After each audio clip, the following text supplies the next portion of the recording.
This boy just mocks professional boxers despite starting boxing 2 weeks ago. No one can match Ryu's speed and agility. Even older and experienced boxers don't stand a chance against him. Ryu impresses the local coach so much that he invites a world-famous coach called Kei, who trained 5 of the world's top boxers, and now travels in search of his last disciple. Kei looks at this boy and evaluates his every movement. He clearly sees that his God-given talent surpasses everyone he trained before. All his movements are natural, and he has his own style. Basically, Ryu has everything to become the next champion. But still, his love for showing off and lack of training don't allow him to defeat a much older and stronger opponent, who wins in the end. That's when Kei hears some noise from outside. When he looks out the window, he sees a bunch of bullies beating a lonely, gloomy guy who doesn't even try to fight back. He just takes punch after punch, and then Kei notices one thing that shocks him to the core. He just can't believe his eyes. This boy saw every punch from the bullies clearly, but just didn't want to dodge. So Kei comes down, and while the bullies take some punishment from the local coach, Kei asks only one question. Why didn't this boy dodge those punches? He simply replies that he couldn't be bothered, and walks away like nothing just happened. That's when Kei decides to test this boy to be sure. He rushes forward and tries to land his best and fastest punch, but this boy sees the punch clearly and dodges it like it's nothing. Coach Kei is shocked by how easily the boy dodged his punch. Although he's old now, no one has ever dodged it before, and the fact that this boy did it so effortlessly means he has true God-tier talent. Coach Kei just can't miss such limitless potential and offers to teach him how to box. But the gloomy boy seems not interested at all and wonders if it's even fun hitting people. Coach Kei realizes that this boy lacks the innate human hunger for dominance, a complete contrast to the white-haired, talented punk he saw in the gym. Coach Kei answers that it's indeed fun to hit other people. Hitting another human being creates a sense of meaning, and everyone wants to reach that height. Then Coach Kei shows the boy his very first boxing lesson with a simple 1-2 jab, and gives him a time limit of 30 days to accept his offer. The gloomy kid just shrugs it off and walks away. The local coach just can't understand what on earth Kei noticed in that boy. So Kei explains that he used to believe his gut feelings. He had the same feeling about all 5 previous champions he trained, as well as about Ryu. But this gloomy kid, he's a whole other animal. Just one look at him was enough to send shivers down Kei's spine. Shivers from fear. Kei's still trembling after their encounter. That look and those eyes. He looked bored while a bunch of bullies were beating him. So Kei tested him by throwing his strongest punch from behind. Yet that kid had already seen his fist coming and slipped it. He didn't dodge by some miracle or animal-like instinct. He moved with precision and grace as if he'd already known it was coming. Kei has seen too many geniuses to count in his lifetime, but never someone like that kid. You may think it means he's just a fast reactor, but hell no. The way he dodged Kei's fist means that time flows at an entirely different speed in his world. Basically, he's not human. He's a monster.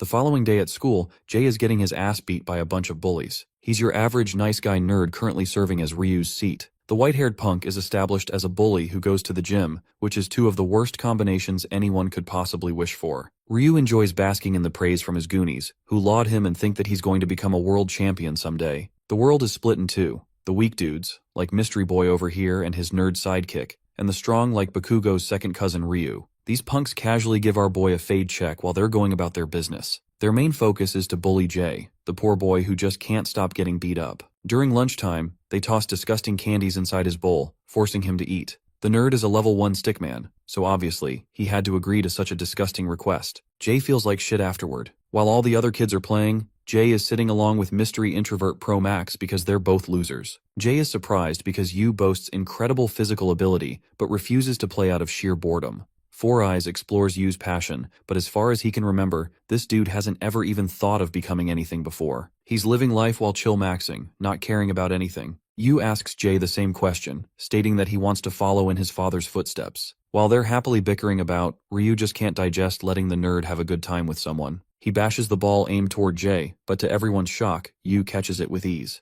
The problem child and freakazoid Ryu is ferocious and slaps Yu across the face for even attempting to do such a thing. Ryu tries his best to strike fear in the boy's eyes, but Yu meets him with a meh expression, as if he doesn't care about his threat. As for Jay, he's been secretly training to become a boxer, just like his father. His father is a figure he deems courageous. In a way, the boy fails as if he's failed his friend by refusing to confront Ryu. After all, Budget Bakugo is his biggest fear, making him feel like a loser. Jay, the depressed boy who's crept up into his room all to himself, questions his chances against the indomitable object of his demise. For Jay, it's clear that the strength of his opponent is extraordinary. He's seen the white-haired punk mess up guys way above his weight class. It's a real show as if he's just toying with his opponents. Four Eyes thinks that nobody can stop him. In an effort to seek advice, Jay consults his father, who used to be a boxer of his time. He wants to know how to beat down opponents stronger than him. His father explains that during his time, it took everything in a boxer's heart to win. That is the differentiation that separated the amateurs from the professionals. Be that as it may, his father also remembers being struck terrified of facing strong opponents. In those moments, even a professional of his caliber had no choice but to bail out and get beaten.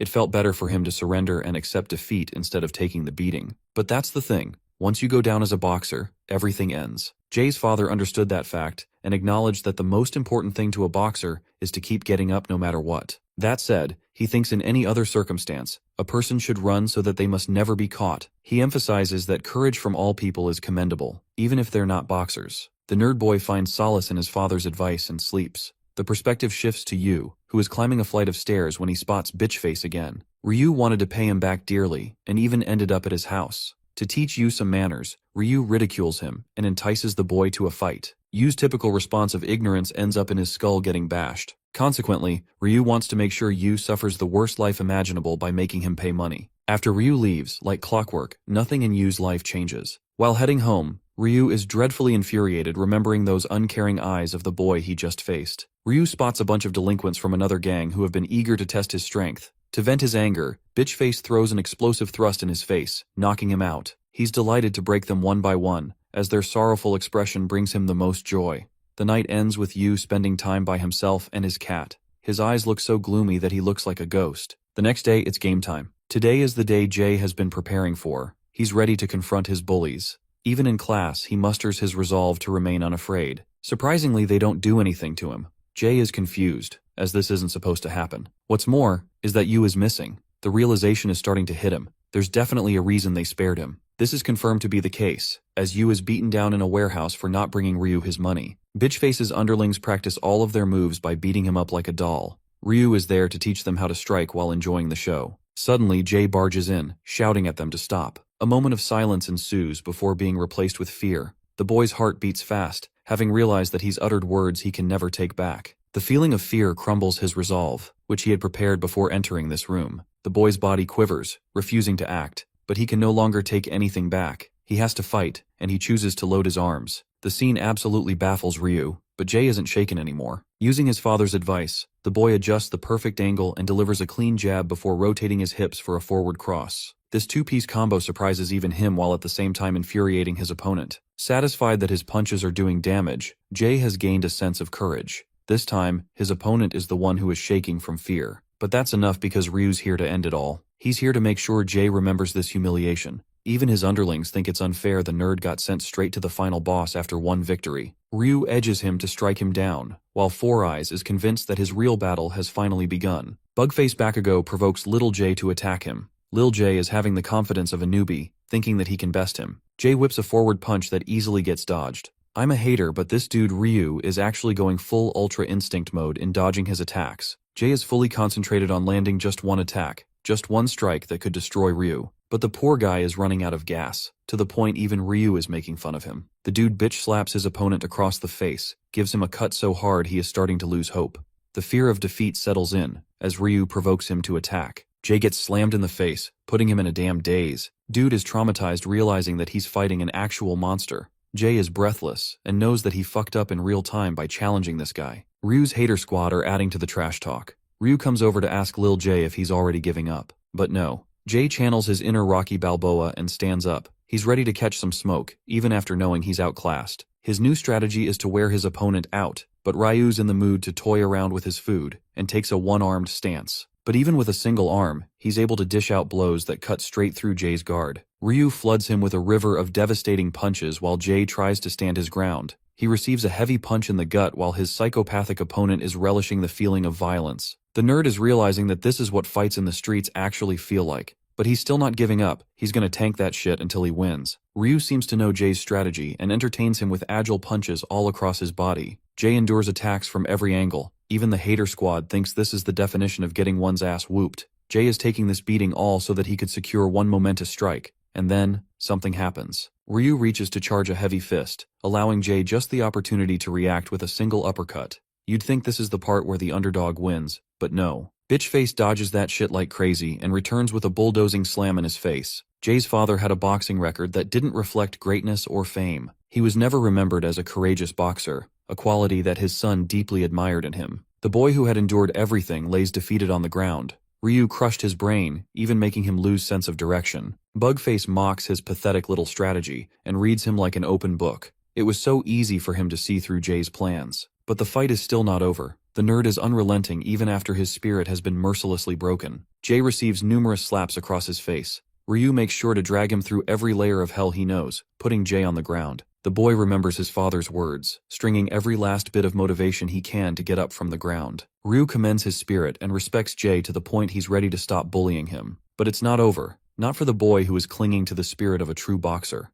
Jay rises again, desperate for victory. Yu observes him carefully. As for Bitchface, he's mad, pissed, and delivers a bone-crushing slam across his face. Ryu swings his fists with such violence that even his friends think he's going to kill the boy. Jay's face is swollen, bloodied, bruised, every kind of ugly you could ever even think of. Ryu considers the boy's persistence as an offense to his ego. He calls him a shitty loser to further prove his point. Much to the asshole's surprise, Jay never even thought about the chances of victory. He calls Ryu a fool for misunderstanding him. As a result of this courageous act, Jay has transformed his being into a new, stronger person. He doesn't care about petty titles like Bakugo's cousin over here. Jay's spirit roars as he declares he will become a boxer. Such words resonate with Yu but infuriate Ryu, a contrast, prompting Ryu to punch him more and more up. Then, a penetrating question from Yu silences the room. Yu asks the same question he asked Coach K regarding beating other people and gaining enjoyment from it. The scene switches to Coach K, who explains that he trusted his gut intuition when he saw the gloomy boy. It has always been about a natural feeling to him when he coached world champions,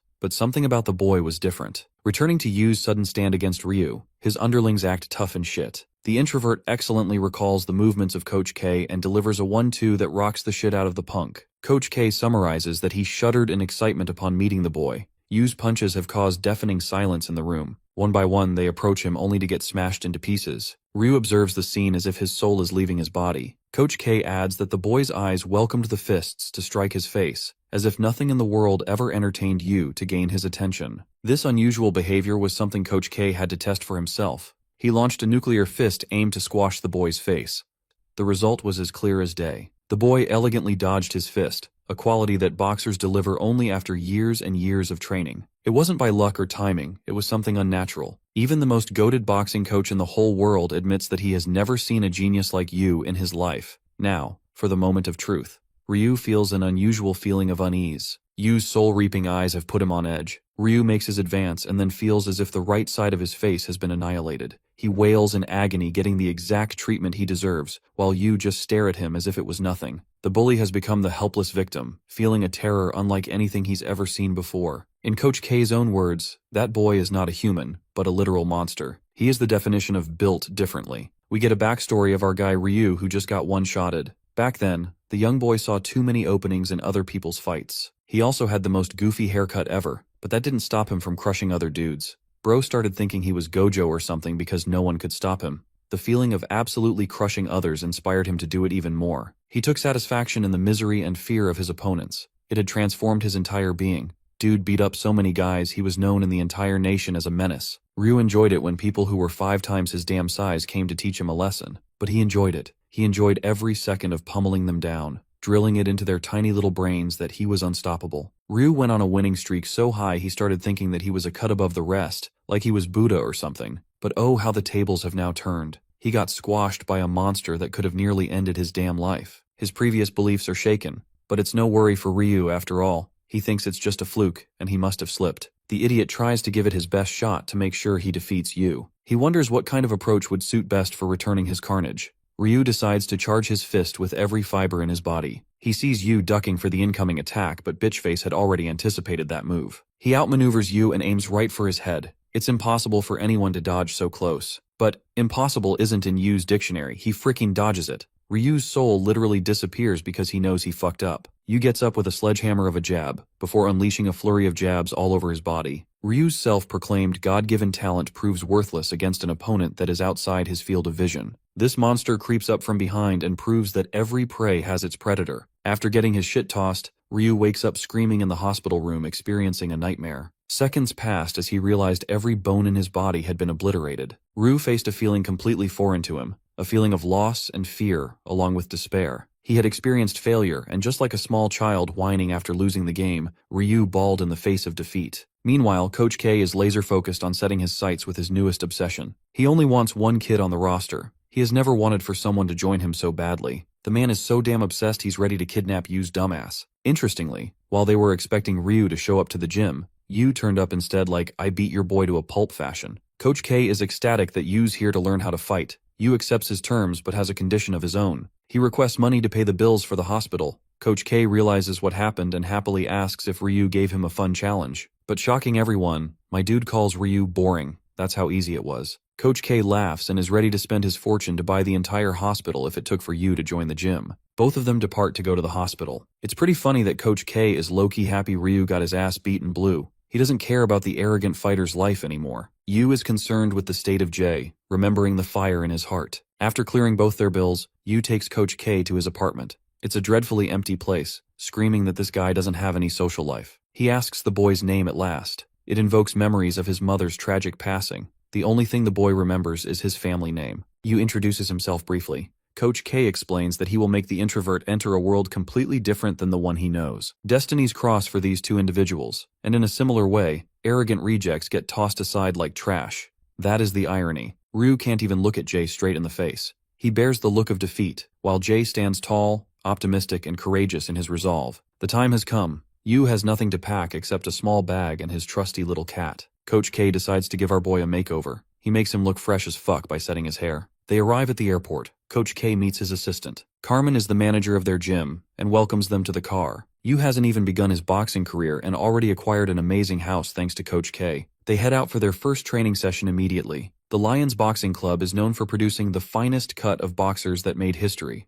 They boast the best curriculum that is up to date with scientific methods. While they're helping Yu tour the gym, the rest of the boxers are shocked. The boy looks tiny and weak in their eyes. Carmen explains that only a handful of boxers ever get to be trained by K's supervision. She tells him to take pride in being selected, but our boy is so chill that he just doesn't care. Carmen gets a little pissy with his attitude. Yu is introduced to Arnold, but his attention is fixated on the portraits of world champions. Aaron Tide is his best and most masterful piece of them all. The coach wants him to experience the thrill of watching a fight up close, so he tells Carmen to book them a few seats to a title match. Coach K wants to allow Yu the chance to learn about monsters just like him. In the cheering crowd, there was a ring made for two fighters. The reigning world champion obliterates his opponent one blow after the other. Each of his strikes delivered heavy shocks to his opponent until an inevitable knockout punch finished the battle. Aaron has emerged as the victor and maintains his title as the heavyweight world champion. Coach K advises Yu to listen to the cheers of the crowd, as he will also become someone of Aaron's caliber. With his assistance, the lonely introvert will soon sit at the top of the world with his own title. And that is when K's desire will be realized. He is excited for Yu. The boy vividly remembers the radiant figure entering his life. He woke up in his new room, still as empty as ever. At the Lions Boxing Club, a certain fighter piqued K's curiosity. Orangehead wants to be trained directly under the coach, but his claim is so ridiculous that K thinks that he'll never even touch Yu.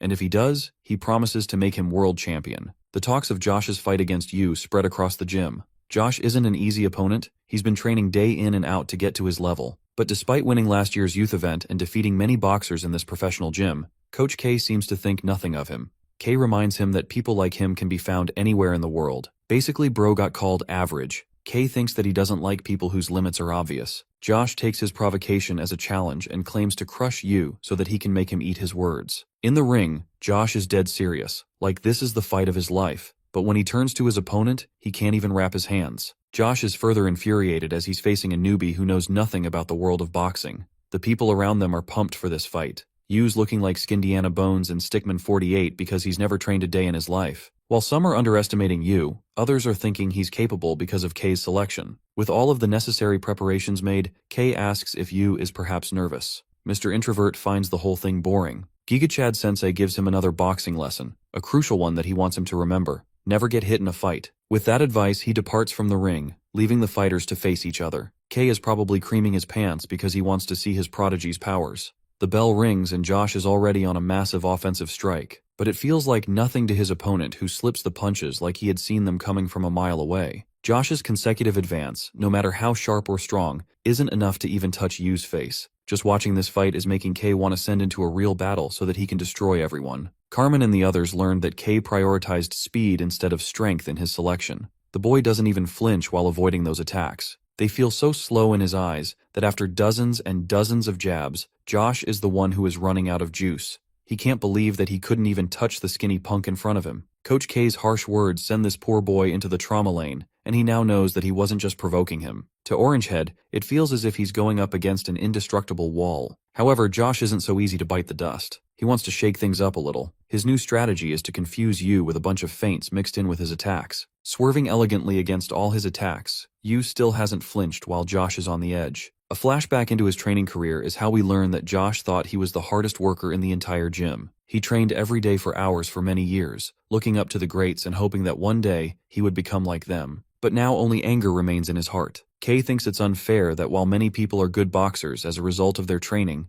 they still have their limits. And at this point, Josh was beginning to realize his own. Against an opponent with divine talent, those hours of hard work would prove to be useless. Kay thinks that boxers like him shouldn't also be discouraged as they got to this level by their own efforts. The first round concludes as the referee separates both fighters. Josh is left with an exhaustive face, while Kay coaches Mr. Can't Touch Me to strike a person right on their chin for a finishing knockout. Yu has only learned 2 lessons, striking and dodging. This is because Kay thinks that geniuses like him are born with the natural ability to create a personal style that optimizes movements. He doesn't want Yu to learn generic techniques and prefers that he prioritize goals. Kay is confident that he has never seen talent like him. Dude is glazing him so hard, going as far as to admit that he's the incarnation of boxing itself. Anyway, round 2 is about to begin, and things are not looking good for Orangehead. Orangehead admits that his opponent has excellent reflexes, but at the same time, he's certain that even people like Yu must have problems with endurance as that only comes with training. His goal is to exhaust him with slower attacks and maintain the pressure. Josh is confident in his strategy, but the second the round begins, my boy gets destroyed with a single strike, losing his consciousness. When he wakes up, Josh notes that everyone has left. The realization hits him. He was knocked the hell out, until Yu offers him a chance for another round. Josh thinks it's pointless because he's completely on another level, but something about him reminds Yu of Jay's spirit and determination. As he's leaving, Josh questions if he could have defeated the other talented guy that Kay picked while selecting his candidates. Yu thinks for a moment, and instead of seeing bitchface Ryu, he sees the undying persistence of Jay, who would have gotten up to fight him again. That's why Yu thinks of him as stronger, leaving Josh to sulk on his own. 2 years have passed since that fight. A blonde guy who looks like Escanor from an alternate universe is trying to dig up information about Kay's new boxers. It's been difficult learning much about Yu, but one thing is clear, he's going hard in endurance training only. Yu jogs until he's completely exhausted, then he returns home for a shower. The skinny boy is now a shredded behemoth thanks to his training. At the gym, John Taker, a lightweight with a record of 9 wins and 7 losses, is supposed to be his opponent. This psychopath-looking fuckface is known for crushing rookies and stealing their debut spotlight. He loves cornering boxers because he's a rat. Carmen thinks that it won't be much of a problem for their star, but there are problems. Carmen especially believes that Yu's only been training by watching title matches and running. Coach K is in a crutch thinking about it. John Taker, the bald dude wearing Sukuna's tattoos, is just straight up crushing the punching bag. John loves playing with hooks and then grabs his opponents for a finisher killing move. It's called the headlock hook and has earned a notorious name in the boxing community. John's handler introduces him to Peter Kent, a reporter. This cartoon-looking motherfucker is baffled that he's getting interviewed. He knows the media is looking for a fitting headline. They want John to annihilate Kay's secret boxer. Escanor over here seems well-versed about the game and wants to spice things up. John admits that the gifted and the talented are just trash. They're pumped up so much and he enjoys the pleasure of crushing their spirits. It gets this creepy fuck excited. The worst part is, he thinks he's doing a good job of reminding the talented folks that they're dumb as hell. All he has to do is knock his opponents out no matter how foul he plays. The reporter gets called a pussy because John hates wimps who play by the rules. The element of surprise comes when John forgets the rules and shocks the newbies. He utters his rogue philosophy, reminding Peter of the middleweight world champion Fabrizio Santorino. Baldnut admires the Santorino brothers and considers them the greatest fighters around. John leaves a message for Kay and his newest obsession, stating that he will destroy Kay's talent. After the interview, John is seriously wondering if he is going to win against Yu. How ironic, isn't it? All that trash talk and his handler has to be the one to tell him to be confident. On the flip side, Yu is getting all the media attention for being an outboxer who relies on his footwork and chips points from his opponents. Carmen handles them like a boss lady and slams the doors shut. John wonders what's causing so much fuss on the other side. He's looking to destroy the rookie even more. It's finally time for him to embrace the spotlight. John's crazy haters are dissing this guy left and right. The commentators are excited for today's lightweight competition. Everyone is curious to see Yu's talent as K's final protege. Meanwhile, John is happy that he gets to crush K's talent and bring them a look of disappointment. The average height 5'9" fighter emerges with his team. Coach K helps him get up. The dude looks like the definition of drip as he basks in the spotlight before him. Peter is all the more curious about Yu as he's only been focused on endurance training. John is fed this information so that he can get a few hits in close combat. Coach K has already instructed Yu on how to fight. He's going to stick to their plan. The commentators are riling up the fight, expecting stellar accomplishments from Yu. Even John has to admit that our boy's got that icy steel composure in him. He's ready to bring him a world of pain after the match begins. With all eyes set on two fighters, the battle finally begins. Being the dirty little rat he is, John's first gesture is to give him a respectful tap to sneak a punch. But he shudders in actual fear when he sees Yu just staring down at him. It was as if John had been placed in front of a gun, ready to shoot him down against any of his tricks. John's composure is shaken like hell. Then something crazy happens. Yu delivers a clean punch right across his cheek, grazing him while shocking everyone. The scene cuts back to K's comment before the fight. It seems that K was always confident in Yu's ability and was thinking of ways to shock the crowd. John's eyes are as wide as the earth. The dude is shaken, but Yu's not letting him go easily. He's mowing him down with a river of punches, aimed precisely to miss around the edge. Coach K wants this opportunity to be a learning experience for the world. John opens his eyes, his face fully covered in blood. It's so bad that a physician has come up to inspect John's injuries. The man who had worked for 21 years as a physician couldn't fathom coming across such a mystery. The doctor explains that usually these wounds would have caused ruptures across his face, but the cuts are too sharp instead of being blunt. The physician is stoked when he sees Yu's boxing gloves, as he made precise cuts with only his punches. The state of terror and fear enters John's mind. The feeling of fear takes over. The stunned physician reports that there is no major injury, so Johnny Boy can continue the game. But Johnny Boy is in a daze. He refuses to become a coward and wants to continue the fight, which makes the referee cautious. Egghead can't fathom what's so monstrous and different about this newbie kid. To him, boxing was about technique and execution of a skill. However, he couldn't feel any kind of restraint from his opponent. Yu seemed like a deadly fighter, a monster who destroyed people without even feeling anything. John knows he's facing the devil himself. This time he's the one who makes his advance, but the guy can't even get close without getting his face bashed. John genuinely cannot understand how he's capable of reading him like a book. Yu's got him on the ropes to the point this man is questioning if he's dreaming. Our cold protagonist swoops in for another bloody uppercut. The fight resembles more of a gruesome street brawl than a professional boxing match. John is getting his shit rocked, blood spewing everywhere, leaving the audience appalled. Everyone knows who the winner of this battle would have been. Even Egghead's coach admits that Yu is merely playing around with his opponent. Poor John can't block a punch without feeling the weight pushing through him. The guy keeps getting smashed more and more. The fear of death succumbs to him.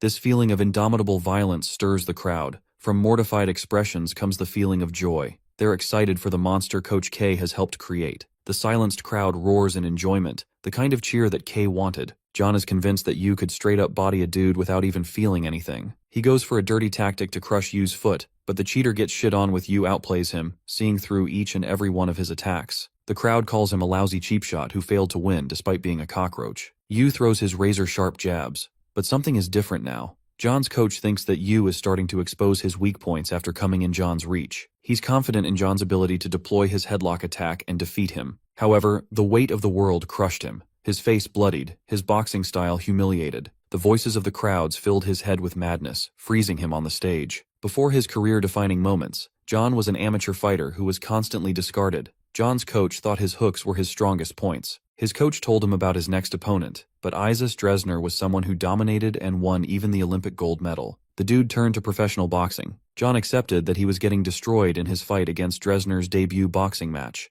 The coach felt sorry for him, but John's passion for boxing ignited him to try even harder. He was glad to be given such a chance, and later on got destroyed just like everyone predicted. Dresner kept hammering him even in close range. John suffered the brunt of his punches as the man landed ferocious blows all over his body. John went for a wide swing, only to get hooked to his side. Dresner proceeded to destroy him through and through, but that's exactly what gave John the moment to shine. He believed in the ways of a harsh world and had a rough childhood growing up in the alley. When John was trained in the art of boxing, he could finally rejoice in his passion. In his fight against Dresner, John went for a cheap tactic and delivered a thunderous hook across Dresner's face, knocking him out in a single attack. No one thought that he would knock him out.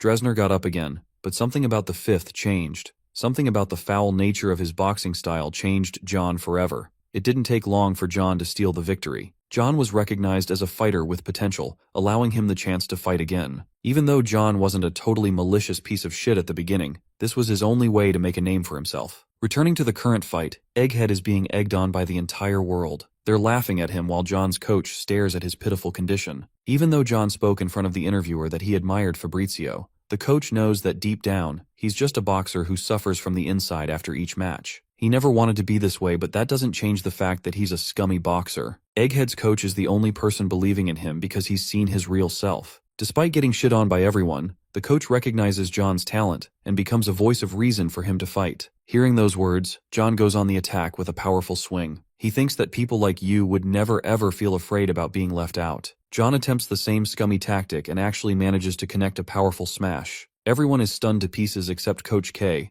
What really connected were their punches. John put everything in his strike and ended up shattering his fingers. You saw this as the opportunity to deliver a decisive slam, the kind of ending that Kay was hoping for. After the bloodbath, John crumbles as he is knocked out. The crowd continues to dog him even after his defeat. John's coach begs him to stand back up. He feels guilty for being unable to guide his protege. Unfortunately, the man did not boast the ability to keep encouraging John. Seeing his pathetic face makes John maintain his stand. He's still in the game. He's still ready to fight the monster in front of him. John is prepared to win. He wanted to become a boxer like his inspiration. But then his resolve crumbles as he realizes his mistakes. The match concludes in Yu's victory. The conclusion of the match yields Yu as the ruthless devil who has made his debut into the boxing world. The cheers of the crowd are at an all-time high. The reporter Peter is utterly stunned how John's scummy headlock technique was demolished by a counterhook. Even then, it was John who took damage instead of Yu. It's clear as day that Yu possesses capabilities that test the limits of human growth. Coach K has finally found the one he was looking for. 6. A monster who toys with his opponents. Peter thinks that the strongest boxers around must be excited. Josh was one of the people who was watching this fight go down, but instead of excitement, he accepted his fate. He realizes that he could never become the world champion and went down a path of becoming a bartender. Josh's spirit has been fully crushed all because of Yu's existence. Back at the boxing club, Steele is doing reps with Jay, who is filled with amazement after Yu's phenomenal win. He always had faith in his powers. Egghead number 2 wants him to calm down, because he's never reaching Yu's level. Even then, Jay hopes to impress him someday and ramps up his training speed even more. His sheer belief in his strength makes the both of them train hard as hell. While this has inspired Jay, there are others who are plotting Yu's demise. Bitch-face Bakugo is now a gentleman, but he still gets mad and pissed every time he sees Yu's face. Remembering those eyes filled with boredom is enough to make him jealous. The scene switches to a conversation involving Gene, the current lightweight world champion. Even as strong as he is, Gene has been filled with a sense of admiration by Yu's fight. And then there is this one fatty who is a glutton. Bro is Gorlock the Destroyer and thinks of our boy as someone average. This fat ass thinks he's going to be the rookie of the year in the lightweight division, but I think he's forgetting the word light in his weight class. The reporter guesses that the fans will be most excited about fights happening in the lightweight division because of Yu. After all, Kay has brought a monster that has incredible crowd potential, as well as the skills of a killer. Interestingly enough, there is one fighter who exceeded Yu's celebrity status. Qasim, the grandson of the head of the global conglomerate called the Jihad Group, is someone who created a shock in the world of boxing. But it wasn't the presence of a rich boy that shocked people, but rather his lethal fighting capabilities. The stage is set. It will be Yu against Qasim, a match that would hook everyone to the edge of their seats. The person who wins that fight will have a chance to fight against the 10-year lightweight champion, Gene. Qasim busts the door open, looking like a fat grizzly bear who's ready for his next challenge. He meets his director, who is pissed as hell he went missing only to return as a fat fuck. Qasim doesn't care about insults and feels the fire in him aching for a fight. He's out here giving 10 grand to anyone who fights him. Qasim's coach remembers the first time this guy showed up at his gym. It was crazy, but this guy was serious and wanted to snag the title of world champion right off the bat. In all honesty, he was just an arrogant dude at the beginning. The coach thought that showing him a display of what boxing truly looks like would be enough to send him crying. But things ended up horribly as Qasim devoured his opponent. This rookie annihilated every single boxer in the gym with his talent. Yes, the same ugly fuckface who looks like he ate a few boxers. The director is actually shocked that he's maintaining the same style. Qasim humiliates his opponents like it's nothing but child's play to him. Even though he's a member of their gym, the director hates his fighting style. Qasim ducks a blow and delivers a decisive uppercut like he's some kind of Street Fighter character. He's out here swinging with moves of his own, leaving his guard completely open. The coach shouts at him for entering foul territory with his shameful attacks. Qasim has the gall to suggest buying the whole gym so that he can change the rules. Even though the director hates this dude's guts, he can't deny that the Redditor Discord mod physique is working out in his favor. He has a talent beyond the likes of others. Qasim has just defeated 20 men and proven that he isn't just talking shit. He's a gifted boxer who could snatch the title belt. 2 weeks worth of training later, Qasim has defeated 1,000 opponents and now boasts the body of a shredded gigachad. Despite being obese literally 2 weeks ago, now he has abs of steel and an endurance that just doesn't know when to stop. Qasim is like an animal who eats and sleeps whenever he wants. He's the kind of person that challenges the idea of human limitations, so much so that his coach can't see anyone winning against him. Leaving a pile of bodies defeated in the gym, Qasim is being built up as the perfect challenge to defeat the lightweight champion. James is a fighter who can't even afford a proper meal for his son. As a father, he didn't have much money and only fed his child potato soup. But the boy never complained. After all, his father had so many expenses in his mind to think about, just like us in this damned inflation. He wanted to get a win bonus from his next match to ensure they get a delicious meal. The day before the match, Qasim was nowhere to be found. This is because he kicks his way inside Yu's gym, demanding him to be revealed. No one in the gym had seen Qasim before. Even Coach K is surprised to see Tomato Hair show up in this place. K goes all freaky and holds his legs, inspecting his body. K concludes that this man is a perfect blend of strong and crazy. He's nothing like Aaron, but this guy is packing a punch. Coach K is looking forward to Yu absolutely demolishing this freak show. Redhead says he wants to visit Yu before their inevitable match. K tells him that he's busy doing his endurance training and implores the guy to chase after him. The scene cuts to Yu, who is busy doing his training when he is suddenly attacked by Qasim. Yu retaliates with a strike, but impressively, Qasim blocks his punch. The Looney Tunes-looking loser introduces himself as the man who will destroy Yu and stand atop of the lightweight division. But Yu's lack of a care for his existence agitates him. Before leaving, Tomato Hair reminds Yu that he'll never be able to defeat him in the ring. Saying those words, he runs off like a clown, leaving even Yu to wonder just what the F happened. In the ring, Qasim is a beast who is demolishing his opponent. He confuses his opponent by initially going for an uppercut, but then knocking him with heavy blows. Every punch shakes this man's entire being all the way until he's completely on his knees. Coach K observed his fight with the rest of his staff. He finds him an entertaining and unorthodox fighter. There's a reason boxers never fight like Qasim, as he uses inefficient and awkward moves. However, it is his monstrous physical ability that allows him to use such stunts and easily get away with them. His athletic ability is the reason he's at the top of his game. James, who is Qasim's opponent, made a fatal mistake of his life by getting back up. The crazy fighter has more in store for him. James is not getting a good feeling, but he's prepared to launch a counterpunch that would hopefully dismantle Qasim's forward strike. Boxing technique versus insane movement. The conclusion is moments away. Qasim lunges forth like a torpedo and dodges James' one and only chance of victory. A flash of red appears before his eyes as James is sent down on his knees before crumbling to the floor. Qasim enjoys the praise of the crowd, thinking the fight is over. But no, James is not done. He's got more fight in him. After all, he's made a promise to his child. He tries to advise Qasim to maintain the integrity of the sport. Unfortunately, it spells the end for James, while his animalistic opponent remains unaffected by the loser's words. Then comes our boy's fight. All he has to do is take one forward advance and victory is his. The same goes for Qasim, who toyed with his opponents and won. He thought of himself as indestructible. Both of them are people who are shredding their competition to pieces. They grow closer and closer to obtain the world championship title. Yu prioritizes sharp and mechanical movements, while Qasim enjoys dominating his opponents with unorthodox moves. Qasim has the mentality of a 10-year-old boy who keeps reminding the world that he's going to be at the top soon. Bro takes his trash talk to the public and calls out Yu, stating that he will crush him like everyone else. Qasim's victories are a movement to create an era of unorthodox boxing. The reporter is impressed that Qasim is the first one to make a move.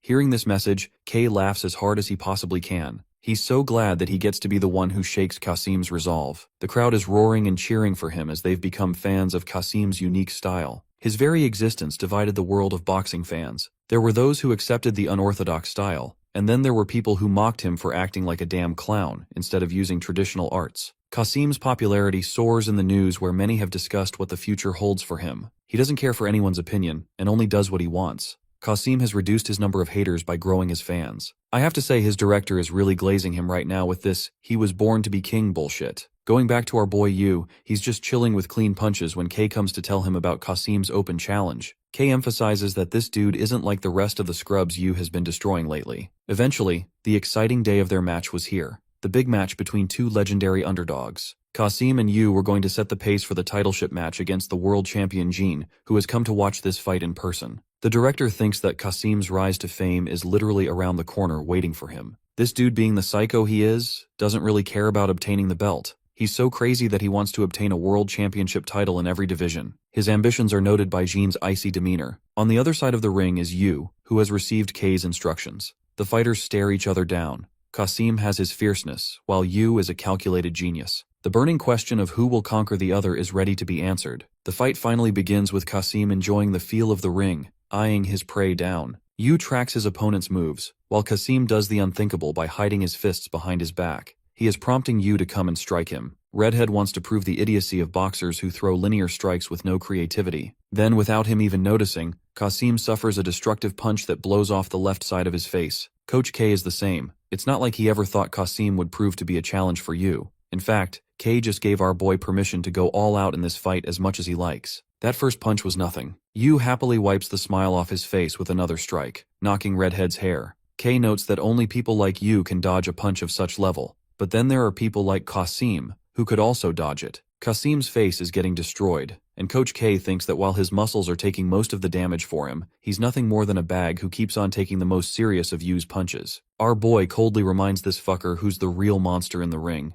His attacks have already generated a large uproar from the crowd. They've wanted to see Kasim go on the back foot for a long time. Even his coach has to admit that Yu was barely showing off his powers in his fights so that he could crush opponents like Kazum later on. My guy's confidence is demolished as he's huffing and puffing. Bro is questioning his life's choices forever, even attempting to step inside a ring with Yu. Not to mention the overwhelming amount of people cheering for this little tomato's demise. While he's experiencing literal hell in the ring, it's nothing more than entertainment to the crowds. Out of fear and shock, the predator becomes the prey and tries to flee. He shudders and backs up in the corner like a little helpless child. Coach K laughs at his pathetic little trance, while Kasim's director shouts at him for being a damned idiot. He advises Kasim to put his guard down, but it's like giving advice to someone who's never practiced boxing seriously. Bro's face gets nuked off the ring even after trying to protect himself. That's when the director realizes one crucial mistake. He never taught Kasim the art of boxing, as he had always catered to his own style. Kasim is in a desperate and hopeless dilemma, flailing his arms to use confusion.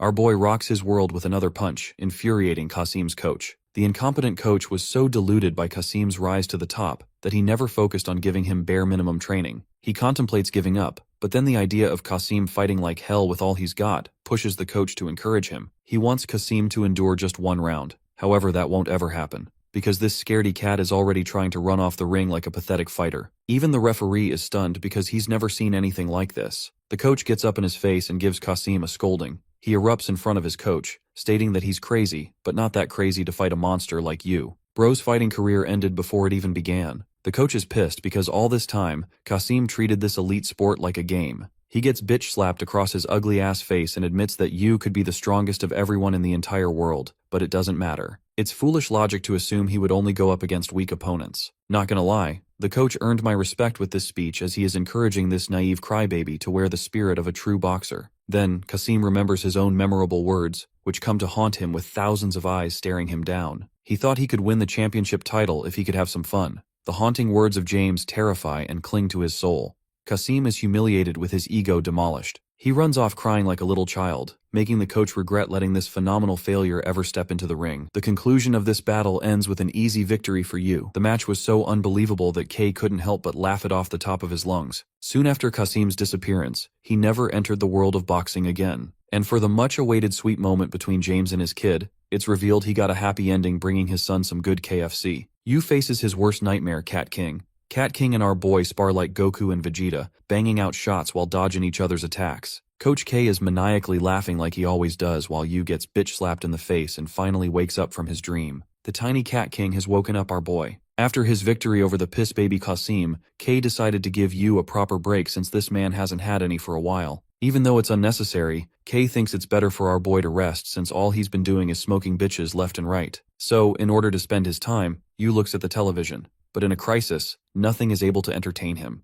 Remembering his best buddy Jay's words, Yu thinks it's time to start his gaming era. So he does what he knows best. He goes to the gaming arcade and absolutely demolishes a veteran in air hockey. The guy is so stunned that he's facing an opponent who is cooking his ass. My dude thinks he's found the chosen one to become the genius of the air hockey revolution. It's so funny because Yu is unbothered and still bored. The man extends him an offer of a lifetime, stating that he has the potential to become an air hockey world champion. But the poor guy gets turned down since this time, Yu doesn't have any bills to pay and won't get bribed by someone like what happened last time. Yu leaves Indiana Jackson crying, and goes on to enjoy his next gaming endeavor. This dude is fucking unstoppable in every game because of his reflexes. Even in fighting games, Yu is just destroying his opponents. The guy has spent his entire evening playing games, but he's yet to be excited by any one of them. This man is suffering from success. Yu decides to sit in a park while enjoying a family spend time together. He glances to his left and spots a boy, dazzled as if he's spotted a famous person. The boy claims to have seen the underdog boxer's fights. He wants to snatch the opportunity of a lifetime by asking for his autograph. Unfortunately, Yu doesn't even know how to sign and just writes his name in the most generic font ever. The little guy admires Yu's boxing strengths. Meanwhile, his idol is channeling "I hate kids" energy. The boy has firm belief that Yu will become the world champion and therefore become the strongest. He says that he wants to follow in Yu's footsteps to become strong. Interestingly, Yu doesn't have an optimistic opinion of strong people. He thinks they're useless because a Glock a day keeps all your problems at bay. Yu believes that almost every strong person will die, even if they took on unrealistic challenges. Bro is out here dishing lifetime trauma to this kid, even telling him that his parents will die. Yu summarizes that he doesn't see the glamour in becoming a strong person. He's confused because the boy seems to be affected and runs off whining. Returning home, the shadow of a broken, miserable past version of Yu follows him, as if to imply that he's haunted by his life. Our boy comes back to Cat King, also known as the best boxer, and hopes that his little one lives a long life despite the coming of death. He sleeps by his best friend, like he always has. Gene has finished meditating as he prepares for his final match. Sitting across a table with his partner, Gene refuses to eat food, causing upset to his chick. Something is bothering him greatly. The shadow of the cold boxer Yu. The scene shifts to Carmen, who's just done some of her work and sees Yu hard at work. When people are resting, our boy is out here grinding. Carmen is of the opinion that he should take some time off, but this guy is too committed to his training regimen. She thinks it should be normal for a boxer, but also believes that he might secretly be a robot. Yu's face hasn't changed even the slightest in these past 2 years, not to mention that he refuses to get close with any person. His only focus is to practice based on the instructions of his coach. Carmen wonders if Yu's passion even lies in boxing, or if this strange idiot likes anything apart from his cat. Gene is summed up to become a gargantuan challenge for him. She thinks that they're similar in a way, but Yu is still uncaring. He doesn't even care if he won the championship title or feeling proud of himself for it. The perspective returns to Gene, who has been concentrating on his meditation cycles more often than usual. Even his coach knows that Gene's mind is preoccupied by his inevitable opponent. Gene reports that he's feeling well for his match, but even that might prove to cut short when facing his opponent. He's furious and wants to perform above the level of excellence. Coach K shares a strategy meeting with Yu to observe Gene's game. The title match between Till Schneider and the world champion of the lightweight division. K explains that there are 5 monsters in the realm of boxing. Junior welterweight Yuto Takeda, middleweight champion Fabrizio Santorino, cruiserweight champion Viktor Grigorievich, heavyweight Aaron Tide, and finally the man himself, lightweight champion Jean-Pierre Manuel. This guy won all of his fights, most of them by decisive knockouts. He's an incredible fighter who has yet to be defeated. Gene boasts a unique advantage when it comes to boxing techniques. This is noted in the stretching of his punches, hovering close to the opponent's eyes. Gene uses this stance to block his opponent's field of vision. He has to do very little in taking down his opponent because of his incredible reach. It's a fact that his reach is even greater than Yu. The coach even acknowledges that Gene's reach isn't the only thing, as the thunderous speed of his jabs leaves people dazed. He can go in and out at incredible speeds, destroying every boxer that comes his way. The coach even claims that Gene's jabs are comparable to straights. He possesses the perfect rapier, piercing his opponent from top to bottom and stripping them of their defenses. His attacks are brutal, but his opponent isn't an easy slouch. He manages to dodge Gene's reach and aims to strike him in the face. The world champion seems to be wide open here, but that's not all. The man meticulously slips his shoulder to block the punch and delivers a devastating hook to his side. Then, Gene keeps up with the beating using his jabs. Coach K summarizes that he transferred an attack to his body to force a trade so powerful that it reversed the playing field. This means Gene's decision-making skills are off the charts. Only Gene and Yu are comparable to ever even performing such a feat. But the thing is, Gene has another weapon in his arsenal that our boy lacks. Gene switches his stance and destroys his opponents, attacking them while they're still predicting his next move. Just when his opponent gains his momentum, Gene goes back to his previous stance for the repeated beating. He has a unique advantage in being ambidextrous and mixing 2 sets of stances.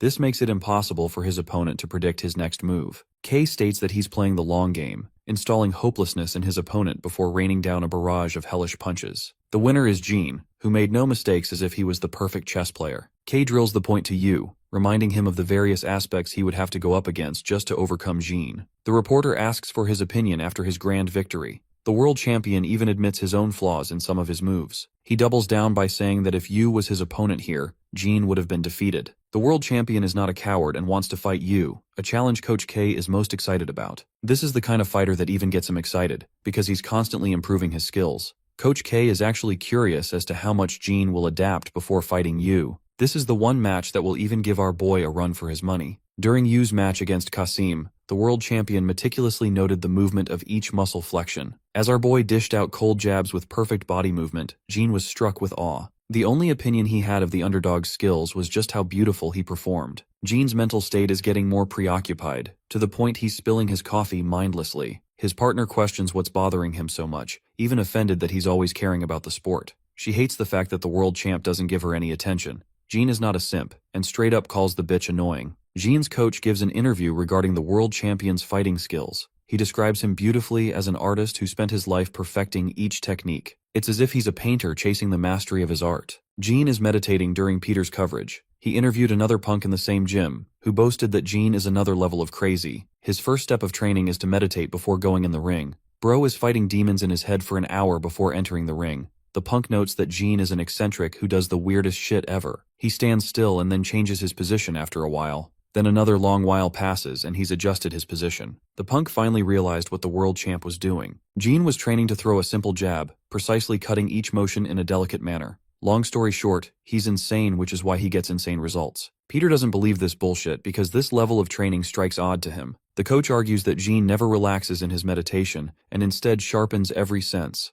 This level of concentration makes the world around him go silent. Peter's at a loss since he can't bother the world champ during his meditation. He tries to meditate alongside him. The coach gives him instructions. Sitting across the legendary lightweight fighter, Peter is shook by his immense aura. He enters a state of calm and divulges in the present moment. The world goes quiet, and slowly, the only thing that can be heard is the sound of his own heart. The greater the concentration, the sharper the sensation. The coach then explains that someone like Peter could only feel his heartbeat, but a monster like Gene is a completely different story. He feels every fiber of his being, down to his blood cells and tissues. His whole body works in tandem. This is Gene's desire. He wants to reach the pinnacle of mastering a technique. After his tense meditation practice, Gene learns that Peter left. He confirms that Yu has been bothering him. He's smart enough to even acknowledge all his perfect techniques are pointless against someone whose world moves at a slower pace. Gene yearns for intense focus beyond the norm in order to defeat this impossible opponent. Gene's poor training partners are regretting their lives because they have to get their asses beat so this dude can hone perfection. He takes on all three at once and commands them to attack.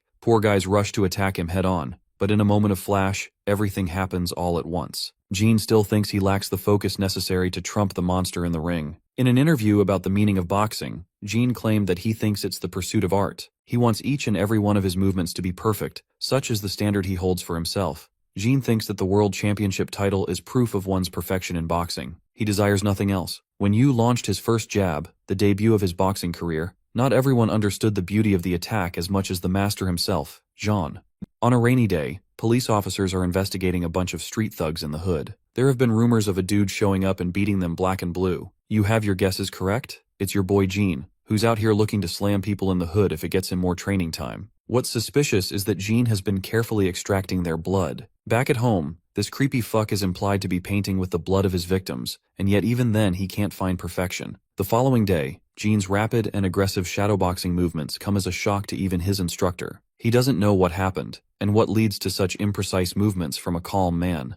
Gene is imagining actively fighting Yu's shadow, a monster that manages to outclass him every time. The coach is stunned by Gene's improvement rate even though it shouldn't make sense. He's worried what measures Gene had to take to achieve this level of strength. Concluding their training session, the world champion is about to leave when his coach confronts him about his recent exhausted state. After a pause, he mutters with a maniacal smile that he's been feeling top tier instead. Gene's coach advises the freak show to cut some corners with himself. But this is the world champion who has a kink for boxing, so of course he's just going to show up in the hood again, just to pull off a 5 versus 1. Gene takes notice of each weapon armed around him. Bro thinks they're trash for using weapons. The leader reaches for his weapon, but our boy's bicep guns are faster and knock him out. He expertly follows through with an attack on his second opponent and feels pride in his movement. Gene navigates to his third victim, calmly calculating each of his strikes as he follows through. After meticulously evading a knife, he launches a full swing to bash the dude's head to next Tuesday. The last person is panicking because she's just seen a massacre before her eyes. Gene cares about gender equality and makes sure she gets equal beating. But then something happens. He's facing a life-and-death situation, as the leader has a gun aimed right at him. The fear of death stuns John before he focuses every fiber of his being to slip past a punch so powerful that is similar to Yu's explosive attacks. At the end of the fight, Jean concludes that he has finally reached the same perfection as Yu. That night, he's as happy as a little boy while painting the illustration of the monster, a representation of how he sees Yu's terrifying boxing skills. The next day, his coach shivers as he sees Jean's unusual state. The world champion is experiencing a mania. Something about him changed the previous night. The coach wonders if it's finally happened. Visualizing Yu's perfect strikes, Jean delivers a barrage of his punches, seeking to overcome the innate human imperfection. At long last, he has overcome what needed to be overcome. The world champion has acquired perfection. Stella is worried about his state and cries in the same bar Josh is bartending. He tells the poor woman to buzz off since they're closing. But she whines like a little bitch, wondering if she is also annoying him. She blames her frustrations on the male population, while our boy Josh is questioning his existence. In the next scene, we see a segment of Yu's training.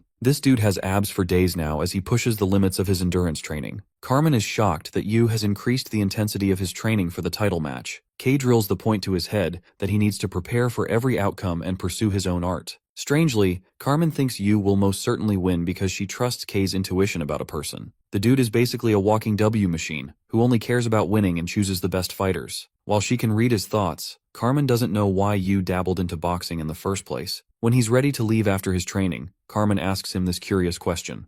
After a brief pause, Yu confesses having seen a light of hope. Chad remembers Jay's undying spirit and wanted to pursue boxing because of it. Carmen doesn't understand his ambiguous words, while Yu states that even he is unsure of his answer. She ponders on his words for a moment, questioning if he'll ever be able to find something like that in the world of boxing. Funnily, she's also surprised he's softer than he acts. Every person who stepped into the boxing ring had strong reasons to fight, whether it be wealth, power, or self-interest. The two boxers that are destined to face each other are the best of the best in their category. In their interview, Jean's heart is racing as he's excited to fight Yu. Bonus points for our boy looking fresh as fuck in a suit. Later that day, Jean makes an unreasonable request to his coach. This man does not want the match to stop even if he dies. That's how much he cares about fighting Yu. The day of the match was here. The world champion had evolved into a higher being. He could feel the smallest of sensations, whether he brushed, changed his clothes, or even do something as little as walking. He had accessed a world of strength where everything felt connected. Jean smiles, realizing this is how Yu has spent his life. Jean, the unrivaled champion from a decade ago, is now facing the undefeated contender with the highest win rate. It's all or nothing. All eyes are set on this match. Kay emphasizes that Yu is going to achieve the world championship belt.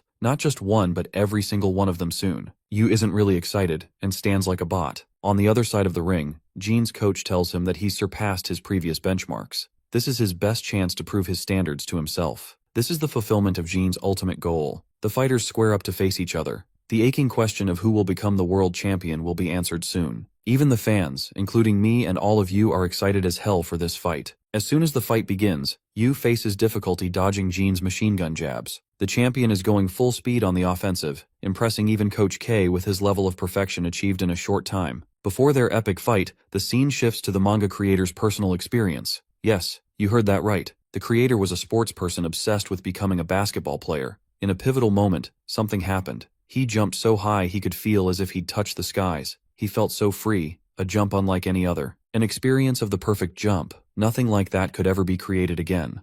Every motion was in sync with one another until the inevitable leap came to be. After the jump, he tried to recreate the experience again and again, but unfortunately failed. There's one other story about a baseball batter. It is said that batters at their best could physically feel every molecule of the ball coming towards them. Their body would react in a perfect flow response. Like these moments, there are many others which happen the same way for many sportsmen. Now in this boxing fight, imagine that experience and dial it up to 100. Jean's perfect jabs cut past Yu, who was weaving his way through and through. Jean's machine-like responses analysis kept every movement of Yu's body in check. He could see what Yu was going to execute as his next move. In response to such an attack, the world champion released an audacious blow. The commentator is starstruck seeing Yu facing a difficult time penetrating Jean's indomitable reach. The reigning world champion is giving him a tough time. Coach K is impressed as before. He could only call him a genius. But now, Jean has upgraded himself to the level of a monster. A monster who reached the top by his hard work. Kay remarks that many soldiers spent agonizing experiences in war.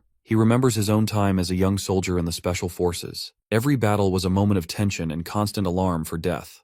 K is one of those few people who experienced mastery and perfection. He burst through the gunfire, feeling every fraction of a second as the bullet crossed him. K is a believer in the extremes of human potential. He knows that these monsters are both beings who have far surpassed what human limitations they had. Jin's best skill is arguably his full control of his body, feeling the smallest of his tissues relaxing and contracting with perfect timing. Such ability is the reason why world records maintain their status. Jin's ability to perfect the technique made him what he is as a champion. K had been eager, and he wants you to have a taste of what boxing truly is. It's a sport of comparing two individuals with their strengths. K is ecstatic and wants to uncover just how far Jin challenged the concept of human limitations for this fight. Yu swerves the jabs and narrows their range with every motion. He's close enough to maintain an offensive posture on Jean. The crowd is going wild as both fighters are doubling down on ultra instinct with their insane reflexes. Coach K is curious for Yu, questioning how he will overcome the world champion's reach. Yu remembers his conversation with him yesterday. K had instructed him to watch title matches of the world champions daily. Strangely, Yu thought the purpose was to imitate their moves, but K replied he should have felt another feeling. He advised him to remember their movements well but never initiate their imperfections. K's only advice for Yu is to focus on the match using his own body. So this monster enters a stance unlike any other, bewildering the spectators. Jin feels the weight of his opponent's sudden shift in posture. Even though Yu's face is right in the open, the world champion does not want to get smoked by our boy's punches. But that's exactly what happens. A roaring, powerful punch strikes Jin's face, shocking every person across the world. That single punch destroyed Jin and knocked him right down. This is the monster's true strength. Stella is among the crowd, struck horrified seeing the fall of the champion. Jin's face has been obliterated with a single strike as he lays processing what the hell just happened. No one outside of the ring has even the idea what's going on. The referee starts the countdown. Jin's coach remembers the man's words and wants to honor his promise to stay out of the fight. The countdown continues as Jin questions what happened in those few seconds.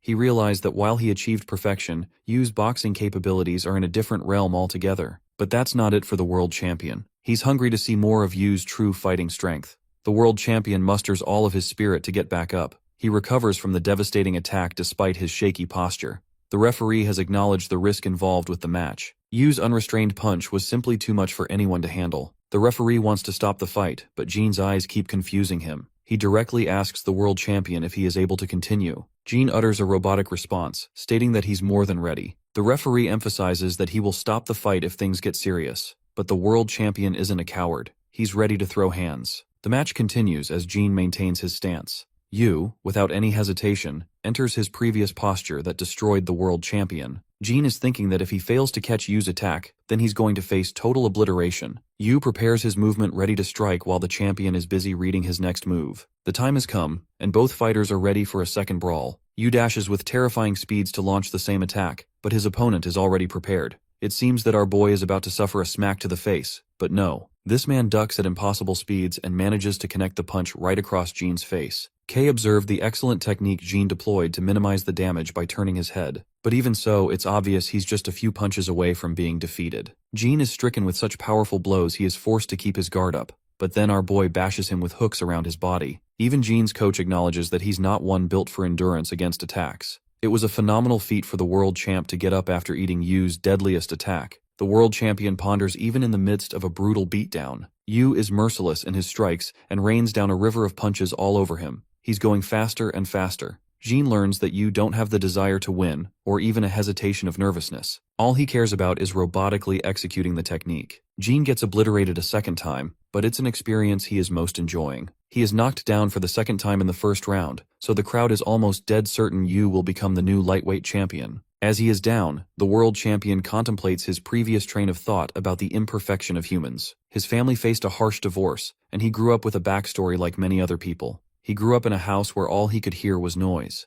The countdown continues while Jin's coach is begging for him to just accept defeat. He bluntly thinks that he was a mistake that should never have been brought into this world in the first place. Coach K is cheering as he's done the impossible again. Jin stands right back up on his 2 feet because that's who he is, while panting and exhausted, faced against a monster that eclipses humanity. Back when his mother left the family, Jin's father was reduced to a pitiful state. He was an incompetent man who did not care about the consequences of his choices. That led to this broken family. Even comparing himself to his father, the boy was patient and thought of himself as competent. Back in the ring, the crowd roars witnessing the world champion's undying persistence. Uncaring about the rest of the world, Yu prepares his posture a third time, which will likely be the end of the fight. Coach K is looking for him to end this fight, while Stella quietly prays for her partner's well-being. Yu launches himself at incredible speeds to finish the fight, but the referee intervenes just before he could deliver the final attack. The first round ended in the nick of time, giving Jean a chance to recover. Bro was inches away from death. But anyway, Coach K is convinced that Yu has proven his skills are superior to even the genius of the lightweight boxing division. At the same time, he's the only one who survived Yu in the first round when all other fighters fell.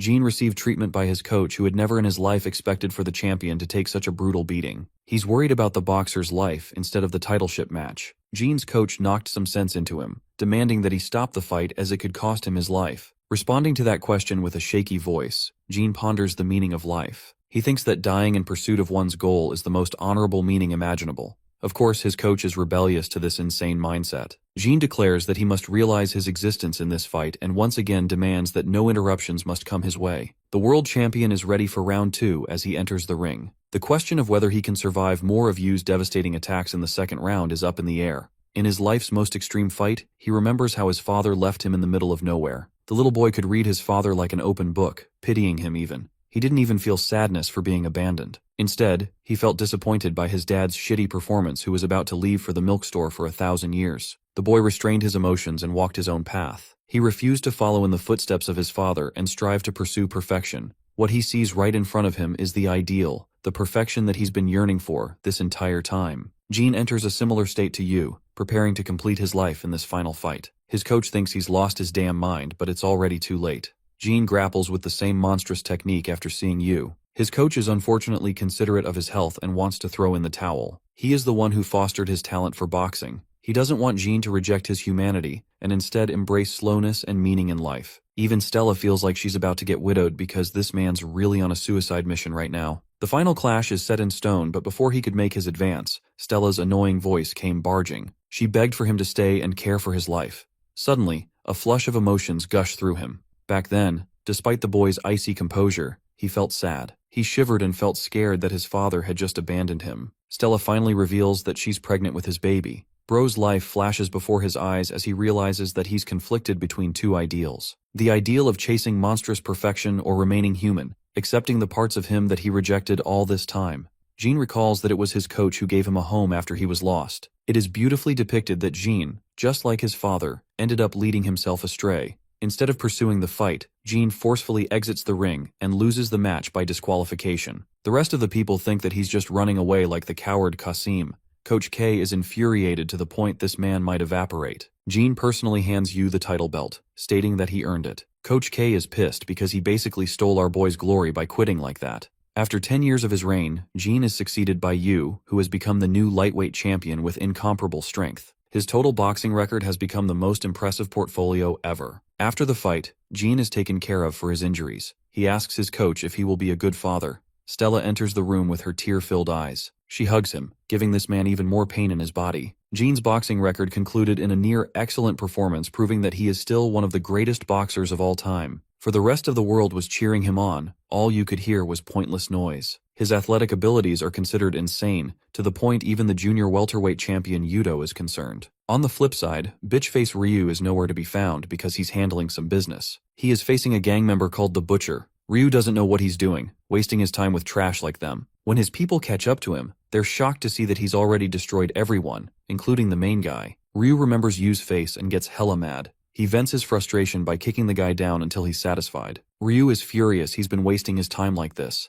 As for Jay, he's the most excited bestie you could ever dream of. But at the same time, Yu's expressionless face is enough to show that he really doesn't care about belts. This leads to the question of why our introvert cat lover became a boxer in the first place. Though that remains to be said, Jay celebrates with Steele and his coach. It is revealed that our favorite blonde boy will debut in his boxing match soon. Jay gives an innocent smile which is unbefitting a boxer. His coach remembered Jay's father's time in the ring as he fought him. He imposes a strict restriction on Jay never to watch Yu's matches because he's in a league of his own with a different boxing style. Instead, the coach recommended that he watch Yuto Takeda's fights, who is considered the finest in-fighter boxer in the world. Even though this is the advice he's given Jay, there's the fact that Jay is basically level 1 compared to a certain boxer.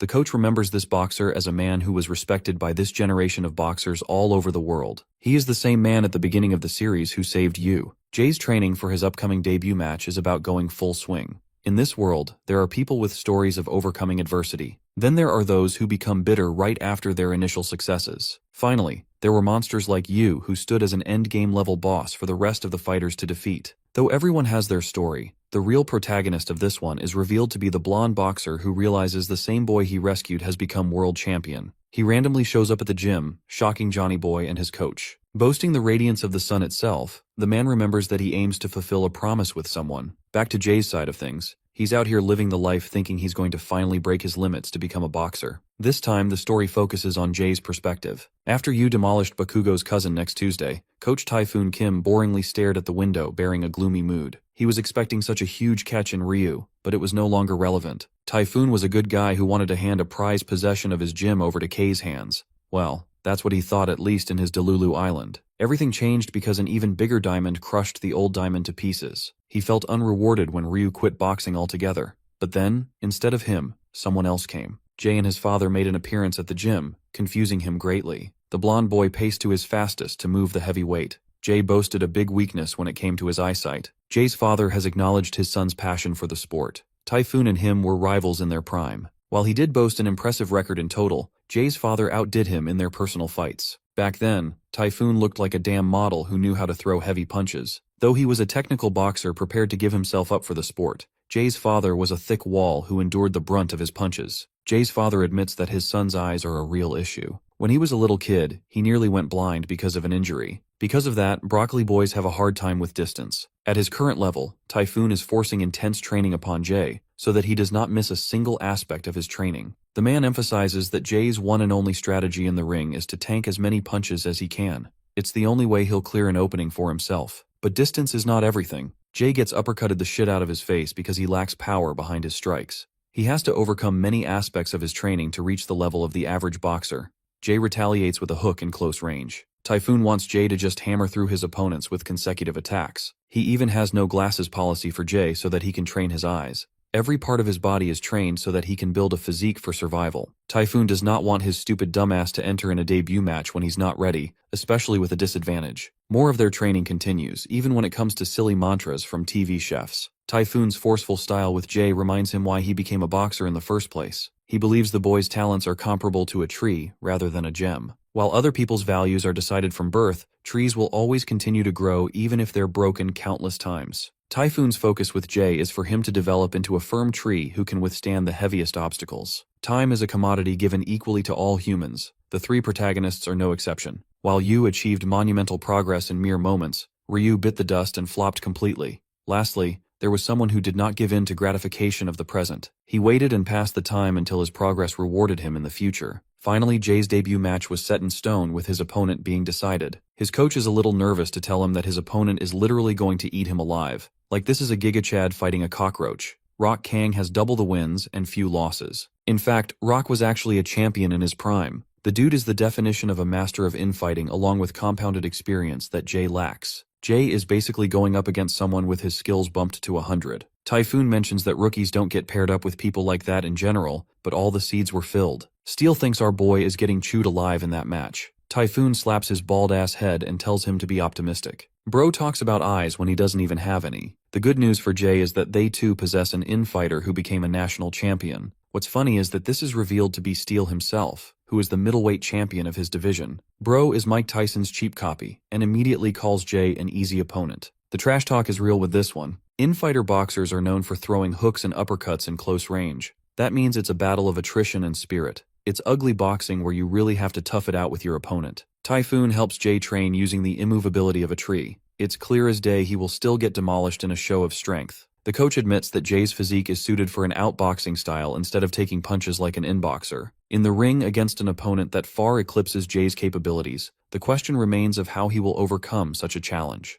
Our boy dashes with incredible speed to slip past Steel. This allows for an opening that the opponent did not expect. Jay lunges forth to attack Mike Tyson from the side. The result? Bro gets squashed in the face. It's obvious that Jay has many challenges to overcome against a seasoned veteran who knows so much about the game. However, one advantage rookie players possess over veterans are their past records. They can learn by watching and exploiting weaknesses. The best advantage Jay has is that no one's got any data on his skills. On the other hand, his opponent has plenty of matches on broadcast. Typhoon's strategy is to use this advantage to predict Rock's moves. They've analyzed the way he fights by prioritizing hooks and uppercuts in the first round. He loves throwing straights, and will immediately exploit openings. Typhoon concludes that a liver shot would be devastating for the champion, as it directly exploits his weakness. Liver shots are impossible to sustain as they cause extreme pain. He wants Jay to create fake openings for the former champion, allowing him to think that he has the upper hand. But that's exactly when they will take advantage of the opportunity and strike him down. Nerdboy's training continues fiercely, giving his 100% in each exercise.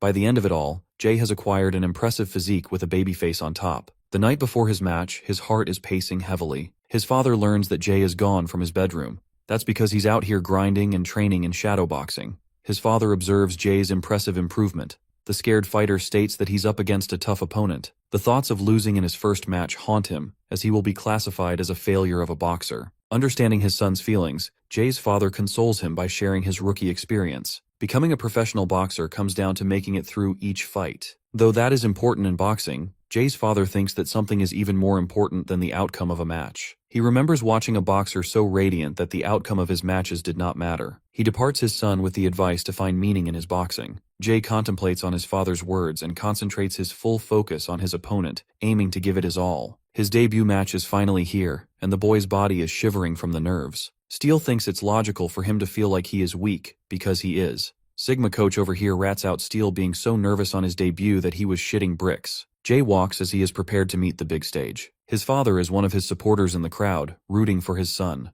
The boy carries each step into the ring with conviction. He dawns on the spotlight and sees his muscular opponent who looks terrifying in person. Jay quiets his fears and concentrates on his fighting skills. Typhoon reminds him of their battle strategy. Jay recalls that he is supposed to pretend as an outboxer and then switch to an infighting style. The boy keeps in mind all the things his opponent could throw at him. Jay is mustering his confidence, but the moment the fight begins, a punch is already gunned for his head. All that motivational speech ended up in a total mess as Blonde Boy got knocked out in the first strike. Typhoon realizes that Rock isn't hesitating in ending the fight because he doesn't know about his opponent's style. If it were any other boxer, they might have stayed down. But this is our best boy Jay, who squared up against his bully even when he was outnumbered and outclassed. That's exactly what's about to happen now too. Jay has faced the wrath of his bullies to the blows of an indestructible classmate, and now he's eating punches from a national champion. He's a veteran at getting his face smashed like a punching bag, but that's what makes him so formidable. The amateur boxer reflects that being punched alleviated his nerves a little. The champion is rather impressed by his feat. The fight begins again. This time, he's prepared to minimize damage close to his chin. The national champion wants this match to end quickly, so he advances full speed to exploit Jay's range. However, the attack that was supposed to hit is evaded by Jay's edge in speed. He dodges more of the boxer's brutal advances, giving him the illusion that he's an outboxer with good dodges. Rock thinks he's going to overwhelm Jay with his sheer might. He concentrates the effectiveness of his attacks by closing the range. The cat-and-mouse chase to catch the supposed outboxer has begun. The second he makes his advance, Jay shocks the national champion by slipping past and delivering a thunderous uppercut on his chin. The first prominent blow knocks him down immediately. The former champion is shocked that he was outplayed with a perfect uppercut. He is starting to realize that he just got played by his opponent, who is actually an infighter. Typhoon believes the real match will now begin, since both of them have gotten a taste of each other's strengths. The battle resumes with both fighters egging each other in close range. The battle of fortitude begins as Jay fortifies his feet into the ring. Rock is pretty impressed by the rookie's strength. The both of them strike each other with equal pace. Typhoon remembers that the boy in the ring is someone who possesses zero talent or strength compared to the big dogs of the boxing world. But still, there is something special that separates him. It can't be hard work as every boxer does his best to achieve their goals. The feeling is unusual, but alas, the coach firmly believes there is specialty to the boy's skills. The champion seconds this as he thinks Jay is more advanced than typical rookies. At the same time, he's just a rookie who receives a flurry of punches from the overwhelming opponent. Compared to Steel, his current opponent is even more aggressive. Jay activates speed to his advantage, deploying a sidestep to exploit openings. Then he whacks Egghead with a bunch of jabs, but they're so weak he doesn't feel anything. The fight is going just as it was in training against Steel. The same motions are repeated, only this time Jay is faster in reacting. They firmly believe in the boy's abilities, who is currently cornering Rock and dodging his every move. After all, Jay has already experienced the weight of even finer punches. This allows him the experience to evade and match his opponent. Typhoon is impressed that his student is coming through, to the point where he can spot a future where Jay wins this fight. The round comes to an end. His coach gives him sound advice to maintain the lead in the scoreboard in the second round. As for Rock Kang, he is clearly impressed by his rookie opponent's strengths. It's almost unfair because Jay would have outclassed the typical rookie fighter with his excellent dodging skills. His sharp evasive maneuvers feel as if they are influenced by a greater fighter than Jay himself. Hint, his name is Bitchface. With all that said, Rock thinks Jay is still behind when it comes to the bottom line. Meanwhile, Jay's father is starting to realize the gravity of the situation. In the second round of their fight, Jay is the green and confident fighter. Every move of his is being realized as he dashes and rains a flurry of punches down on his opponent, gaining the advantage. This is a good way for him to acquire more points, so the delusion of winning is within sight for him now. Rock throws a hook that misses our boy's body. He's trying to stay light on his feet because even one move could be the end of him. As for what is troubling Jay's father, he hopes Typhoon sees what he sees. However, the coach is far too busy admiring the boy's improvement in the fight and thinks that he'll win for certain. Surviving past the second round, the coach advises Jay to maintain his endurance so he doesn't run out of gas. It's clear to anyone that Rock is going to try and swing for a finishing move to rack points. Then something hits him. Jay is unusually exhausted, too exhausted despite his intense stamina training. Typhoon immediately realizes what's going on as he turns to the boxer that is his opponent. Jay's father has been concerned the entire time about the pressure of the fight building up as fatigue to a newbie fighter. This psychological fight has been a spiral of punches that are enough to jab at a boxer's fortified mentality. It's anything unlike a fight performed with training. Jay couldn't handle how to deal with the pressure, so while he did pull off amazing punches here and there, it has gotten him tired. Rock knows this weakness and has been exploiting him as the stage he has to control. Typhoon knows that if he continues with this trajectory, Jay is getting obliterated without a doubt. He calculates the Rock's next move and chooses to entrust in the boy's abilities to outperform the veteran opponent. In a show of courage and motivation, he tells his disciple to do as he always performed. Thus began the third round of the fight. As always, it became a battle of attrition first. Something about this clash is different from the previous, as his opponent had been saving strength while Jay wasted his juice. Little boy Jay's speed has taken a huge hit and he's barely able to avoid punches now. It's visible to anyone how Jay's momentum has trapped him on the back foot. The unfortunate rookie boxer is being pressured as more and more of his opponent's punches penetrate through his defense. He does get a hit in here and there, but it does nothing. Typhoon is worried for Jay, who is bent on keeping his opponent tied. He manages to dodge an insane left hook, impressing the former champion. Regardless of his attempt, unfortunately Jay loses his guard and eats a powerful hook right to his face. This should be the decisive hit that spells his end. His body collapses as he's knocked on the ground. The countdown for his demise begins, with Jay resting in the contemplation of his opponent's amazing strength. Jay is pressured by the insane difference in the fighter's experience. At the same time, this is a boy who used to take a beating daily. He's not down for the count and still gets right up. Rock is able to tell that he's faced strong opponents before to have come this far. The rookie fighter has earned massive respect from him. To honor him, Rock wants to use his most powerful technique, which spells bad news for Jay. The match appears to be in his favor, but this kind of moment is exactly what Jay had been waiting for. He ducks his fist and creates the perfect opening to launch a thunderous liver shot. Alas, even with his best attempt to finish him off, the attack gets blocked, and in return, Jay is knocked down again. The match seems to be a loss for our blonde boy who couldn't overcome the veteran no matter how hard he tried. He lies contemplating what sums the value of a person. Even his opponent is secretly rooting for Jay to learn from this experience to overcome him. The winner and loser is always determined by the conclusion of the fight. There are indomitable forces who rise to the top, but only a handful get to experience the flames of such heights. In Jay's case, his answer is clear as day. He refuses to give up even if the outcome will result in a loss. The boy is ready to give it his all even if the outcome is set in stone. Even after experiencing 2 major setbacks, he's gotten up again. The referee wants to conclude this match against the rookie's favor, but realizes that he's still hungry and laser-focused for more. To respect his integrity despite the damage, the referee decides to continue the fight on the basis of stopping the match next time he collapses. The round resumes with Rock pummeling through Jay's defenses. He's definitely not in the mood to hold his punches and maintains tight pressure against his opponent. Then, just like the previous round, he corners him and throws a barrage of punches. In his mind, Jay has already accepted that he might be one of those boxers who lost their first debut match. But that doesn't matter to him. He did not learn how to box to show he's better than others. He began boxing to discover the beautiful meaning of true strength. Despite getting slammed in the face, Jay's fighting spirit screams to continue. Rock is impressed to have been pushed back even at the rookie's exhaustive state. Our blonde boy knows he doesn't have much gas left in him, so this battle will be decided with another clash. Rock admits the rookie's superiority against other fighters of his league. Jay's father supports him while his coach reflects the impossible odds the boy has had to overcome to make it this far. Typhoon saw something in the boy, so he accepted the match. Bro signed his student's own death. He wants to realize the answer through Jay's actions. Rock's punches keep on becoming even more powerful instead of losing their force. It comes to a point Jay is barely supported by the ring. The powerful straight shook the boy as he's never faced anything like this before. Instead of feeling jealousy or hatred against his opponent, our glorious blonde boy has come to respect his opponent's incredible hard work and years of perfection. Their boxing is the result of the lives they've led up until this moment. It's a communication between two fighters, both backed by different stories about how they became such people. The outcome shrinks to the point of irrelevancy, and within the same ring, Jay learns to appreciate the joy of boxing. The final attack is upon him, Rock's most powerful straight punch. Even though he commands his legs to move, his body is too rigid.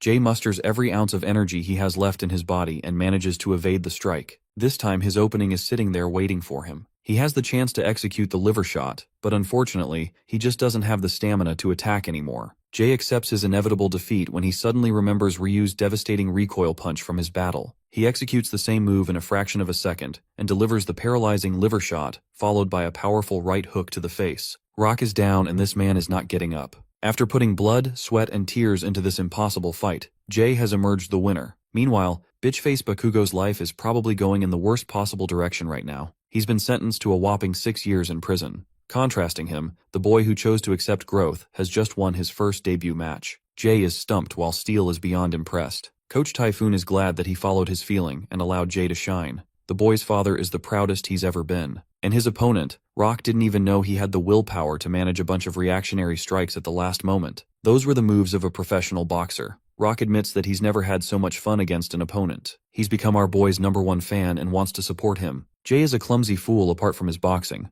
but his courage speaks volumes and adds a testament to his training. It's clear to the veteran that this boy is bound to have a bright future ahead of him and will eventually become a champion contender for the belt. However, he's afraid of the boy's inevitable fight with the champion, who is a force to be reckoned with. After his fight, Jay rests on his bed, being unable to sleep. The scene of the fight refuses to leave his mind. The accomplishment of finally becoming a professional boxer hits him. The boy remembers a memory lane of difficult experiences, the obstacles that he faced and how much he had to overcome to produce this result. He smiles like the jolliest kid in the whole world, kicking his legs and shit. The only reason he was even able to make it in time is because of Ryu's influence. That night, instead of resting, he decides to shadowbox against his previous nemesis. He tries to dodge and recreate the moment from the fight. Only this time he is struck by a powerful blow. That means the blonde boy survived by the skin of his teeth in the previous fight. Jay expects to meet Ryu in the ring someday, but the poor guy doesn't know he's rotting in jail right now. After exhausting himself in training, Jay wants to head home, but he's not ready to call it quits, and sees Yu's piercing shadow. The fight doesn't even begin before it ends.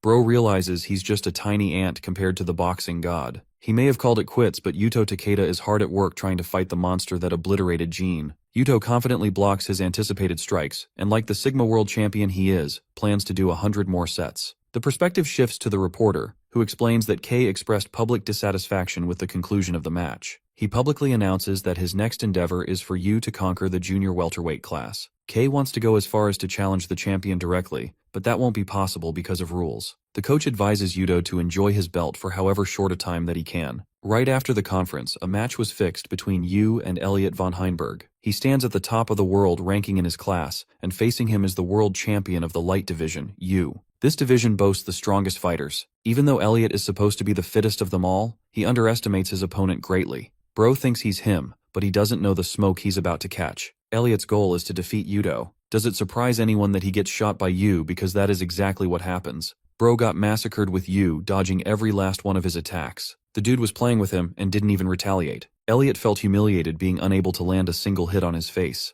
A boxer of his caliber is bound to feel insulted after such crushing ignorance. After the conclusion of the first round, Elliot's ego is absolutely crushed. His coach advises him to keep his head out of his ass and focus on the game properly. The second round begins and, well, good night to Elliot the arrogant bitch. You should rename himself to One Punch Man because this man one-shots everyone he sees. This match is a public show to demonstrate his might to the reigning world champion of the division, Yuto. It's a way to say, I'm coming to knock you right out. Yu has demonstrated that he boasts the ability to end a fight the second he wants it to end. He is at the pinnacle of talent while Yuto represents hard work. He goes for another run, while his coach is worried. They thought that Gene might be an easy opponent for Yu, but now it's become a real problem as even Yuto's most difficult opponent suffered a humiliating defeat. Yuto is running like crazy. This man knows he is cooked. His coach knows Bro is cooked. Everyone knows he is cooked, but he still keeps training.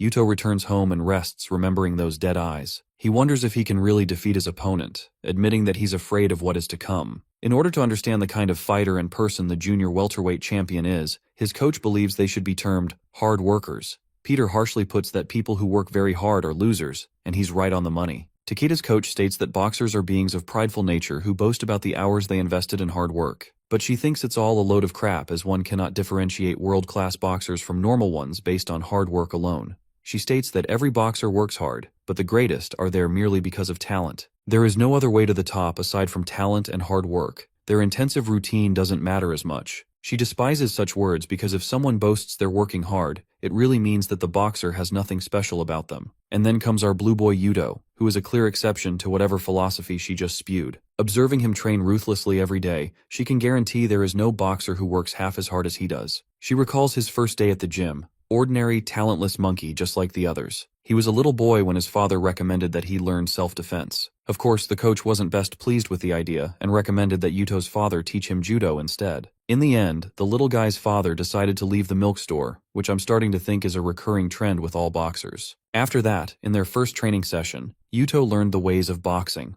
The people who boasted high athletic ability could ensure a flow in their movement, but this little guy was probably the shittiest candidate to ever become a pro boxer. He would tremble and fall like a pipsqueak. In other words, from way back then, Yuto was deemed a talentless, ordinary individual. But that same boy is now a world champion of a major division. When she asked about Miho, who was the boy's mother, she learned that her condition is getting stable. These three were actually childhood friends. Miho, Hiroto would always play together. Miho was always the clumsy and weak child of the bunch. She needed the assistance of others. Without long, they experienced their youthful lives. By that point, Misaki invested a good number of hours into boxing, while Hiroto steered in the direction of judo. He would always boast a happy smile when he began dating Miho, but that complicated their friend group. She wasn't surprised they would end up together, and felt crushed in the end and couldn't say anything. The three of them still enjoyed happy times together. Misaki valued their relationship and chose to support her friends, grateful for the moments they spent together. Despite her best wishes, Hiroto suddenly passed while Miho's condition worsened. Before his passing,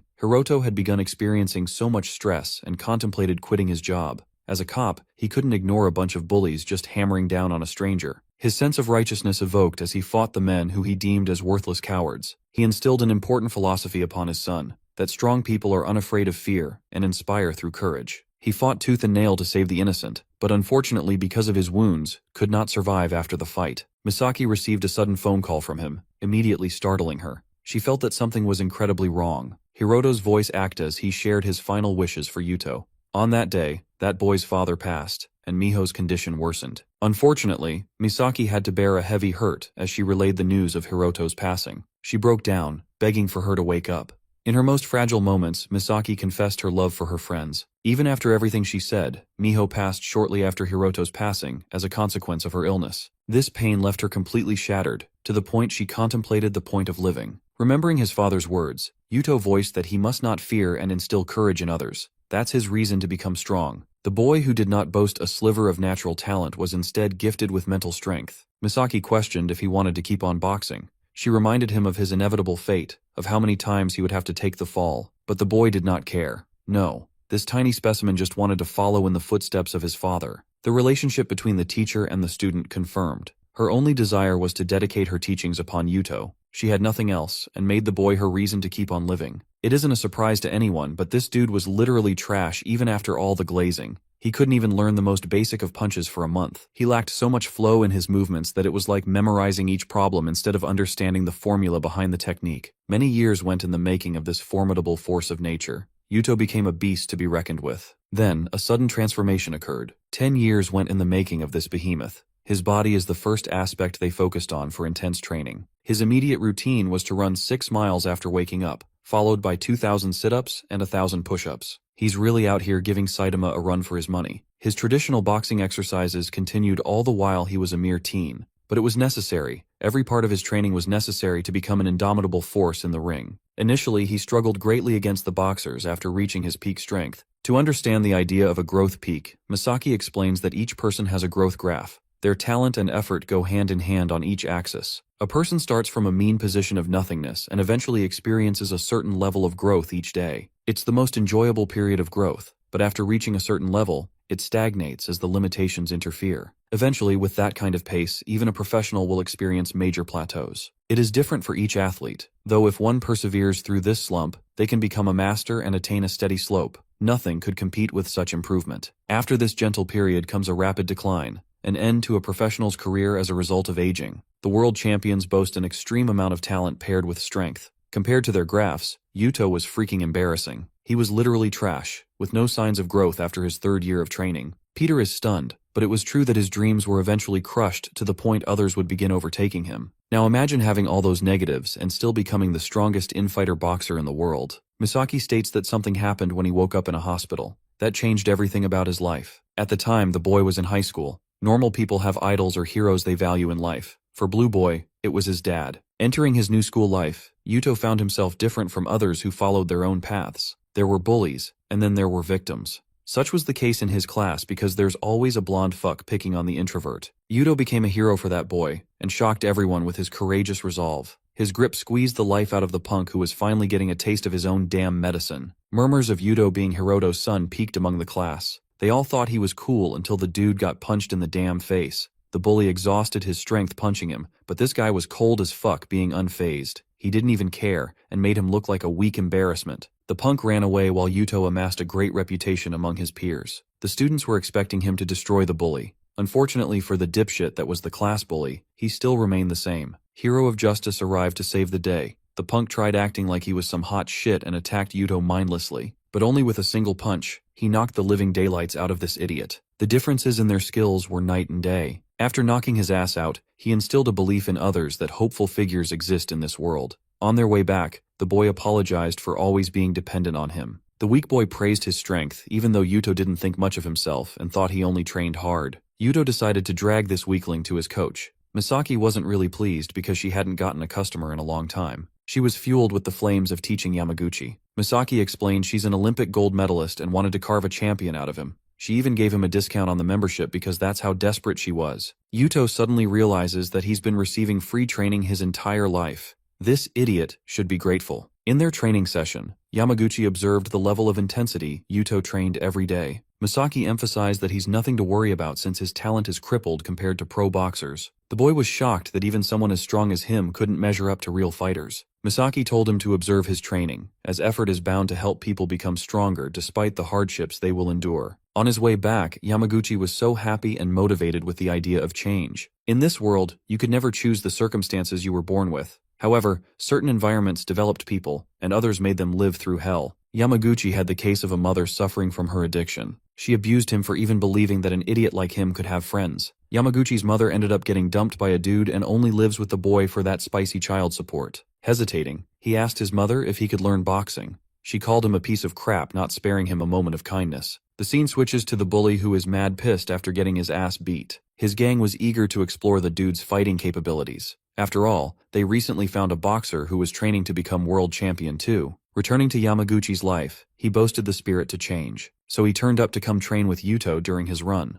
Blue Boy was thrilled to have him as a partner, and recommended that he run at a slow pace. Unfortunately, Yamaguchi got wasted like hell while the person in front of him kept dashing into the distance. His respect for Yuto increased massively since they were both the same age, and yet he trained so hard. Yamaguchi was fueled with a reason to change, despite his environment rebelling against his growth. At the end of their run, Yuto was so proud of him for making it this far without stopping. He expressed his admiration for the beautiful sunrise. A unique sense of euphoria engulfed him after the workout. Happiness and freedom, the miserable boy felt at last. The night before school, the bully learned that the knight-errant just wants to brawl with the worst of the worst. This guy crushed actual killers in combat. He's crazy levels of crazy. He's all the more curious to fight strong guys, which is why his next target is Yuto. The kind gentleman even asks the class bully to share lunch. He couldn't understand his nature at all. Even after beating him up, the punk woke up to a note of apology from Yuto. But then this kindness is sometimes a sign of humiliation. Pissboy brushed his offer and furiously ran away. He found himself extremely annoyed and was made fun of by other people now that he couldn't bully them. Their lives continued with the bully disappearing off to nowhere. Yuto's training with Yamaguchi continued as the boy began catching up. One fateful night, Kazu called Yuto. He had captured his dear friend Yamaguchi and introduced himself as the anti-hero in the superhero trope. Bro thinks he's edgy. Mr. Antihero over here is acting like a real villain and even threatens to subdue Yamaguchi if the police get called. Yuto arrives quickly and immediately questions this psycho. Kazu is one of those people who loves playing games with people. He hasn't been enjoying things because he gets to squash punks that are nowhere near his level. Since Yuto's name became a popular hit, he's on the hunt for him. Yuto is angered that all of this happened because of a petty reason. He rushes to attack Kazu, who dodges it like it's nothing. The psychopath even praises Yuto's skills, but literally plays with him like he's a toy. Even the bully thinks it's impossible for him to defeat a fighter like Kazu, who destroyed every single gang in the area. The dude is a monster, but something about his opponent seems to strike him odd. He realizes that there is nothing special about Yuto, that he's just a ball of emptiness with no talent. He repeats the same moves like a damn NPC with the easiest fighting moves. Kazu realizes that a coach had to sculpt this talentless fuck from the ground up so that he could obtain this strength. Kazu bashes him with a hook, proving the point that he's on a different level. He remarks that Yuto's fighting ability is based on simplicity, while Kazu is a genius in the art of boxing. He finds the fight incredibly boring and delivers a powerful smash.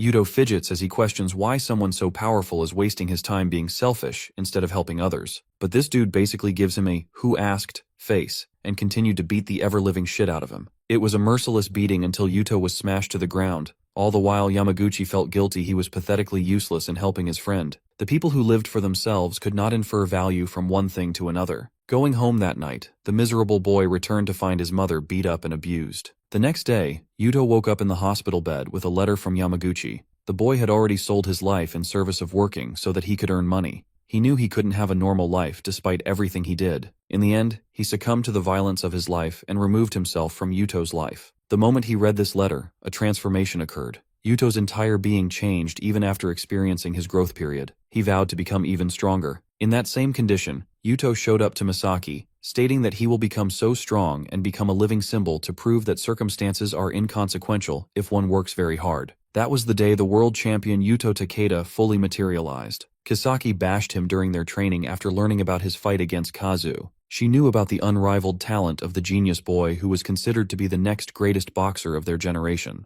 Misaki wanted to support Yuto's vision to defeat him, so she entertained his delusion through their training. While Yuto doubled down on his training, Yamaguchi felt even more miserable doing his shitty job. The night finally came where Yuto faced Kazu a second time. The result? He got his ass beat the same way like last time. But even after getting taken down, Yuto vowed to crush Kazu's talent someday. After that defeat, Blue Boy decided to switch strategies. He decided to quit his school life to pursue boxing full-time. Misaki, being a responsible adult, wondered if she should help him realize more fruitful paths than boxing. She wonders what his parents would have told him, and decides to give him an answer that he wanted to hear the most, a sign of approval. Yuto's training continued, more and more, from one machine to another. The night of his third fight against Kazu was here. Yuto was defeated again. Without breaking his heart, he returned to train harder. Then their fourth fight came. Yuto was defeated again. He trained again and challenged the genius boxer a fifth time. Kazu was really starting to get bored now. Yuto was defeated again. Yamaguchi cried as he remained miserable and succumbed to his rigid environment, while Yuto trained every single day to change the impossible to become possible. Years passed, and there had already been dozens of times he lost against Kazu. The second he woke up, his only thought was to train. Being so damn stressed, he couldn't decipher a dream from reality. But Misaki felt shocked, because she was seeing him obliterate his growth peak. He became living proof of an athlete who grew past his potential. When Yuto challenged Kazu again, even he was surprised by his improvement. The outcome remained the same, but he was actually glad to see some growth. Yuto couldn't even harbor the words to speak, but everything he was muttering about related to his mistakes. Kazu was getting impressed by his continued rate of improvement, and then one day, Yuto proved to be trouble for him. While his friend contemplated ending his life, Yuto, in his third year of going professional, had several bumps in his rate of improvement. He had become a monster who trumped the genius of Kazu, dishing out a punch that we all had been waiting for. Yamaguchi remembered the beautiful sunrise he shared with Yuto on their first run. A human who had passed the abilities of talent had been born. Yuto Takeda, in his present prime, answers that the sport of boxing is proof that anything can change through hard work and dedication, no matter the circumstances of anyone. The world champion's mission to prove that hope exists for all. The big day is here. The final match between the world champion Yuto versus the lightweight division superstar Yu. The crowd is cheering for Yu's godlike talent as he emerges from his side. Those eyes with unparalleled talent take the crowd by storm. This is the man who didn't take a single punch from Jin, and now he's hungry for his second title. From the other side emerges the champion himself, Yuto Takeda. He's the guy who is strongly boasted as the best infighter in the world. It is Yuto's incredible hard work that made him the boxer who conquered the junior welterweight division. The difference in their physique is hilarious. Yu's bottomless eyes stare in indifference. All eyes are on these two fighters, each representing the peak of hard work and talent. However, even the commentators are confident of Yu's immediate victory. They don't think the reigning world champion has a chance of surviving this calculating monster. Misaki reminds the blue boy of their game plan. His heart is racing as he stares into an intimidating boxer. Yuto thinks that it's okay if he gets knocked down because he can always get back up again. The fight begins as he dashes to attack Yu, attempting to overcome the wall of peerless height. Evading his deadly jabs, Yuto cuts past Yu's line and takes the fight in close range. However, our boy dodges and maintains his distance. Misaki's game plan for him is to keep the pressure on his opponent. Back when they watched the match with Jean, they realized this attack of Yu is impossible to counter. The only solution against such a move is to compromise the range of his opponent. Yuto capitalizes on pressure, making sure Yu never gets the chance to deliver his lethal move. Their plan is to draw the fight for all 12 rounds, and something they've learned from Yu's fights is that he never experienced a drawn-out battle. They think it is possible his body will show signs of weakness, giving them the opportunity to defeat the monster. But this simple and see-through plan is well within the expectations of Kei. In their battle strategy, he coached Yu about Yuto's strong points. His muscles are the ultimate defense, while his lightning-fast speed and incredible stamina make him a force to be reckoned with. In essence, since Yu is an outboxer, Yuto is supposed to be his greatest weakness. Yuto's stamina is so freakishly powerful that he doesn't show signs of fatigue even in drawn-out battles. At first, Yu planned to strike him in range, but he's in the mood to prove a point. Adjusting his position, Yu shocks the world as he mimics the world champion's stance. Kei wants the world to know what true talent really looks like. The world is stupefied, including Yuto, who doesn't want to focus on overthinking and instead prioritizes the attack. Then the first punch rains on him, shocking the spectators. A second punch follows and connects, putting this dude in a daze. He's like, what in the actual F is going on right now? The thing is, Yu is copying each of his movements down to the smallest of details. What's more is that he's faster and more precise than the guy who spent a decade honing his skills. Misaki is rendered speechless while Blue Boy is literally questioning his life's decisions. He's realized that this is the level of talent that cannot be contested. It is a fact of reality that Yu would defeat him every time they faced each other. The crowd goes wild seeing Yu's sudden shift in fighting stance. A person mirroring his abilities is outclassing the world champion in a devastating beatdown. Yu refuses to hold back, and even feints are ineffective. When Yuto tries to go heavy on the guard, he gets slammed from the side. Just like how he would rain down a barrage of punches against his opponents, Yu is doing the same to him. Misaki realizes he's in a serious pinch, and hopes that he survives the first round so they can discuss a way out. The first round does come to an end along with Yuto Takeda's confidence. My guy's face looks like he's seen a ghost or something. Misaki brings this fool back to reality, stating that it's no time for him to zone out. The poor guy is at a loss for words as he sees no competition to Yu's powers.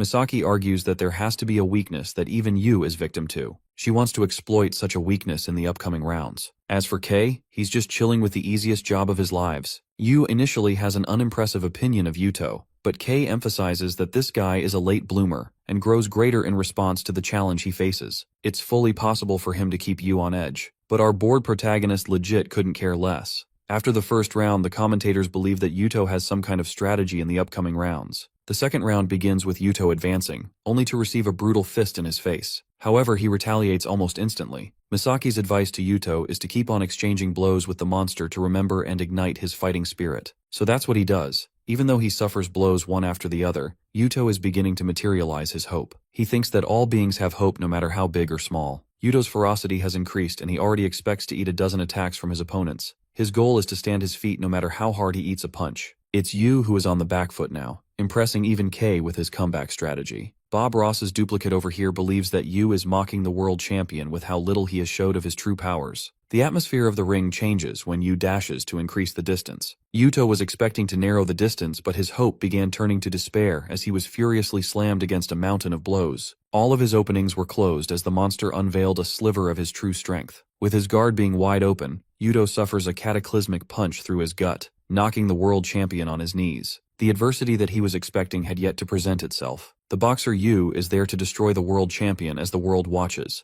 Among the crowd sits a boy. It is Yamaguchi who is rooting for Yuto's success. The author brings an interesting point regarding effort, as it is always portrayed to be exciting to watch. But the reality of true effort is the loneliness and mental fatigue that comes from doing the same thing endlessly. Misaki saw the shadow of his parents and her old friends while he suffers to maintain a plank. So after the training, Misaki almost wanted to sway his mind about boxing and decided not to pursue the thought. Back in the ring, the world champion of the junior welterweight division is suffering immense pain. It's hard for him to breathe, but the blue boy remembers the power of friendship and gets right back up. However, his opponent Yu remains unfazed and undeterred. The big question is how he is ever going to overcome him. The round continues with Yuto analyzing his situation. He knows that he has to suffer through the hits and break inside Yu's range. He does that successfully and manages to close the gap by putting pressure on Yu. Gojo's dad K is impressed that he's trying to make a comeback, but even Blue Boy is starting to realize that he can't keep up for long. Yu goes on the offensive, giving him a fraction of a time to wonder what he should respond with. The monster delivers his killing move, but something impressive happens. The world champion has cut past his attack, putting Yu off balance at the last second. Coach K is ecstatic for the hard-working boxer. The second round is coming to a close with Yuto giving our boy a run for his money with his tackles. The world champion perseveres against heavy attacks to the point even his body of extreme endurance is starting to wear down. Yuto dashes faster only to get punched so hard that he's knocked down for the second time. Misaki is contemplating surrender, while Blue Boy is out for days. Bro looks depressed, but then he remembers what he is fighting for and gets back up again. Becoming the embodiment of his words, Yuto Takeda takes the crowd by storm. He no longer possesses signs of consciousness in his eyes. That much is even clear to the referee who is keeping a watchful eye on him. Poor Yamaguchi realizes that Yuto is fighting so hard to show the people around the world that there is hope. He is the one who made him start over and overcome the hardships of his life. Even his mother is getting treated for her addiction. The world champion suffers a harsh blow but keeps on fighting. Even though he shouldn't, he still keeps on fighting. Yamaguchi begs for him to just stay down. The round ends as Yuto officially becomes the only fighter to have made it into the third round against Yu. His coach scolds him, but the blue boy is so defeated he can't do anything but narrow their range. His mind has entered a state of dizziness. Misaki encourages him to hang on until he can close an opportunity to strike. She wonders what her old friends would have thought of her.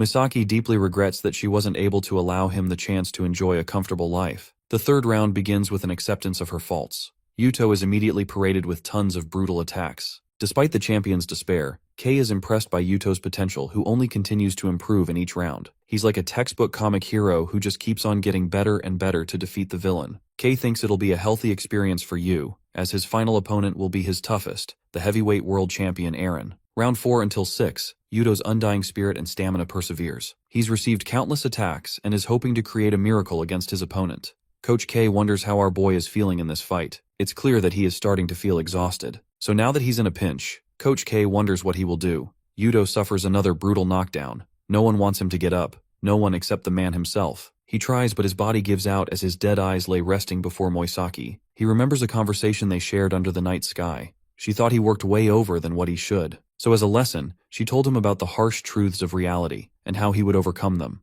There is a bleak risk of being shattered after working hard. Misaki feared this outcome the most for Yuto. She wants him to treasure life as she's lost precious friends too, but the fact she could experience such incredible people made her life fulfilling enough. She thinks that Yuto should treasure the same gift of life by resting his heavy burden once and for all. The world champion, no. The boy she brought up from a young age became her greatest gift. Yuto Takeda, fueled with passionate eyes, gets back up again. His light reminds Yu of Jay's persistence. The round begins with Yu dodging a heavy attack. It's getting harder and harder to evade this boxer's attacks. Yuto Takeda has taken the center stage with an incredible lead. His coach is stunned because the most exceptional thing happened. Yuto Takeda lacked the flow of movement that geniuses like Yu possessed. But now, in the midst of this fight, he has acquired that flow. The talentless boy entered the domain of peak talent, evolving and skyrocketing in growth. This monster is unstoppable, until he gets bashed with 3 critical attacks from his opponent.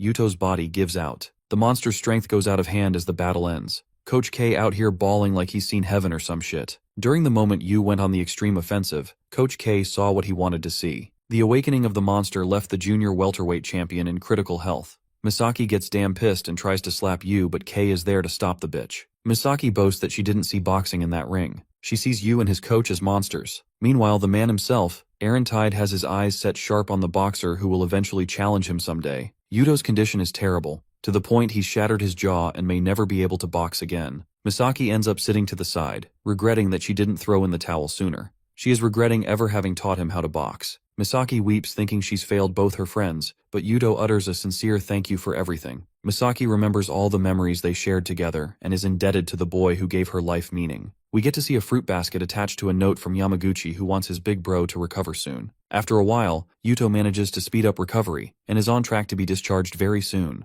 The doctor also tells them they have a patient who is a big fan of Blue Boy. This little guy received continued donations from Yuto for his treatment of a rare disease. He fights for his life every day, and there is no sign of recovery. However, seeing the champion fight on the big screen gave him the courage he needed, just like Yuto, who got back up many times.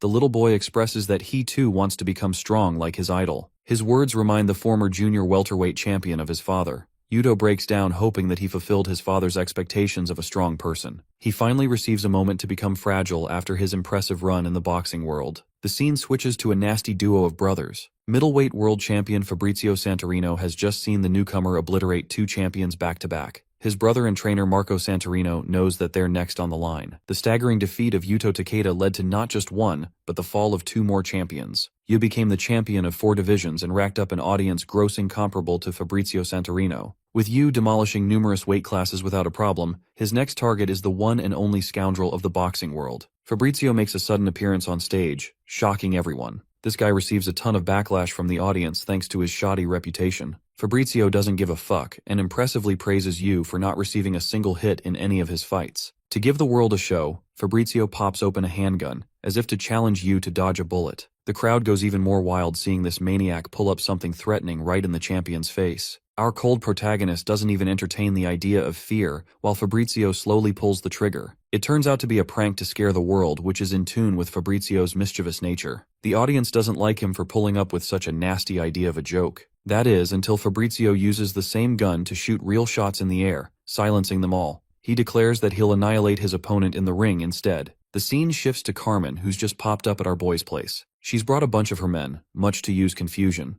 They begin inspecting every quarter inch of the house on behalf of Kay's orders. The fact that cameras were discovered inside means something is definitely not right. Carmen handles unknown packages and discovers another one of Fabrizio's pranks. He sent our boy the corpse of a headless cat so that he could scare the man. She tells her men to handle the situation and explains that both of the Santorino brothers are a little fucked up in the head. Marco does everything in his power to intimidate and scare Fabrizio's opponents before they even enter the ring. They're like pigs, but Kay's team can handle a bunch of pigs. Carmen is put in charge of inspecting everything that Yu is to come in contact with. The mental warfare between the world champions is already underway. After a deep inspection of the site, they found 30 devices to spy on our boy. Carmen explains that a boxer named Chavo Urus became the middleweight champion after the retirement of Bob Norris. Yes, this is the same Bob from the commentators. He's one of the legendary 5 that Kay trained and made a killing machine out of. Carmen muses that Kay's last 2 students are barely anything resembling humans. Soon after becoming champion, Chavo caused a sudden upset being defeated by Fabrizio, who toyed with his mind. The man manipulating him behind the scenes was Marco, who made sure the boxer couldn't fight at his best. This is to emphasize that Yu's next opponent will take more than just raw skill to defeat. These guys are pussies who don't fight on fair grounds. Carmen warns our boy to trust only her and Coach K. Yu's usual training continues with Carmen keeping a strict watch. She learned that his daily life is pretty pathetic, as all he does is cycle between the home and the gym. There's a sudden shift in Yu's eyes, as if he's even more depressed now. After this training, Carmen and Yu head home when he asks about the bodyguards. She tells him they're guarding his place. She tells Yu to prioritize his own life if they ever get attacked in public since she can handle the threats by herself. At home, Carmen is forced to be his cook since they can't trust anyone. She recommends that he doesn't eat food outside since fast food workers are easy to be bought as they're already surviving on pennies. Carmen winds up preparing a bunch of different dishes for him to eat, admiring her own cooking skills. She's stunned when she sits across the table from him and sees Yu's frowning expression, something she had never seen from him before. Poor girl gets triple the shock when our boy can't even eat her food without throwing up. Carmen's self-esteem gets disintegrated as Yu barely manages to finish his meal.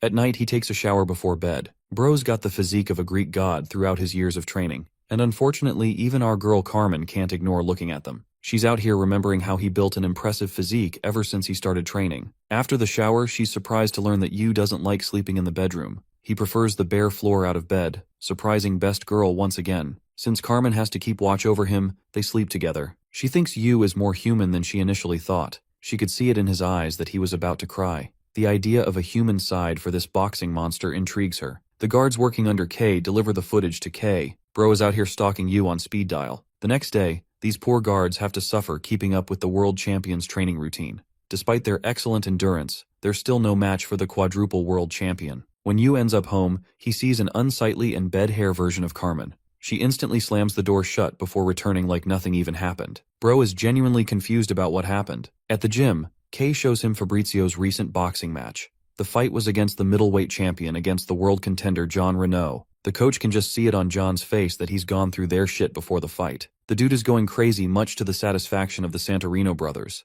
The fight begins on near enough equal grounds. Yu is a little taken aback while his coach explains that Fabrizio excels in a dogfighting style. He's the dirtiest world champion when it comes to his rough movements. There's no sense of defense and the only focus is on the attack. Fabrizio excels in a theatrical boxing style, earning their slander. The opponents he fights are forced to pursue his boxing style, but that's exactly where he wants them. Kay even mentions that Fabrizio is using drugs to cut the distance between their strengths. Peter is among the people of the crowd and recalls the experience from their interview.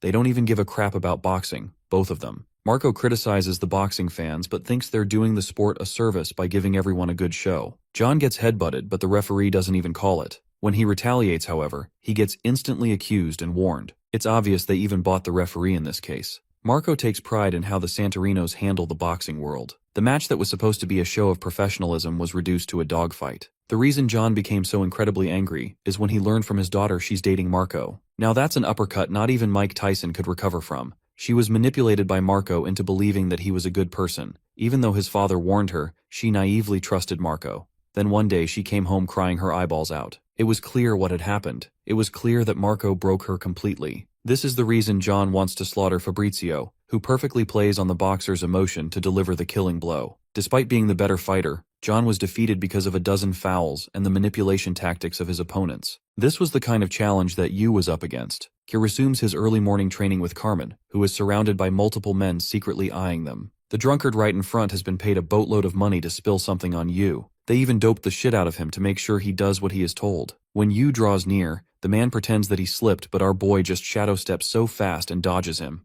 Carmen had laid out the initiatives for Yu. She prioritized that he stay clear of any people who come in contact with him. She also wanted him to stay away from the reporters' questions. Marco's out here spilling hundreds of nasty rumors about our boy. Carmen knew they were going to try and manipulate the media, but she's happy to give them something in return. She sneaked in spies of her own among Santorino's men. So the next day, he's the one who swims in hot waters being flooded by the media. Instead of annoyance, he's impressed. In this game, money prevails and Kay's got an endless amount thanks to his gym. Everything is going well except for our boy's food, which is apparently dreadful. The packages he receives are all being burned for his safety. She can't ever leave his side or use any electronic devices. But that's nothing to worry about since this guy is a super introvert who doesn't use anything. Carmen drills into his head that while Fabrizio won't lay a finger on him, Yu's cat is another thing. She prefers that he stay on his guard to protect his meow. Bro, the coach is staring at the cat like crazy. He is definitely cooking something. It's been half a decade since Yu's appearance at her gym. The high school student had now gone on to conquer 4 weight divisions.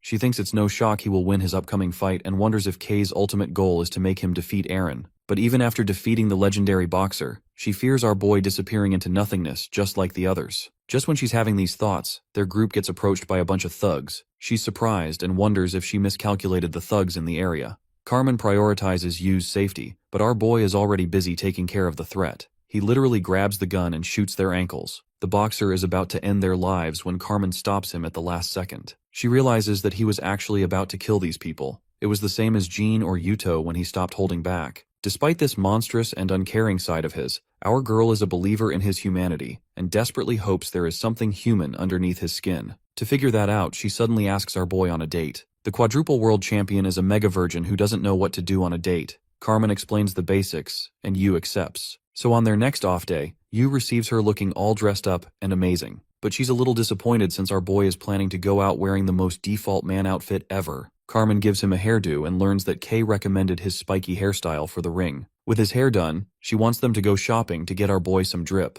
Carmen pulls out the flashiest shit for him to wear. The duo looks so embarrassed, but the best girl makes him wear the outfit anyway. Yu is definitely not feeling it while Carmen is eating it up on his embarrassment. They go through a bunch of different outfits, all of which make her laugh. Then bro pulls up with a classic suit that makes him look like a model. Carmen gives him the green signal and proceeds to check out. They go to an amusement park. The roller coaster doesn't even amuse our boy, but at least it's entertaining for his girl and his cat. They explore a bunch of different enjoyments together. Bro even has a balloon of his own cat, such a Sigma male. Through their photographs, Carmen finds annoyance with Yu's blank expression. She tasks him to follow a technique she is going to use. Carmen meticulously crafts the most beautiful smile while Yu looks like an abomination. Their next muse is a haunted house. This girl is out here fantasizing about their couple life like crazy. The plan is to draw closer to him when she gets scared. She reminds him not to attack people in the presence of ghosts. But this hypocrite is scared so badly that she bashes the hell out of the zombie. Girl ends up neutralizing the threat for real. Carmen is starting to realize that she just might have feelings for our boy. More haunted than any of the mannequins is Jean's dead face. Both of their girls scare each other while the men stare in confusion.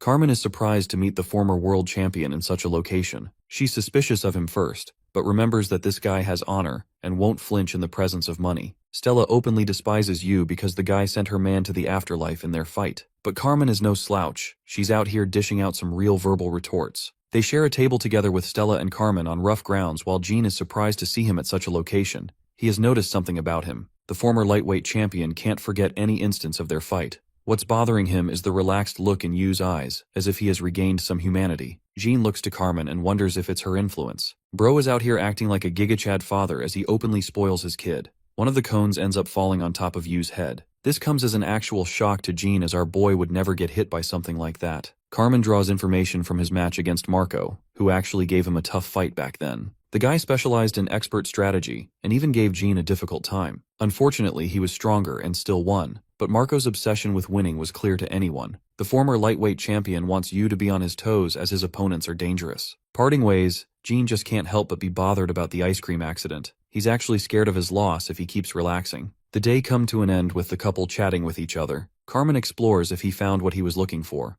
Yu tells her he wanted to pursue it, but now he's even more confused than before. She questions if Yu will continue his boxing career even if he doesn't find what he is looking for. Carmen recommends that he tries to find that same light in a different aspect of life. She wants him to enjoy the delicacies of life so that he doesn't have to look for anything. She's out here delivering god-tier riz by saying the light might be sitting next to him. After the fireworks, a strange girl approaches Yu as a fan, but she has a message for Carmen from Marco. She rips the note without even reading it. Everything was going well until that point. Carmen still enjoyed the date and prefers they return to their regular life. At that moment, Yu makes an unusual request to go on more dates with her. She feels delighted to say yes, while Marco secretly enjoys their scene. Their daily routine continues as usual, and Yu is actually starting to like her food now. But the more he likes her, the more his boxing skills are taking a hit. The coach is mad, pissed, and wants to have a meeting with Carmen. He scolds her for having fun with him. Coach K is super annoyed and even confronts her for having feelings. Carmen tries to reason, but she gets shut down and relieved of her duty to guard him. Instead, Yu receives Mr. Funny Nose as his new security guard. When Carmen returns home in a sour mood, she is blindsided by a stalker who was awaiting her arrival. The crazy middleweight champion Fabrizio had been waiting for this moment. A callback to the boy's first question. He never found what made it so interesting to hit people. Carmen's state is in a pinch as she suffered nasty injuries thanks to Fabrizio. Yu is devastated when Kay gives him the news. Kay takes the blame for not being careful enough with Carmen's health. He doesn't want Yu to be affected personally and emphasizes that he focuses on his training. In their press conference, Kay meets Marco and immediately confronts him about Carmen's situation and takes light of the matter. The interviewer asks for their impressions of the other person. Marco states that he is extremely proud of the coach with his undying thirst for victory. However, at the same time, he thinks that the boxers under his reign are toys that he plays with. But his newest obsession is just as much of a monster, so he thinks it evens out. The next hearing is from Coach K. My guy pulls the oldest trick in the book and swings full speed for a "your mom" joke. The crowd goes wild while Marco literally tries to attack him. K welcomes him to try because he's more than ready to beat the ever-living shit out of him. It's rare for even Marco to get peeved to this extent. The interviewer quickly shuffles to Fabrizio next, who openly declares that he will kill Yu in the ring. The atmosphere is tense as the microphone is finally handed to Yu. The quiet boxer remembers his heartfelt encounters with the one person who didn't see him as a person and valued his life as a human. In the end, hitting people led to the demise of Carmen. Yu breaks the ice and states that he isn't going to finish the fight quickly. He gives the spectators a shivering smile to emphasize that he's going to destroy Fabrizio in all 12 rounds. Peter is shocked because this is a first for Yu, who never even gave his opinion until today. After the conference, Marco vents off his frustration while Fabrizio is juicing the hell out of his body. It's necessary for him to take full doses because of Yu's insane abilities. Carmen wakes up the day of the fight. The crowd is going wild, especially for Yu's impressive track record of conquering divisions. Emerging from the side, Yu approaches the ring, causing the entire arena to go crazy and cheer for him. However, for his opponent, the faces of celebration quickly turn to expressions of anger. This man is met with no praise and instead receives the crowd with incredible hate. The Santorino brothers could not give a flying fuck about these guys, and straight up hit them with double the middle fingers. Fabrizio's hands are wrapped by the referee to prevent cheating, but Peter thinks it's actually a performance for the audience. Bob Norris believes that the fight is in Yu's favor since he survived the emotional turmoil already. At the same time, Fabrizio is looking juiced the hell up.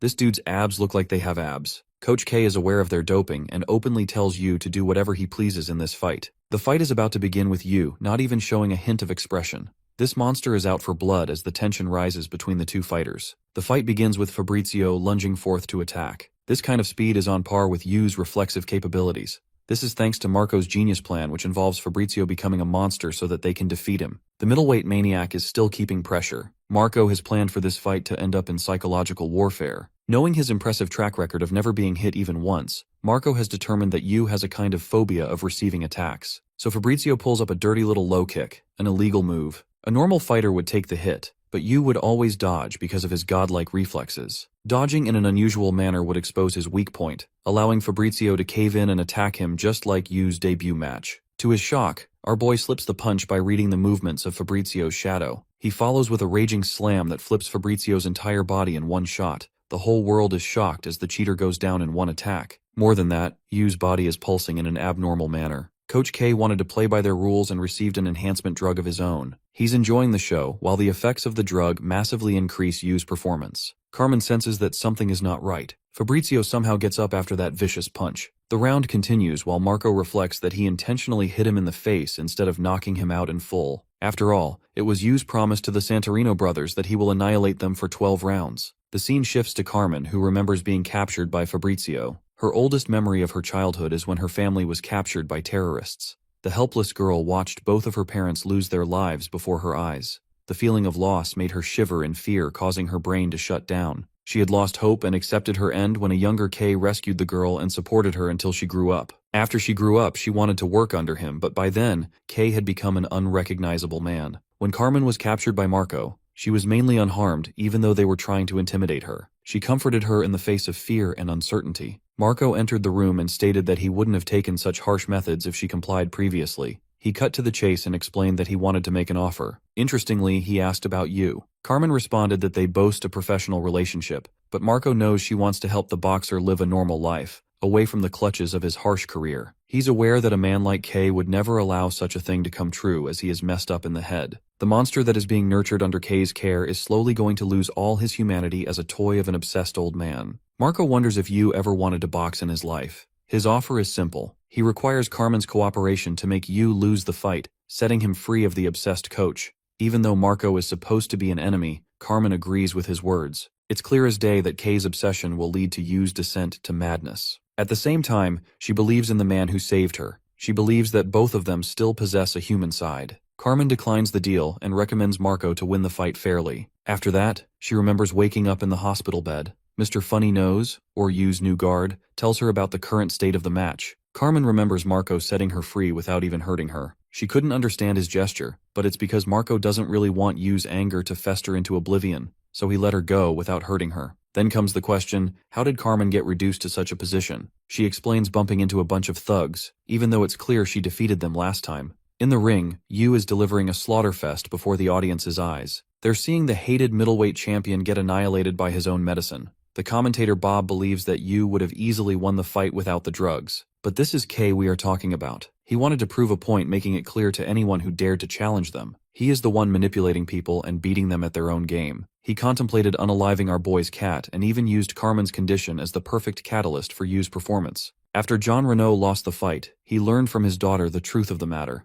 Marco didn't do anything to her and was only trying to scare her away. She begged her father to stop fighting them as they didn't cause her any harm. This paints the Santorino brothers in a different picture. They're not actually villains or malicious people like the rumors claim, but that doesn't matter to Yu, who is demolishing them in this match without a hint of remorse. Carmen, even in her compromised condition, wants to do something, but Funny Nose recommends that she doesn't try. It's because the lengths Kay is willing to cross are boundless. Funny Nose reminds her that Kay is a ruthless man who has taken countless lives in his time. He urges Carmen to stand down. In the ring, Fabrizio has suffered a mountain of injuries. Before the fight, Marco told his brother to remember Yu's game plan. Since he wanted to draw this fight out, it's a confirmation he will make sure to bash him for all 12 rounds. Fabrizio knew from then that it would be impossible to get the better of his opponent. The good thing about this fight is that Yu isn't interested in a quick victory. Coming as a shock to the commentators, Fabrizio drops his guard completely. He has assumed the stance of a grappler who is ready to use his reach to his advantage. But the monster Yu is not to be underestimated as he lunges forth and disappears into thin air. Reappearing from behind,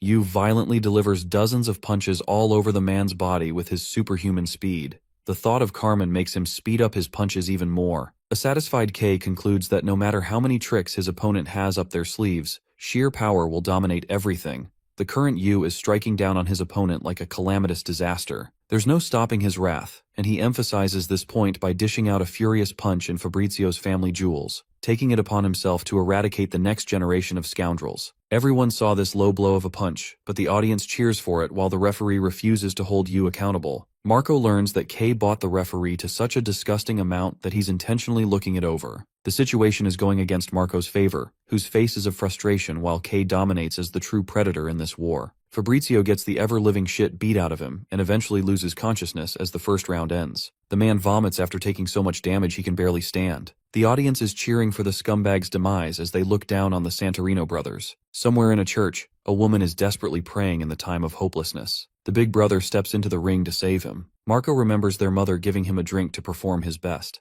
Even though he didn't want Fabrizio to consume it, he did so anyway. She wants them to stop the fight if they can't win, as their mother truly cares for her children. Fabrizio wants to win this match for her mother, but right now, even his brother's words are incomprehensible to him. Marco instantly realizes that something is not right, as evident by the color of his lips. That's when he realizes another layer of Kay's treachery. This man delivered spiked milk for Fabrizio to drink right before the match. Their poor mother is basically the definition of a retarding person. The three siblings boasted different hair colors because their mother tried to pay off the debt their papa left them. Marco didn't despise being poor and thought this was just the way things are, but then he could see her mother struggling to pay rent. When leaving for school, Fabrizio and Marco never spent a day in class. They couldn't go to school but wanted to earn money so that Julia could. Marco was the intelligent one of the group and led the operations. He busied people with conversations while Fabrizio snatched their money. That's how they went around collecting cash.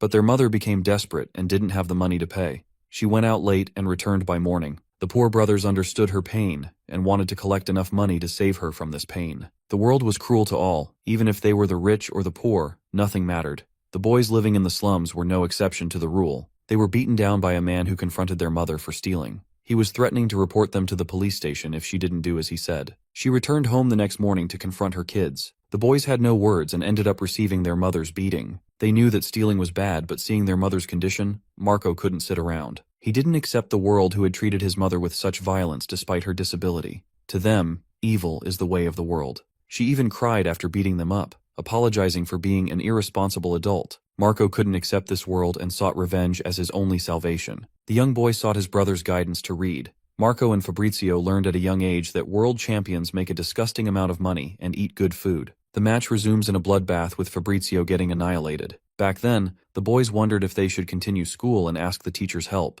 Marco liked the idea and taught his brother how to read first. He returned in the afternoon after spending quite some time looking for their school. Marco did various jobs as a little boy to collect the money. His family rested, but Fabrizio realized that his brother was working day in and out. Marco wanted to exact his revenge against the man who toyed with his mother. He knew from a young age that he couldn't become a good adult. At the same time, Marco didn't wish for Fabrizio and Julia to grow up like him. He wanted to make his brother world champion or achieve something great while he did all the bad things. That night, the boy left to find the drunkard bald freak. He picked up a dollar bill, but right as he did, Marco bashed him with a stick. The little guy underestimated how many hits it would take to knock him out, so he sprinted and laid many traps. Tripping into one of those traps, the man fell face flat into a pool of tar. Using this opportunity, the boy whirled sharp stones all over his head. He knew he couldn't fight a grown man up front, so he took extreme measures to attack from a distance. The bald freak became enraged, playing right into Marco's hands. He had laid many traps for him in the alley. The drunk idiot chose to pursue the boy instead of thinking strategically.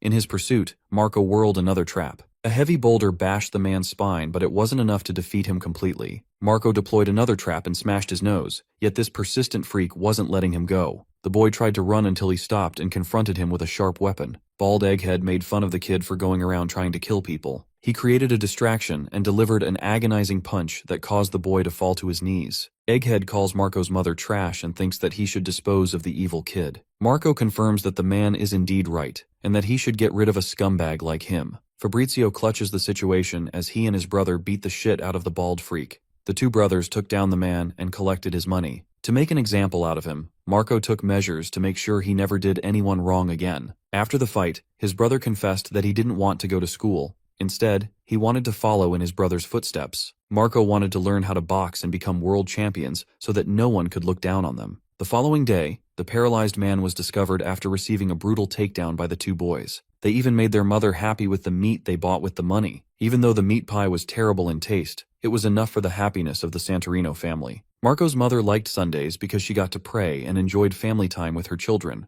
Marco and Fabrizio's next venture was to learn how to box. Unfortunately, a boxing gym didn't exist in their village, and illegal clubs were the only thing they knew. One day, an old drunkard offered them a chance to learn how to box. Luciano Mondi introduced himself, but really he's just a nobody to the boys. This old man happened to be at the scene of the crime and saw everything. Marco threatened him back. The old man saw the vigor in their eyes and offered to teach them how to box. This is how they met their first master. He wanted them to beat the shit out of each other without really teaching them anything. Fabrizio and Marco started punching each other while Luciano observed their abilities. He could see that Fabrizio is a natural fighter who is handling his older brother without much of a problem. But when it comes to good decision-making, Marco is the one who is the better of the two. He has determined strategy and knows how to plan for a good future. Luciano tells them about the two aspects involved in boxing, both mental and physical. Each of them has been blessed by one. The brothers confess their desire to become world champions. Luciano doesn't think it's enough because a world champion boasts both the physical and mental aspects. Since they specialize in one each, it will be hard. But the final aspect to boxing comes down to pure obsession of winning. That is what made the Santorino brothers so determined. The drunk man boastfully claimed he would help them become world champions if they learned from him. So from that day forward, he taught them how to fight. Luciano didn't want them to focus on their weaknesses, and instead prioritize their strengths. He was ruthless with their training. Time passed as they entered their teen years and eventually blossomed into adulthood. Once they became adults, they confronted their wretched father who left the kids and their mother undefended with a load of debt. They beat him up and required him to sign unless he wanted a world of a beating. Luciano didn't interfere in their business and didn't care what they did. He wanted to give them advice but remembered he isn't their parent. Marco invited him for dinner to celebrate Christmas. Moving forward to their family dinner, the drunkard and his boys are pretending to know him as their boss. At home, their mother is surprised to meet an unexpected guest. Marco introduced Luciano as their boss. She treated him with kindness. Julia had also grown up around this time and became surprised to see the older man. She was always the observant type, so Marco had to quiet her down. Julia quickly broke the ice and even played around with Luciano's beard. It might have seemed like Marco's mother is about to end his life, but even she joins in on the fun. The dinner is ready at last. The family offers a prayer before enjoying the delicious meal. After the night, Luciano thanked the boys for showing him a good time.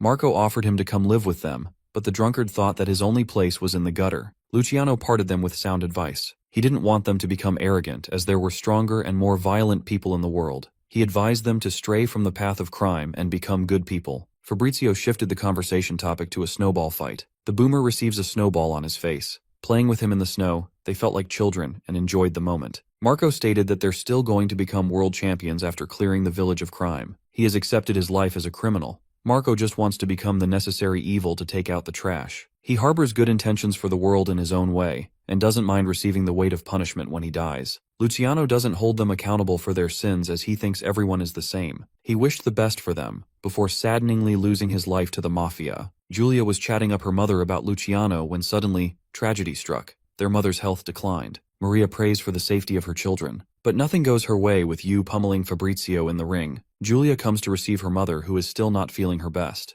Her son is experiencing a world of pain though, and still asking for more. The match has suddenly turned into a boxing bloodbath. Even Bob is confused why the doctor and the referee has not interfered in the fight yet. Normally it would be stopped at once, but Marco knows that the association requires the Santorino brothers to stop the fight themselves. After all, the crowd is going wild with the entertainment and cheering of brutality. Coach K has played his cards perfectly. The round concludes, but it's only been 4 out of 12 so far. Marco recommends stopping the match as even after losing the title, they will still have plenty of opportunity to collect money. But his brother is surprised and doesn't want to stop in the middle of a fight. He's frustrated at the thought of humiliation. One day, Maria and Julia were attacked by a bunch of crooks. While they remained safe, Luciano suffered critical injuries and suffered a major gash in his abdomen. At the start of the 5th round, Yu is staring down at his prey. Fabrizio remembers Luciano's words, who thought that they could become the most powerful figures in the underworld, but they still shouldn't go down such a path. He recommended his pupils to live their lives as accomplished boxers, even though there were people like Jean and Bob in the world who they could never defeat. He even warned them they might run into a true monster someday. Luciano's prediction was right as Fabrizio stared into the eyes of the predator. He reminded them that winning in life is impossible as enemies are always replaced by new ones. People only live a brief period of becoming the strongest before fading. Such was the life of his own family. It is hinted that he also dabbled into a similar path as the Santorino brothers and lost his family. He didn't care about the meaning of teaching those two young boys boxing, even if they didn't end up becoming world champions. Later, the Santorino brothers had to help their mother get a brain surgery. Yo slams down on Fabrizio, much to Kay's content. He wants him to show no mercy. Fabrizio struggles to keep up against him while Macro is still indecisive of what should be done. Luciano's life came to an end with his parting message for his pupils. Julia rushes her mother to the emergency room because of her condition. Fabrizio is in no condition to fight while Marco begs that he stop the pointless match. But he doesn't want to quit, as quitting would invalidate all of their efforts and everything they've done so far. The fight continues even though Marco fully understands his brother is outclassed by the terrifying boxer. He's ready to throw the towel the second he feels his brother's life is in danger, which is surprising because that dude is barely surviving in this fight. The 7th round officially makes Fabrizio the only boxer to have withstood Yu's wrath to this extent. The terrifying boxer makes his offense without mercy. He doesn't spare even a moment for Fabrizio to attack. He remembers a conversation he shared with his brother when they were young. At the beginning of round 8, people started questioning the meaning of continuing the fight. Fabrizio doesn't want to succumb to this fight even if it breaks him. Round 9 starts off with Yu still demolishing this guy. He has probably hit him like 300 punches at least. Bro is eating that shit and questioning life. At the start of round 10, Fabrizio bears a hatred for the world. He hates that people have to struggle so much to live such normal lives. Round 11. The ring is tainted with the blood of the middleweight world champion. Finally, round 12, the final round. Having survived up until this point, Fabrizio's face looks like it's going to need plastic surgery. Marco is about to surrender when the men of the association forcefully stop him. The concept of right and wrong is fragile and malleable. While Julia is begging for her mother's health, Marco is worried for his brother's life. What the world is bearing witness to is a public execution before their eyes. Marco begs Fabrizio to run. Yu demolishes his face with a brutal punch, one after the other. This time, Yu isn't holding back as he tears apart Fabrizio's body. The middleweight champion has already lost consciousness, and Yu is still going on and on without stopping. Fabrizio's condition is critical to the point he's lost his sense of hearing. All he sees is a monster that's tearing him apart. Fabrizio tries to punch him and prepares for a final bout. He embodies his philosophy and refuses to run from the ring. Fabrizio commands that he strike at him. Only 5 seconds remain on the clock. The monster charges for a final killing blow. This man is for real about to end him. 3 seconds as Julia is called by the doctor. 2 seconds as she remembers her family. The final second as Yu dashes full speed to end the man's life. The world comes to a shock when they see the presence of the radiant boxer appear on stage. He stopped Yu's punch and saved Fabrizio, while Julia also learns that her mother survived. The radiant figure, the one who had saved Yu from back then, has just appeared again. Some recognize him, some don't, but it's clear to many that Jay has stepped into the ring. The crowd wonders if he's making a comeback. Jay tells him that they'll encounter each other in the ring next time. He walks right past Kay, who hates his sudden entry and even threatens to kill him someday. The alphabets are having a real beef in this manhwa. Marco calls for immediate medical attention for his brother. After the conclusion of the middleweight title match, Yu won without any worries. Many had assumed that he was weak in longer time controls, but he showed everyone that he is the real deal. Peter thinks that Yu is the definition of a boxer who has crossed perfection and stepped into a line of inhumanity. There was a pivotal moment in this match. The retired boxer Jay personally stepped in to stop the fight. Normally a lawsuit would be issued immediately against anyone who tries to pull such a stunt. But Jay is different. Nobody knows why he stepped in the ring. Peter knows that Yu has created a monster who continues to grow to terrifying strengths. Both Jean and Stella watch the match unfold. His wife is worried like hell, but the former lightweight world champion thinks it's Kay who they should be really worried about. He desperately hopes that Yu gets saved by someone someday. Yuto Takeda watched the fight too. His new girlfriend noticed that he looked sad.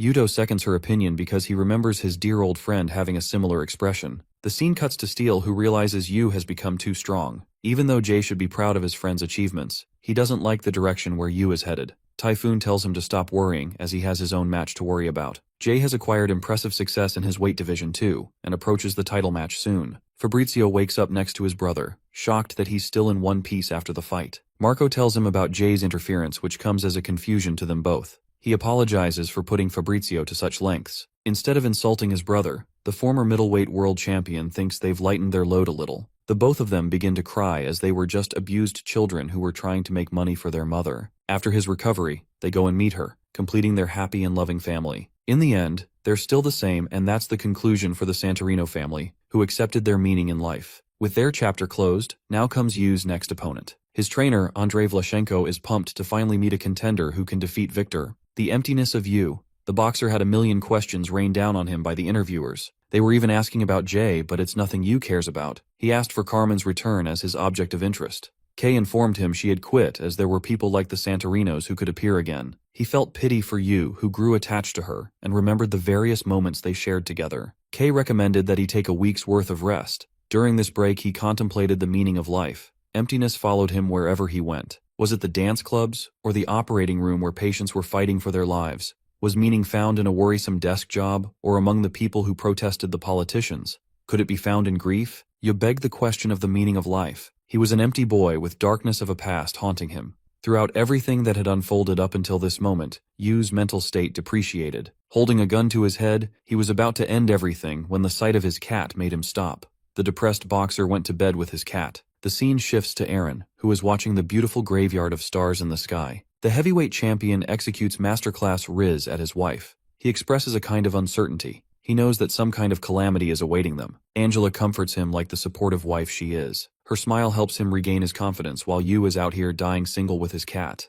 Coach K is satisfied with his powerful punches. Their next target is the world champion Aaron. Even though Victor is supposed to be Yu's opponent, it's Aaron who he should really be worried about. The coach wants to grant him the perfect body to demolish his next obstacle. His training regimen will also increase in difficulty. Yu goes on to crush his following few opponents. It's always the same idiots thinking they can beat him until they get punched in the face. The first fight of the super middleweight division ended in less than 2 seconds. The second fight against the grizzly bear-looking Chad ended in 2 seconds as well. The super middleweight champion Rook Stone was demolished. In his third fight, Yu's opponent was whining because this dude knows he's about to get destroyed. His coach acknowledges him, so this single hairballed fuck thinks he's an anime protagonist who will win. That delusion gets uppercutted in his face as Yu wins the fight in less than 2 seconds. His last opponent is the champion of the light heavyweight division. He too gets crushed 1 second into the fight. Yu has solidified his status as the invincible boxer who has no equal. He's no longer giving the audience a show and instead focuses on slaughtering his opponents. Peter thinks that Yu's objective is Aaron, even though Victor is supposed to be his next opponent. The outcome of their fight remains to be unclear. Andre is out here cheering for his own pupil's demise when Mohawk Lover pops up and asks his coach what's up.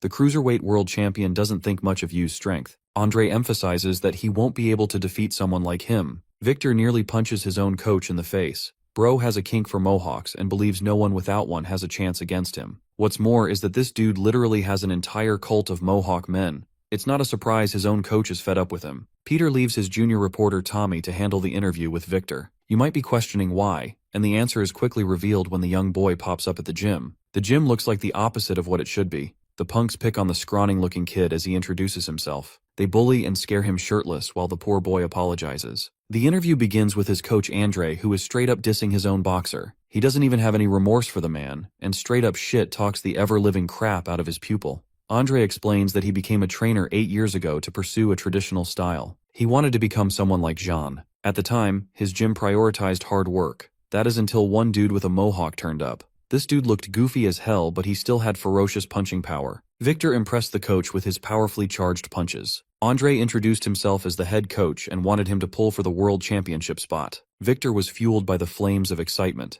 but for Andre, it was the worst decision he ever made in his life. Because when he asked the dude to clean up, Victor boasted his obsession for mohawks. Andre realized that this guy is basically a dumbass with a lot of talent. He tried teaching him how to throw jabs, but this man thought it was insulting to throw such a punch. Andre decided to let him do as he pleases. He even placed a bet to do anything Victor wanted when he became world champion. The day of Victor's debut match, he wasn't doing anything but crazily throwing hooks. Of course, that left a lot of openings, and he got nuked in the face for it. His coach thought that it was pointless to have a single move as their specialty, but something happened in the 4th round. His opponent had grown too confident, but unfortunately slipped and received a devastating punch. It was a total knockout, and a first victory for the behemoth. Andre understood that luck played a huge role in this fight, so he hoped for his next opponent to teach him a lesson. But then Victor knocked him over too. The same thing happened and his lucky punch ended many boxers. Andre couldn't comprehend what was going on. Even though the boxer boasted an incredibly powerful punch, It was ridiculous to accept that a single move landed him a fight against the cruiserweight world champion himself. Mohawk Man had already acquired many supporters by then. Before entering the fight, Victor reminded his dear coach that he's going to make him get a mohawk after he wins.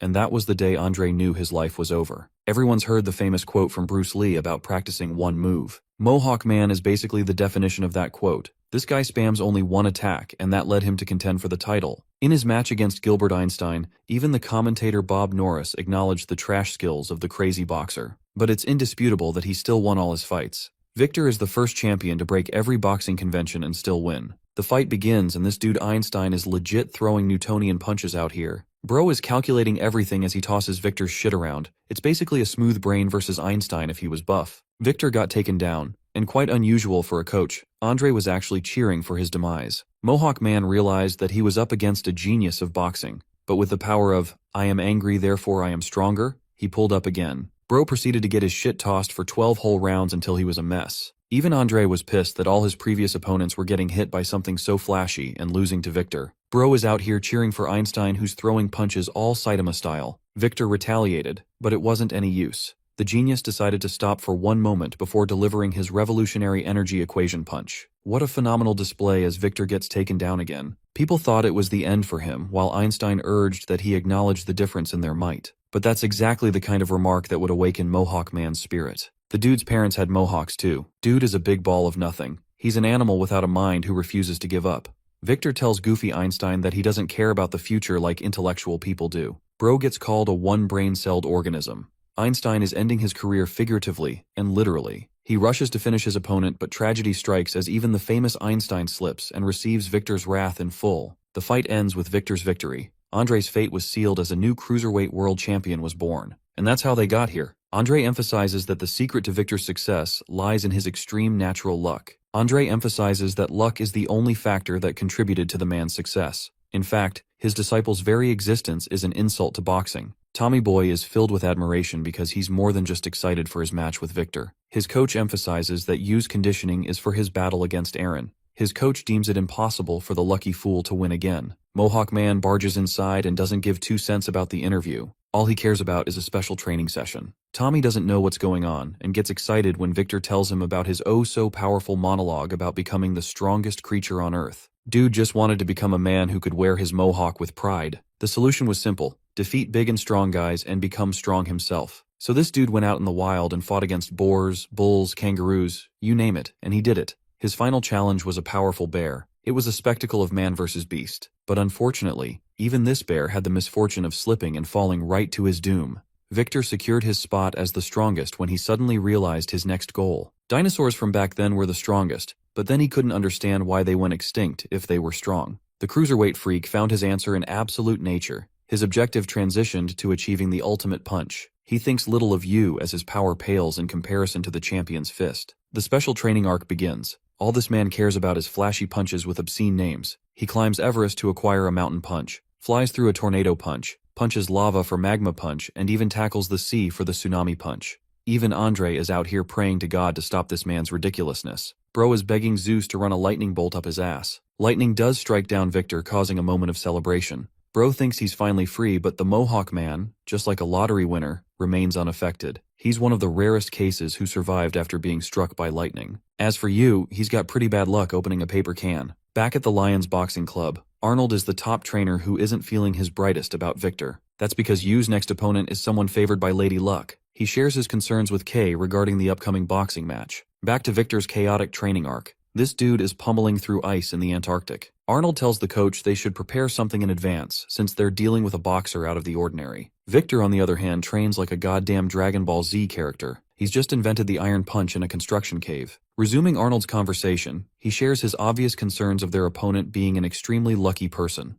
It's actually evident by Yu's shoelaces constantly getting snapped. This makes Arnold sweat bullets because the effects of luck are already kicking in. Mohawk Man trains in a contest of speed with his all-new Gatling punch, while Arnold recommends they go for a point-based strategy because the concept of a knockout could end up unlucky for you. At the same time, Kay thinks that even if they reduce the chances of misfortune happening, it's still possible to have the odds of failure stacked against them. Again, a light bulb snaps from the ceiling and crashes down, nearly hitting Yu, giving Arnold even more things to worry about. At the church, Andre is begging science to prevail. Tommy Boy is asking for a raise and an increase in height. Poor midget got stuck with 2 struggles. Mohawk Man is thinking about shitting in his usual style. He receives the holy water on his fist, therefore blessing his chances with the holy punch. Bro has more punches than I have friends. K emphasizes that they can't change destiny, and that is the same for you. He doesn't even entertain the idea of him losing, as that's just impossible. The day of the match eventually arrived. 2 boxers of prestige were about to go head-to-head and make history once again. On one hand is Yu, an invincible fighter with the ambitious goal of conquering 8 weight classes. On the other side we have the cruiserweight world champion himself. The outcome of the match is unknown to everyone. Bob Norris, being our boy's #1 fan, thinks that he'll win no matter what. Such is the gap between their abilities. So in this fight, the odds are stacked against Mohawk Man. But he doesn't care because all he cares about is punishing spiky-looking dudes with sleepy eyes. Andre encourages him to become the strongest in the world. Victor roars like a wild beast, earning the praise and excitement of the crowd. Even Tommy Boy has been converted to a Mohawk stan. Aaron is watching this fight like everyone. The fight begins with both fighters lunging right at each other. Oddly enough, Yu's foot slips right at the beginning of the match, shocking Andre and Kay at the same time. Incredibly low odds somehow seem too easy for Victor to accomplish, as evident by his daring adventures and survivability. Victor launches a crushing knockout and our boy gets launched. The entire world is shocked as the referee deems Victor the champion. But this upsetting outcome is just a prank by the author, who damn near changes the story title to The Mohawk. After this match, Victor became impossible to ignore. He was considered the strongest boxer and even outshone Aaron. Such is the power of one's incredible Mohawk. He answers a bunch of interview questions and claims to become the strongest boxer in the universe. The people cheered for their Mohawk champion, and soon he was asked to run for president. Andre couldn't believe his fucking eyes as to what was unfolding. Everything was in the champion's favor. They even ignored his nationality as a Russian boxer. Then he was even elected as the president thanks to his popularity. At this point, you might be wondering if this is a joke or not, because this guy goes crazy and even introduces an era of martial artists who would fight wars to determine world peace. World unification was officially achieved with the fists of one man, the Emperor of the World, Viktor Grigorievich. Bro introduced a policy to require wearing the Mohawk hairstyle, but unfortunately tragedy struck when the aliens invaded. Victor personally hopped on a fucking rocket and launched himself to space to fight the aliens. While all of this is going on in his head, the cruiserweight world champion has already been knocked out. Just to recap what happened before this clustered mess of a dream that we just saw,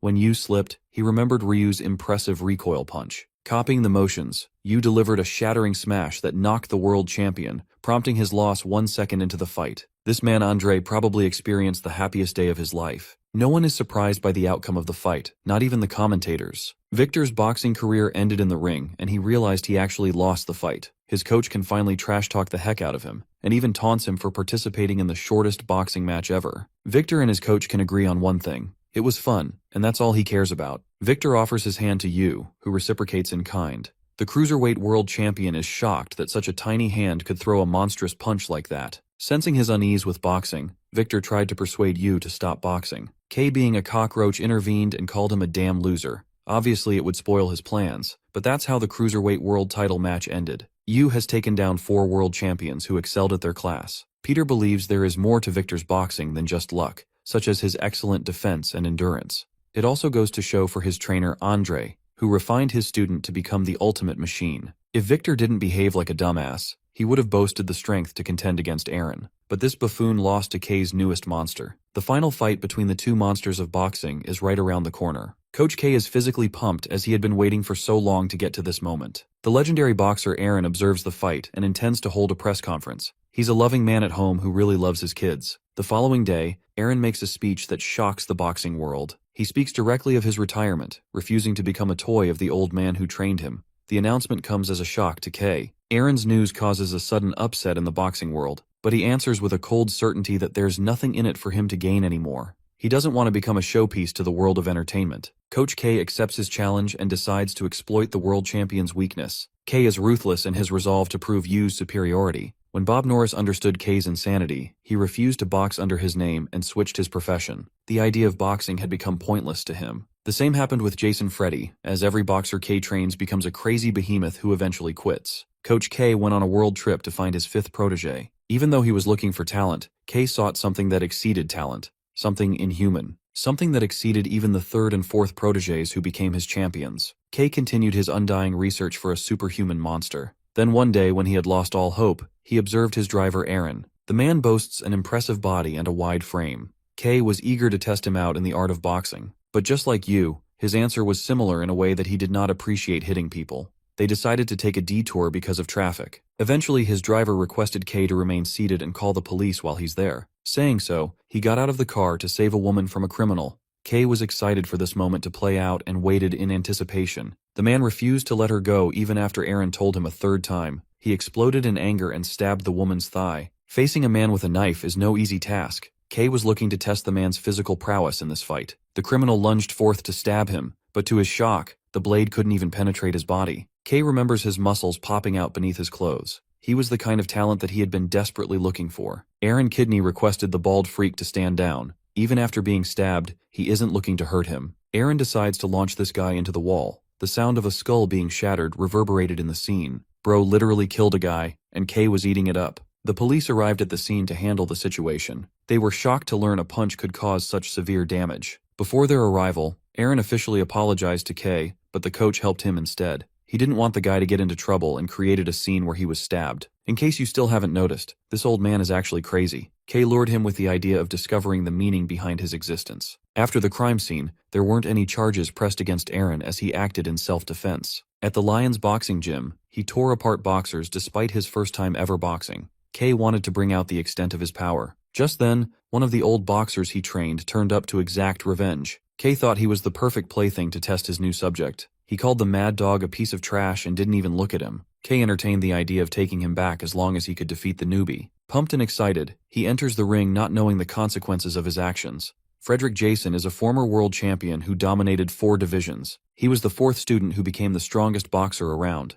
Jason was the definition of fear. He relied on a raw psychological factor translated into brute strength that terrified his opponents. He was the kind of guy that could also be classified as a monster. His only weakness was his madness, which prevented him from becoming the strongest boxer in the world. The fight begins, and almost at once Aaron gets flooded by a tsunami of disastrous blows. But he stands there with his impenetrable body of armor, while his opponent tired himself out. This behemoth caused a fear into the former world champion. Towering over him as he gently comforts him with words, Aaron prepares to attack. Jason was picked up by Kay when he offered him a chance to see a whole new world. But now, he was nothing more than a tool to his previous master. Aaron lands his punch, sending this dude right to the hospital. Kay wanted to drill victory inside Aaron's head. He wanted him to understand that everything he cared for is in a realm of superiority amongst men. Aaron became a monstrous force rising as the world champion of the heavyweight division. Aaron gets up at night ready for his boxing routine, but then he remembers he quit boxing. The man is free of his burden, so he decides to sleep it out. The feeling is nice, but it bothers him because he can't sleep, so he spends hours building his endurance like you. Aaron sees a bunch of people who greet the champion on his run while Yu trains in loneliness. He feels refreshed by the end of his sprint and thinks he's finally free. Back at home, he eats with his family. My guy is forced to eat carrots as he may be world champion, but he can never escape from the wrath of the average housewife. Meanwhile, Yu stares at the cat food, realizing that his precious little cat is not eating it for some reason. Aaron takes his daughter out to an amusement park and feels guilty for being able to experience such happiness. The scene cuts to Kay, who has prepared a gigantic punching bag for Yu to practice with. After all, he has a beast to slay. Aaron's wife consoles him, stating his best qualities, while Yu is busy tearing apart the bag from every angle. Big man experiences happiness while our boy has been the most beefed up he's ever been. Bro looks like he's been eating trenbolone sandwiches. Kay knows he doesn't even have to do anything to bring his other monster back to the ring. Because one fateful night, a depressed Carmen turns up to beg his family for help. She weeps in their comfort and tells them that Kay plotted her demise. The case is sad because even reporting to the authorities won't help them. The man they're dealing with will only retaliate with even greater violence. With what words she could muster, Carmen pleaded with the heavyweight world champion to drop out of retirement for a final fight and save Yu's life. She wants him to lose at least once so that he can no longer become Kay's puppet. As for Yu, things are getting worse and worse as his cat vomits blood, hinting a sign of decline. After Carmen's speech, it's actually his wife who pleads with the world champion to get back in the ring to save a life. She thinks there are other people in this world that need to be saved and that he needs to win no matter what. With conviction, Aaron prepares to win his final fight in the world of boxing. The next day, the world goes crazy with the heavyweight champion's announcement of returning to the ring. This match will finally decide which of them is the greatest boxer of all time. For his training, the behemoth goes to his new coach, who looks like he's got one foot in the giving. The coach immediately advises Aaron that he will struggle in the upcoming fight. On the flip side, a police officer makes the mistake of investigating K's facility. When he gets inside, he's shocked to see a human dodging literal cannonballs from every direction. Yu is participating in a do-or-die training regimen to survive Aaron's cataclysmic punches. Over to the heavyweight world champion's training, his coach explains that it's necessary for all of his training partners to require a bomb suit, as without it, they would literally die. It's like going into the ring with the definition of a nuclear bomb packed into a punch. Time passed as both formidable fighters trained in a burst to achieve excellence. Yu managed to save his cat by going to the vet, but things are not looking great as it's unusually old and does not have a long time left to survive. Aaron has his loving family supporting him and rooting for his victory. The day of the fight finally arrived. All of K's preparations up until this point have been completed. K reminds him of the first advice he gave our boy about boxing. He better channel that ultra instinct level of dodging, or he's gonna die. There's no way he's going to survive the ring if even a single punch lands on his body. K's only instruction for Yu is to kill the world champion before he's able to get a solid hit in. Instead of worrying about the match, Yu tells his coach to take care of his cat if he dies fighting Aaron. The coach accepts, and they head out to the ring. The cheering of the crowd is on another level, as this is the boxing fight of the ages. All eyes are set on these two folks who are legitimately the strongest boxers. Aaron is hell-bent on shattering K's expectations by defeating Yu. The match to decide the strongest monster begins now. The heavyweight champion senses the emptiness in his opponent's eyes and desires that he live his life as a human. He adopts a savior role for Yu and immediately lunges to attack him as soon as the fight begins. Our boy begins his dodging streak while Yu charges the same punch that destroyed many world champions before. The result is shocking as it doesn't even dent the impenetrable wall standing before him. He dashes away before his opponent is able to get a solid punch in. Our boy survives his opponent's wrath with such insane speeds that even the crowd can barely see what's going on. Before the fight, K advised Yu to bust out everything in his arsenal for this one match. For Aaron, he boasts a number of athletic advantages that could overwhelm Yu if he isn't careful. His training was nothing in comparison to the real deal. The heavyweight world champion's coach advised the same to his student. He outlined Yu's monstrous reflexes and speed that he will need to look out for. Yu presses his punches against the man's body, but they're barely even moving him. The man standing before him is a mountain of muscle. Hitting him guarantees hurting your own fists. He doesn't even have to defend because his body does the job for him. Aaron's coach advised him to take the match in the corner, as that would be a guaranteed spot for his victory. With how aggressively he tries to push back Yu, K realizes their strategy too. But that's exactly the kind of thing he had been anticipating. Instead of avoiding the corner, our boy shows everyone he isn't afraid of shit and steps into it. No one knows why he pulled such an abnormal move, as it would limit Yu's chances of escape. Aaron thinks the fight is coming to an end with his next punch. But this is Yu we're talking about, who caves in on his advantage and delivers 4 roaring punches that even send back Aaron. His coach realizes that Yu has been concealing his true strength since the beginning of this fight. Next up is the Titan's turn to use his full power, so he goes into beast mode as the monsters stare each other down. The real fight between monsters is beginning.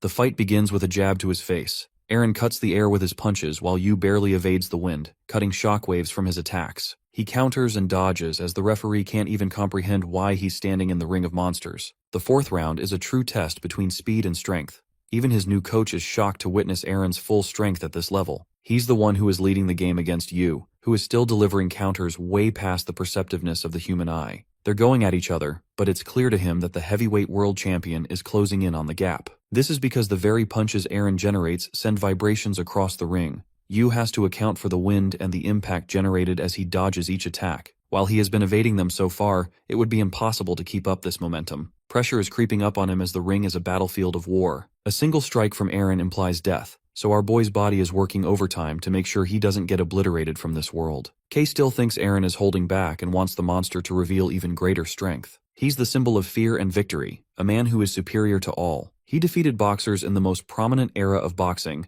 and became the greatest heavyweight champion of all time. His opponents came from many approaches, but such emotions were trampled in the face of this monster, who stood at the top to represent the peak of boxing. Peter remembers questioning what boxing meant to the legendary champion. He wanted to learn the meaning of life, but he is no longer sure of what it means. It's just a sport that gives people honor and money for crushing others. Then for the first time, the heavyweight world champion delivers a sharp punch that chips the flesh off of Yu's ear. The invincible boxer who had never been hurt in a fight receives his first wound. The 4th round concludes as the scene shifts to Peter's conversation with Aaron's coach. They talked about the concept of geniuses and how people with incredible ability don't feel the sense of superiority that many others believe. Instead, because of their isolating talent and strength, they feel insane fear and loneliness. The coach advises Aaron to maintain his guard because their opponent isn't going down too easy. Kay observes Yu's chipped ear and draws a blank expression. The fight continues in round 5, and only Bob from the commentators has noticed the power imbalance between the two fighters. Yu is being overpowered in this fight, while Aaron is glad to have met someone who could understand his pain and loneliness. He met many boxers who spent countless hours training to achieve a goal. They did all of that to get crushed by him without remorse. He thinks Yu feels a similar way and states that they're not boxing but repeating a bunch of pointless movements. The geniuses, the monsters that people revere, aren't blessed by God-given talent, but instead they're cursed. Yu is slowly overpowered as more of his flesh is chipped from his shoulders. He can't perfectly evade the monster's punches anymore. Aaron wants to save Yu from the real monster that is Kay, but then something happens. The heavyweight world champion freezes before coughing a pool of blood. Kay reflects that simple fear could never move a human like Yu, who had only known emptiness as his closest family. What's more is that despite his body of steel, Kay had been mercilessly training Yu to rupture Aaron's gut. From the day he started boxing to up until now, that's what his training has all been about. The damage accumulated is sure to affect him. Kay thinks his foolish old protege should reject finding meaning in boxing and focus on surviving. Yu doesn't let him down easily as he delivers agonizing blows all over his body. The emptiness of the boy symbolizing the coming of death strikes fear in Aaron's heart. Aaron coughs out blood as the same strength which became his strength is now becoming his downfall. Kay once confronted him about his hesitation in finishing off his opponents. He was the kind of person who didn't possess fear, even though violence incites fear. Each act of sin is committed because it is rooted in the fear of loss. But that fear translates into strength for every human except the heavyweight monster. He was a being that far surpassed such notion as his strength trumped his fears. But his hesitation was a foul, making him an incomplete monster. He defended against his title matches and soon confronted Kay that he didn't feel any meaning in boxing. Kay told him that he has yet to accept his place at the top of the food chain as the strongest instead of finding meaning. Aaron didn't like that explanation and figured he was dealing with a nutcase, so he left. Coach thought his dream had been an impossible ideal, as even brute strength became its own limitation. He had given up all hope until he found his greatest protege, a being that trumps and transcends humanity. Aaron feels a unique emptiness, a kind of pain that he never experienced in his life. The feeling of death, the realization of agony as pain causes its way through his body. The match required him to kill or be killed in this ring. The heavyweight world champion realized that he was an idiot for trying to save his opponent. He forgot his true self as a monster who took away the lives of others. He remembers the memories he shared with a girl at the orphanage. The boy was only 11 years of age when he killed someone in his life. The girl he was friends with got into a heated argument against him. He tried pushing her away but couldn't control his strength, leading to her death. That was when the young boy realized how isolated he was. His talent was meant to destroy and topple others. Coach K helped him pursue a new aspect of life, the life of riches and status and fame. He was a god amongst men and relished the glory, but even such luxuries proved to be pointless. Aaron couldn't find a semblance of meaning in his existence. One day he was wasted when fate brought him to the same woman who he once saved. She became his savior and gave him meaning. The heavyweight world champion places his own survival on priority, and instead of saving Yu, now he will work to demolish him. In the first time in the history of boxing, Aaron has assumed a general boxing stance. He had never been the type to use traditional techniques because strength was enough to topple all of his opponents. But it was different now. The match indicated life or death and he couldn't hold back. Kay is enjoying the visual feast as this is what he wanted most. He wants to fully realize the only meaning to life, the absoluteness of superiority. Each boxer focuses on a multitude of aspects besides strength. There are skills and techniques that can often outclass strength, but for the heavyweight behemoth, he didn't require any technique to conquer the world. Now that same monster is attempting to enter the world of boxing with all his might. The fight starting from now will decide Yu's survival. There is no way he could survive even a single attack from Aaron, who has now acquired the stance of an ordinary professional boxer. Our boy is going to have a world's worth of trouble evading his impossible blows. The first jab struck Yu with an insane speed. In that brief moment, our boy couldn't evade or block the strike. The only thing he could do in that moment was to redirect his punch, and he did so with precision so as to avoid shattering his entire fist. It may seem impossible, but it's the only option available to Yu, or else he will be obliterated under the champion's heel. A second punch is thrown, this time much faster than the previous. It leaves his fist throbbing. More and more of his punches are starting to become a problem for our boy. His flesh is being chipped right off as dodging becomes impossible. Yu dodges another lethal punch by allowing Aaron to strike him in the gap between his flesh. Bob Norris concludes that they're watching a killing machine in the ring who was born to destroy humans. His wife fails to recognize this side of him. He has become an absolute being with only one objective: to survive. The commentator hurries to stop the fight until he sees Yu ferociously adapt to each attack. While he's getting injured, he's simultaneously countering with powerful blows. Instead of stopping the fight, a feeling invites Bob to see through the conclusion. Blood of both fighters was spilled and ruptured. Inside that ring was a battlefield that determined life and death. Coach K relished in the excitement of witnessing an actual fight. This is what gives his life meaning. The crowd cheered for excitement, making Carmen's despair even more isolating. It's finally time to jump right into K's backstory because the author loves making us feel bad for every character. K quit boxing to become a soldier despite his legendary potential. K understood that boxing was a sport of self-satisfaction. He did not want to participate in such a puppet show and sought to fight in the real world. So he left his coach and joined the army. The newest recruit became the highlight of the team. K executed missions and honed the art of killing humans. Having killed a human for the first time, he removed the feelings of guilt. He was acting in accordance with his training and fought to preserve the ideals of justice and peace. K even rescued a boy, let's call him Pumpkin Hair for now. After completing the operation, he was considered a talented soldier who was bound to rise up the ranks. The boy he saved made him a small toy and expressed wanting to become a soldier just like him. K felt amazed and fueled Pumpkin Hair's ideal. He felt meaning that he didn't have before. After completing more operations on behalf of his team, he became the leader and an expert soldier. K had a wife and son at home and participated in a hellground fighting against mercenaries. This is around the time he felt a unique flow state and cleared a path for his team. They found one of their men bleeding to death as he pleaded with them to run. K immediately understood what he meant and told his team to take cover. They survived the impact at the cost of one casualty. K judged that there was at least one formidable mercenary in the opposing team who was giving them an extreme challenge in this fight. He did not want to compromise the lives of his men for the operation. K took charge in a solo advance and rushed to barge inside. He could sense that there was at least one enemy inside while another was setting up a bomb.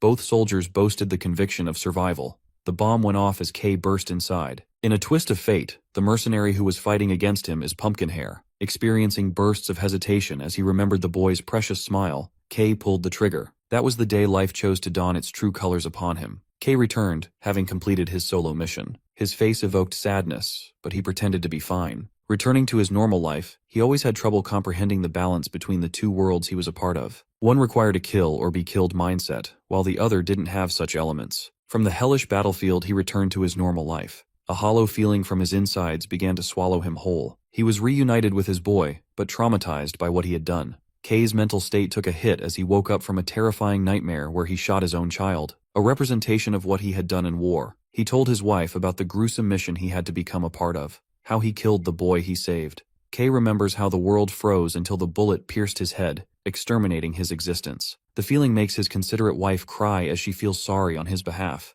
His wife had been a gem who always cared about him. She was scared that one day she would receive the news of his death. K promised her that he needs to complete one final mission and then spend his life as normal. Everything went to hell as when K went to complete his mission, he received news of his family's sudden passing. A truck driver killed them by accident while they were at the market. The man was sentenced to probation, as the matter wasn't entirely his fault. That was the day everything changed for K. He kidnapped the driver and was prepared to put him through a world of pain if he failed to answer his questions. K had been at the lowest point in his life and was ready to kill anyone. The driver told him that he had to make a decision between saving them or many lives at once. It's the classic trolley problem, and unfortunately, K's family had to make the sacrifice to save other people. The driver begged and apologized as K held a gun to his head. He promised not to do anything to his family. The man begged for his life as he wanted to show up to his daughter's birthday. But K soon accepted that people die all the same just like his family did. So he mercilessly pulls the trigger, ending the man's life. The scene reminded him of his grandfather's passing, who bore the look of sadness before his final breath. That was the first time he experienced loss and came to terms with another person's absence. K continued his service with a performance that made him seem inhuman. Everyone knew he was deeply disturbed because of what happened, so a friend of his asked for his health. K told him he was fine and passed the mental health evaluation. He asked Stallone if he had a reason for living. The man didn't really have any and retaliated with the same question. K answered that he's been watching a lamb become a victim of a wolf. Then he saw a ram save the lamb, but became the victim of the predator. K watched as the lamb struggled and wanted to see to its end. Back in the battlefield, K remained unaffected by the sound of gunfire and mayhem. Fun fact about his mental health evaluation: this psychopath managed to score all answers perfectly to get the exact result he wanted. He had become more than just insane. Inside K's mind was a graveyard of the people he loved most. He was the kind of monster who knew how to manipulate the psychological exam. K roared as he finally came to a realization. He became psychotic and realized that humans were free to do whatever they pleased. The superior beings could enjoy their superiority while the weak perished. In the midst of the battlefield, where most felt encaged, this monster grasped freedom. He tossed his helmet aside and jumped right into battle. The bullets no longer mattered as K pieced together the only philosophy that made sense to him.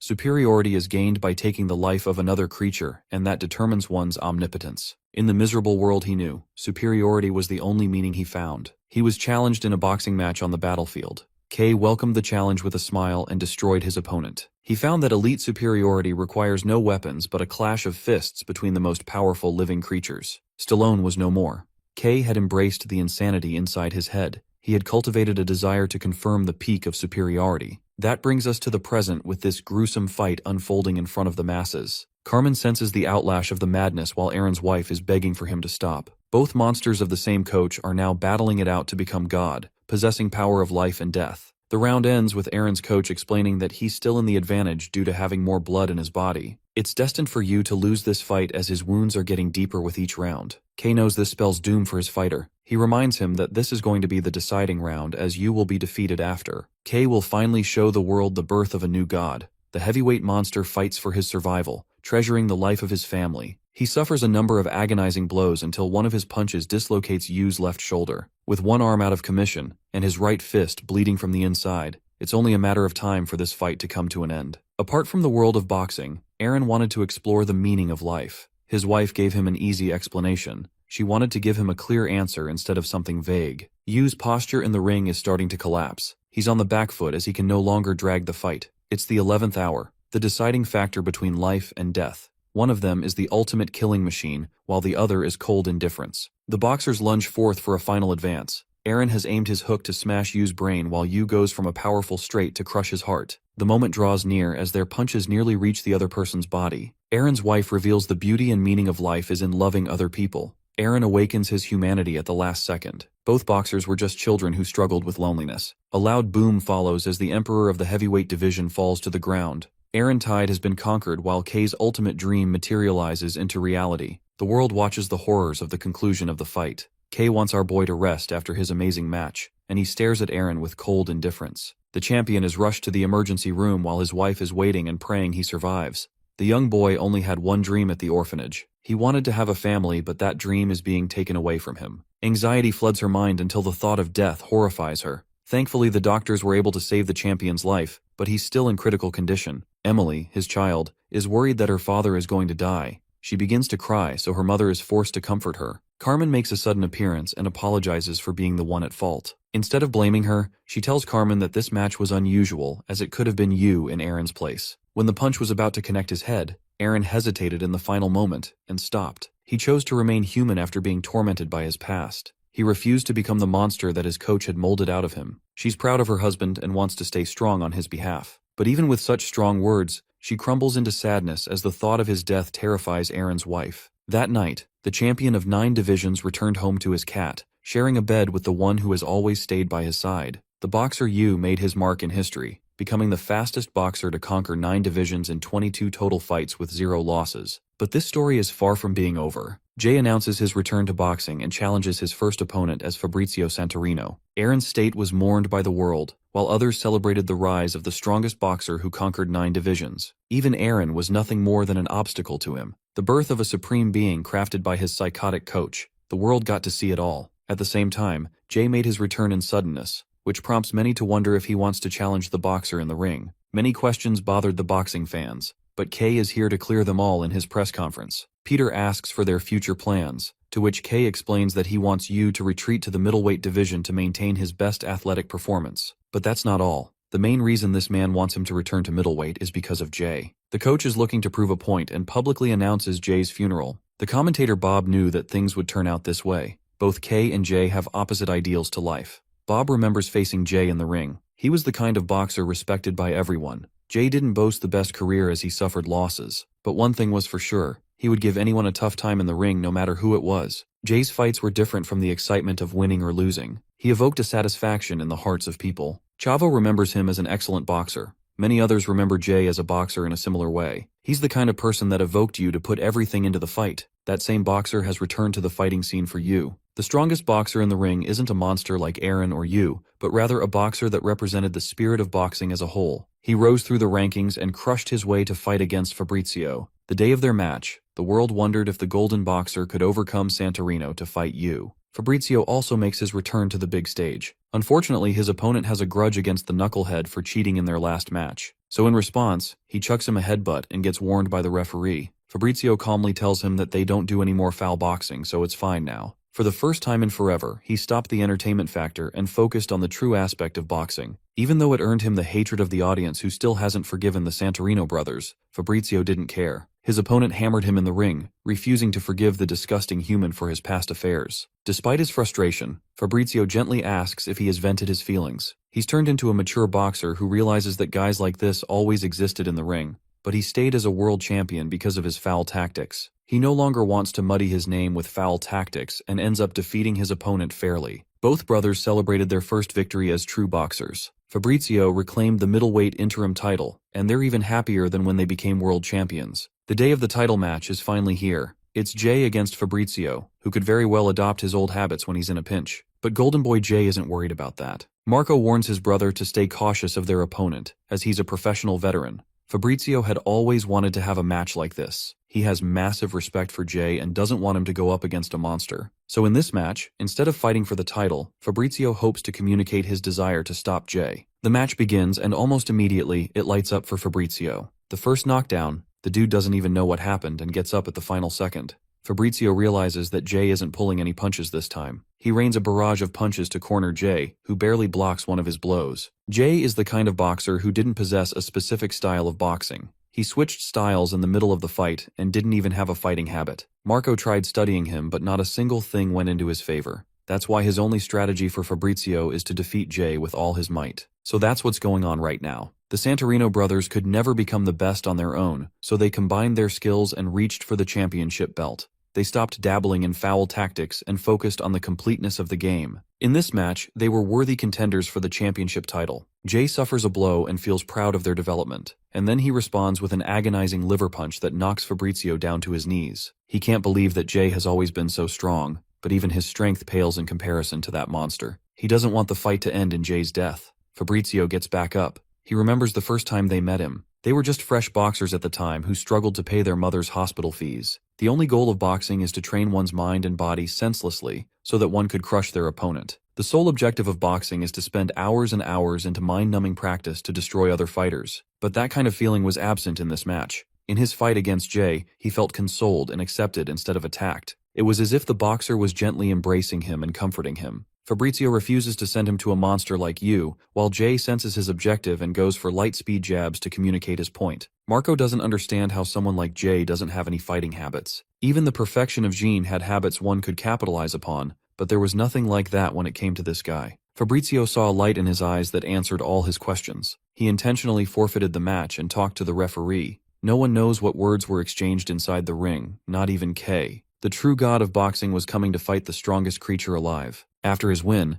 Jay announced to take on Yu in the ring. He won the interim championship title after defeating Fabrizio. The world wondered what would happen in a fight between the two boxers. In an interview with Peter, Yu stated that boxing just means dodging and hitting, which is the same thing his coach taught him. Peter believes that while Kay brings up the strongest boxers around, they all lack a special element. They lack the element of being a human being. Jay, on the other hand, is a mystery. Nobody knows why he is obsessed with meeting Yu in the ring, as this monster sends even his trainers straight to the hospital after one session. Cutting to Aaron's wife, she weeps in his memory as he is still knocked unconscious. The next day at the press conference, Kay answers in Yu's place and reminds everyone that the reappearance of the legendary boxer doesn't mean shit. He is hell-bent on showing the world that this match is going to be the most brutal in the history of boxing, as he's already accomplished everything he wanted. His last objective is to crush Jay for his personal enjoyment. After that bone-chilling answer, the microphone is passed to Jay, who claims that he has a clear intention of winning this fight no matter what. Jay's coach thinks he's gone crazy challenging a boxer like Yu right out of his retirement. No one knows what he's thinking.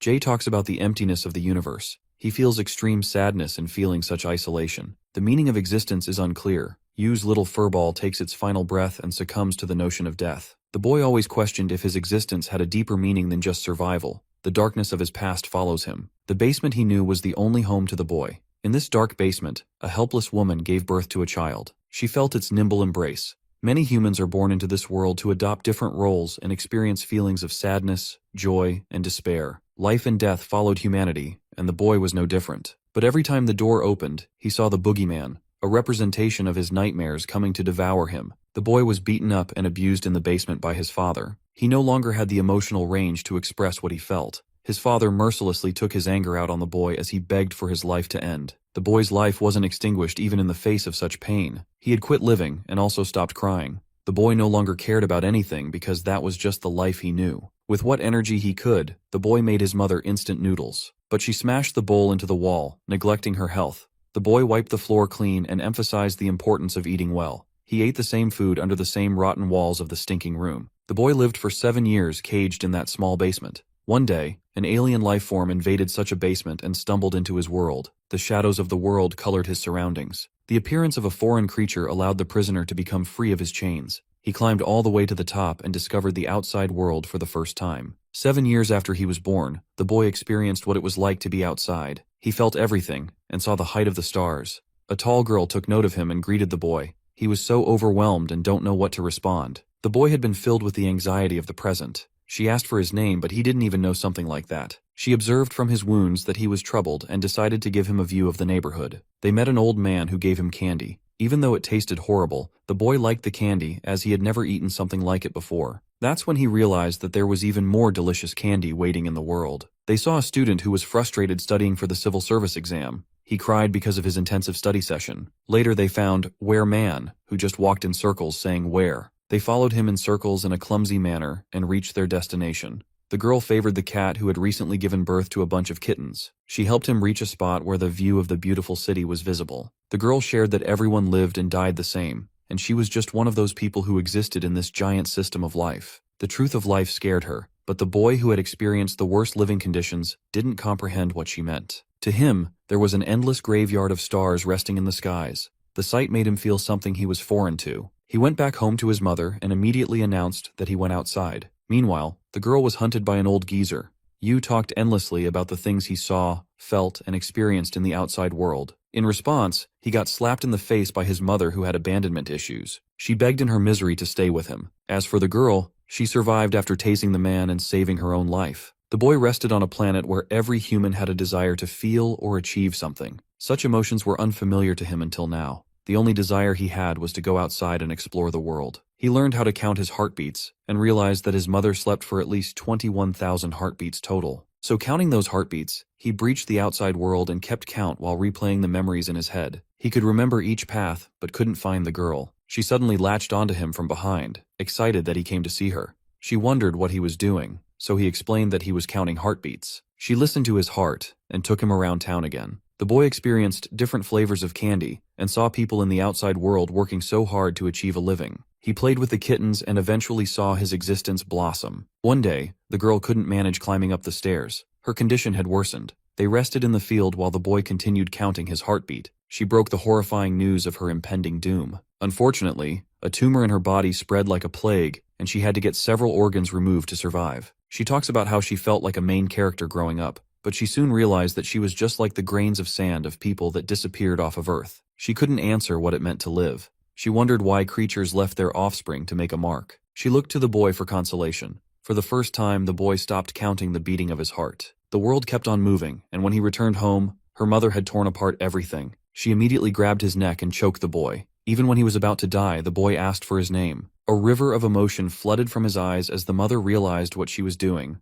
She apologized to her child and even made him instant noodles for the both of them to eat. Then, when they were about to sleep, she made him talk about his experiences in the outside world. He felt a kind of peace that he never experienced before, thinking that maybe life was going to settle for him. The girl taught him how to draw, so he drew a picture of a happy family. But the next day, horror awaited him as his mother chose to end her life. The boy's father was a gangster while his mother worked in the illegal entertainment industry. They got together thinking they could understand each other, but because of the woman's disloyalty, the man went into a psychotic craze and locked her in the basement. While his mother's life remained suspended, the boy shivered as he embraced her. The girl wanted so much for the boy to have a normal family, and even thought that he might experience it someday. But his cruel father became infuriated when he saw the death of his wife. In frustration, he beat the boy until he was bloody. All he did was vent his violent frustrations upon the boy, which made the boy wonder from a young age, why is hitting people any fun? He thought his life was coming to an end. But even when he was bruised by the man who was supposed to be his father, all he could desperately ask was for his father to love him. This infuriated the man as he lunged forth to punch the boy. But that day the boy discovered something. He slashed his father with his blade, and at the gentle age of 7, broke his understanding of the world. The boy followed the light and reached outside, but the girl wasn't there to comfort him. She left him with a sketch of her cat. The old man who gave him candy died in his sleep. The student who was a candidate for the civil service exam slipped and fell to his doom. The boy watched it all happen before his eyes. In an effort to exact his revenge against the girl, the man killed the cat as well as its kittens. Death surrounded him. The girl who treasured his drawing took her last breath. The number of deaths all around him rose as casualties increased. Nothing changed wherever he went. Broken, lost, and defeated in the gutter, he sat under the light. Then he got to meet the little furball who followed him all the way up to the present. But even now, his closest ally, the little furball he loved, is no more. The next day, Yu turns up at the gym looking like a pale ghost who hasn't slept for days. Arnold warns Kei about his condition, but contrary to Arnold's worries, Kei thinks his monster is in his prime condition to fight. It's the day of the match. The Golden Boxer is waiting for his upcoming fight while the coach brushes Yu's hair to get him prepped up and ready. Bro is out here giving a masterclass in setting his hair. The fighters are called to the big stage as the middleweight world title match begins. The undisputed champion of all time is fighting against the legendary boxer Jay. Everyone is excited for this match as this opponent is different from the rest. They all want to know the reason why he came to fight you. In this match, even Jay is among the people in the audience. Jean is also here, much to Stella's dismay. He wants to see if Yu will fester his emptiness into oblivion, or if he will discover salvation. Yuto and his wife are the same. They're all afraid of the robotic boxer who destroyed every world champion. Even Yuto claims that he felt real fear when he fought against him. Everything he had worked so hard for proved meaningless against the invincible boxer. But after every fight, Yu descends into deeper darkness. Yuto Takeda is rooting for the champion to discover a new light. The Santorino brothers are unconvinced about the state of the match. They wonder why Jay wanted to encounter an abomination like Yu in the ring. As for Victor, this man is out here crying because Yu never showed up to earn his mohawk. Aaron's wife absolutely despises Yu and his coach, but she still wants to see the outcome of this match. She wants to see the significance of Aaron's choice. The fighters take the stage. Fabrizio notes that Yu is impossible to be defeated, especially with his superhuman feats during his match against Aaron. While his brute strength may have stifled with the difference in weight, it's still without a doubt that Yu is most dominant in the middleweight division. All eyes are set on this match. The bell rings and the fight begins, but for some reason, neither of them has attacked the other. The referee even reminded them to begin the fight. Yu questioned the Golden Boxer if he knows the reason behind the world's agonizing pain and what existence truly means, and what it meant for a monster like him. He sought the answer from the boxer who stood in front of him, the boxer who was preparing to meet the definition of death as Yu tore apart the stage and filled the arena with Jay's blood. The first round had barely even begun when Jay felt the presence of a true monster staring at him. This fight was different from the previous. Jay experienced a world of pain, and it stood as a reminder of Yu's bloodbath. All he focused on was delivering violence and pain. Coach K was most satisfied by this display while everyone feared for Yu's life. He walks the path of monsters. He feels incredible sadness that normal people have to struggle so much to live bare minimum lives. Before long, their existence is no more. Jay feels the wrath of each of Yu's punches. The meaning of life is clear to Yu. Viciously beating his opponent down, Yu shows a terrifying side to himself. He isn't giving him a second to react while the world wonders how on earth does Jay plan on saving himself. Even after this massive beatdown, Jay barely holds it together in the ring. The whole world sees a monster that has far surpassed the competence of humanity. Jay eats his devastating attacks while the crowd is left to question what he is doing. Coach K thinks it's a perfect demonstration of what it should be. The people are even booing for the legendary Golden Boxer for putting up such a performance. From back then, Bob was the champion of the middleweight division, but another guy finished his debut matches too. He suffered a crushing defeat, and still looked like he had won a title match. Jay gave meaning to weakness, which made the coach's blood boil.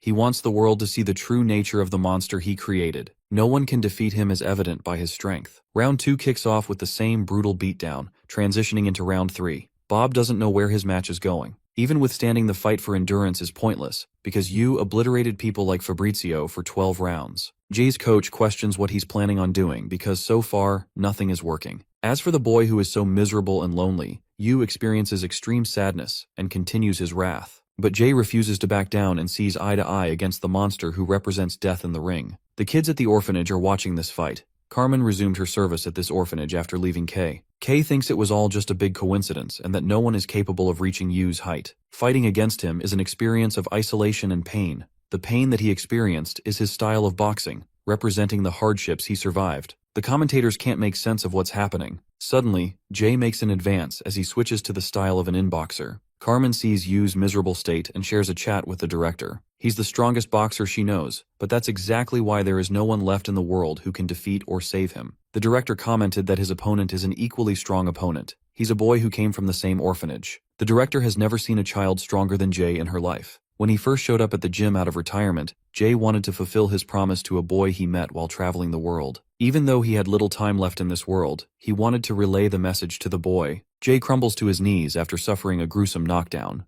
The physician begged for Jay to prevent him from boxing, but he persevered through his training. It only looks like he's performing like his best from the outside, when on the inside, he has one foot in the grave. The coach advised him against the match, but Jay wanted to pursue the question of meaning. He wanted to chase it in the ring and communicate to Yu. Jay might have returned stronger than ever, but throughout this point, he's only been holding himself back. He wanted to save his energy to go against Yu. Of course, Fabrizio understood this, but now he's frustrated that he isn't doing anything in the ring. Jay gets demolished and is knocked a second time, but he gets back up again. Panting as every part of his body spurts out blood, Jay perseveres to talk to the boy. The fifth round concludes as Jay survives another harsh beating. His coach reminds him of his first debut match and how he stepped into the ring despite having his ribs broken the previous day. This man boasts the ultimate passion for boxing despite dying in the ring against a monstrous opponent. Even after being beaten, Jay thinks highly of boxing. It's a sport where people meet and share their stories in the ring. Jay believes boxing represents true love. The sixth round is about to begin with Bob predicting that Jay is only going to throw one punch, and that will be until the end of the fight. He wants this punch to communicate all his energy into one punch, and it might be the only kind of punch that Yu won't be able to dodge. Yu goes heavy on the beating as he slams the life out of the golden boxer for the world to see. Kei is exceptionally bored and believes ultimate power crushes everything as all living things will disappear into nothing. Carmen can sense Yu's sadness. She calls him the loneliest boxer in the world, a person who overcame obsession, effort, grit, and even luck. He conquered the representations of each ideal. Carmen did her best to save him, but she was left heartbroken. There are always people to support others in each other's lives, but Yu didn't have anyone. He has been on his own. The director argues that at this moment, Yu is not alone. There is one person who is dying to teach him love. Jay perseveres against his most difficult challenge while his coach clutches onto the hope that he has something planned. He perseveres to save Kei's monster. Round 6 and it's a bloodbath for the boxer. 7 and 8 fly as he is knocked down for an impossible ideal. No one knows what he's fighting for, but he still gets back up. He rises for the boy at the corner of the ring. His body spewed more blood as the audience was struck horrified at what they saw. All the way up to round 11, no one thought that the fight looked like a boxing match. It pushed the boundaries of what was deemed human. The final round is right around the corner. Kei wants him to end the fight without holding anything back. Meanwhile, Jay's body is feeding on its own protein in order to survive. He's lost weight just trying to sustain himself in the ring. He doesn't even know what he's doing here anymore. The coach realizes that even his brain has taken an injury. But instead of shunning him away, the coach reminds him that he came here to teach someone love. Remembering that purpose, he steps into the ring in the final round. Each side represents darkness and light, death and life. One held meaning in his fist while the other was devoid of it. The final round of this fight had now begun. Jay's agony continues one punch after the other. He cuts past every emotion until he reaches love. He remembers watching on TV about the existence of a God who died for their sins, but the boy couldn't comprehend how it was possible for God to exist. He had many questions for God, wanting to know why he was raised in a living hell. He wanted to know why God refused to save him from the pain and suffering, or even allow such things to happen. The boy desperately questioned why his world was filled with death, so he tugged at God wanting to discover the answers. While he beats down Jay ruthlessly in the ring, Yu's resolve shakes as he yearns for an answer. Jay smiles at him like a ray of sunlight. It was evident that strength alone couldn't overcome loneliness. There were many people in the world full of vice. They worshipped materialistic desires with a lack of an understanding for gratitude. Anger fueled them, and anxiety flooded the future. Some lives were lost in accidents while others suffered from violence. Some were lost from illness. The world is equally cruel to everyone as everyone fights the same. The conclusion you had come up with is that at the end of everything, only failure awaited humanity. Even the author agrees that all of us will one day embrace the certainty of death. The bleak truth of the world. That's what Kei wanted him to see. An infinite number of stories spawned and ended in the same outcome. Kei wants him to surrender the fight and give in.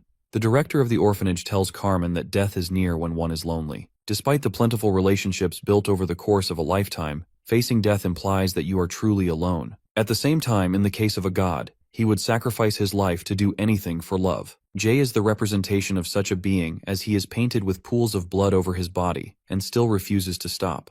Kei is getting annoyed that Yu is dragging this fight out. The golden boxer painted in red had already accepted his death. K commanded the monster to end the fight, but Yu's resolve has been shaken, and near enough it's broken. The golden boxer finally matches his punches, shocking K. He refuses to collapse, denying the reality of the situation. On the contrary, it's Yu who is running out of gas and feeling pressurized in the fight. K acts like a cheapskate and tries to stop the fight by forceful means, but even the referee is too stumped to do anything. The world watches a spectacle unfolding before their eyes. The boxer who had long accepted his death is fighting to save a boy. He wasn't there to win from the start. Jay steps forward with his undying persistence, while Yu tries to push him further and further away. Fear overlaps him, showing the world a side of the monster they never had seen before. 10 seconds before it all ends, Jay still steps forward. He eats a dozen punches, refusing to back down, advancing all the way until Yu is trapped in the corner of the ring. The lonely boy who had never received a savior experiences the comfort of the light. Jay extends his punch slowly and gently taps Yu's head, hitting him for the first time in the history of boxing. The fight ends as the arena is overwhelmed with emotion. People experienced a unique feeling as the boy began to cry. Jay comforted him despite his pain as the match came to an end. After the fight, Yu regained a light in his eyes while Jay was carried out on a stretcher in critical condition. The boy felt that he wasn't alone for the first time in his life. After the fight, Aaron's coach quietly passed away as he had felt guilty for what happened to him. He regretted refusing to throw the towel and visited every single day. Later, his wife conveys to Aaron about the funeral. She was angered at Yu and the situation that caused her to separate from her family, but she has accepted her responsibilities and places her faith in her husband's life. She will wait for him to regain consciousness and live. The lives of the world champions continued in normalcy. After the final match, Kay disappeared after closing his gym. There were many rumors of his death, but nothing was confirmed. The same happened to Jay. People didn't know where he went and wondered if he was traveling again. Carmen is at the orphanage, hoping to quell the pain and suffering of humans. There were many lives that fell in the ring, putting an end to their stories. Just like you, a boy was miserable and lost underneath the night sky. Our matured protagonist came to his aid, asking if he was all right. He comforted him with Jay's words, stating that the stars are shining just for him, despite the harshness of life. You lived his life with Carmen and the kids at the orphanage as the main story of the boxer comes to a beautiful end. But there's more to this story than just the conclusion of Yu's life. The next decisive fight is between Jay and Ryu, who meet once again in the ring. Jay's debut match lasted for 2 minutes against a veteran boxer. He entered his second fight and entered the ring. Steel consoled him, but Jay wasn't too nervous about this match. He had a unique sensation. The match began with a sharp stab against his opponent. Even though Jay faced a previously strong veteran, it only meant his upcoming opponents would become even stronger. He maintained the high pressure and burst his punches with so much energy that his opponent was knocked down. Typhoon believes that this is the start of Jay's growth, who has surpassed his previous limitations. Jay wins the fight as a positive feedback loop of success begins. He is beginning to enjoy his life, thinking about boxing even in the shower. In the ring, he's a beast who continues to crush his opponent and maintain an impressive winning streak. It was a culmination of victory, growth, and fun. But such victories could easily lead to a fear of failure and pride. Eventually, Jay was defeated, as he isn't a boxer with God-given talent. His body has limitations unlike those of monsters. Typhoon told him to rest, as it is a crucial part of training. While Egghead Steel is out here traumatizing the little guy by telling him he's going to shave his hair off if he loses. The more a person climbs greater heights, the greater the feeling of loss. After his first loss, Steel wonders if the boy is going to show up to the gym at all. When they arrive at the gym, the boy is hard at work, crushing the punching bag without a hint of decline. Typhoon realizes that Jay was fueled by the passion of boxing. He was still experiencing growth even after suffering defeat. While his rate of growth is slower than geniuses, he possessed the capacity for endless growth, something those geniuses lack. The scene cuts to Siha, who yawns at the sight of Jay, a fighter who will contest him for the title someday. Jay gets excited for his upcoming title match. He fought against professional strong boxers while losing and winning battles to become worthy of a challenger. While he and his coach are roaring affirmations to each other, Steel isn't too confident and thinks he's about to get destroyed in the first round. Siha is a lazy guy who shows up late for his training. He doesn't find boxers like Jay an interesting matchup, but his coach recommends that he maintain his guard to stay in the fight. The fight between the trained fighters ends in a flash as Siha defeats him without any gear. He's the youngest junior welterweight champion. He's the same age as you, but he's already defended his title in 9 appearances. He's ready for the World Pro League, but chooses to stay in domestic matches. They watch a fight between him against The Rock, the same guy who fought Jay in his debut match. Rock delivers a tantalizing straight to knock him in the corner before pulverizing him with a flurry of punches. Siha evades the corner, but to Jay, it seems like The Rock had the upper hand against the champion throughout the entire fight. But it's actually quite different. The Rock was frustrated as if he realized he had already lost the fight. The second round began, and it ended too fast. It was a complete contrast from the first round. Siha adapted to the information presented in the first round and used it against his opponent in the second. The first round of each of his opponents is the same, but no one in the first round could ever even get to him in that round, no matter how hard they tried. Jay's defeat is written in stone if he can't beat his opponent in the first round. They discuss strategy, but there is no strategy this time. Even his coach doesn't know how to handle such an opponent.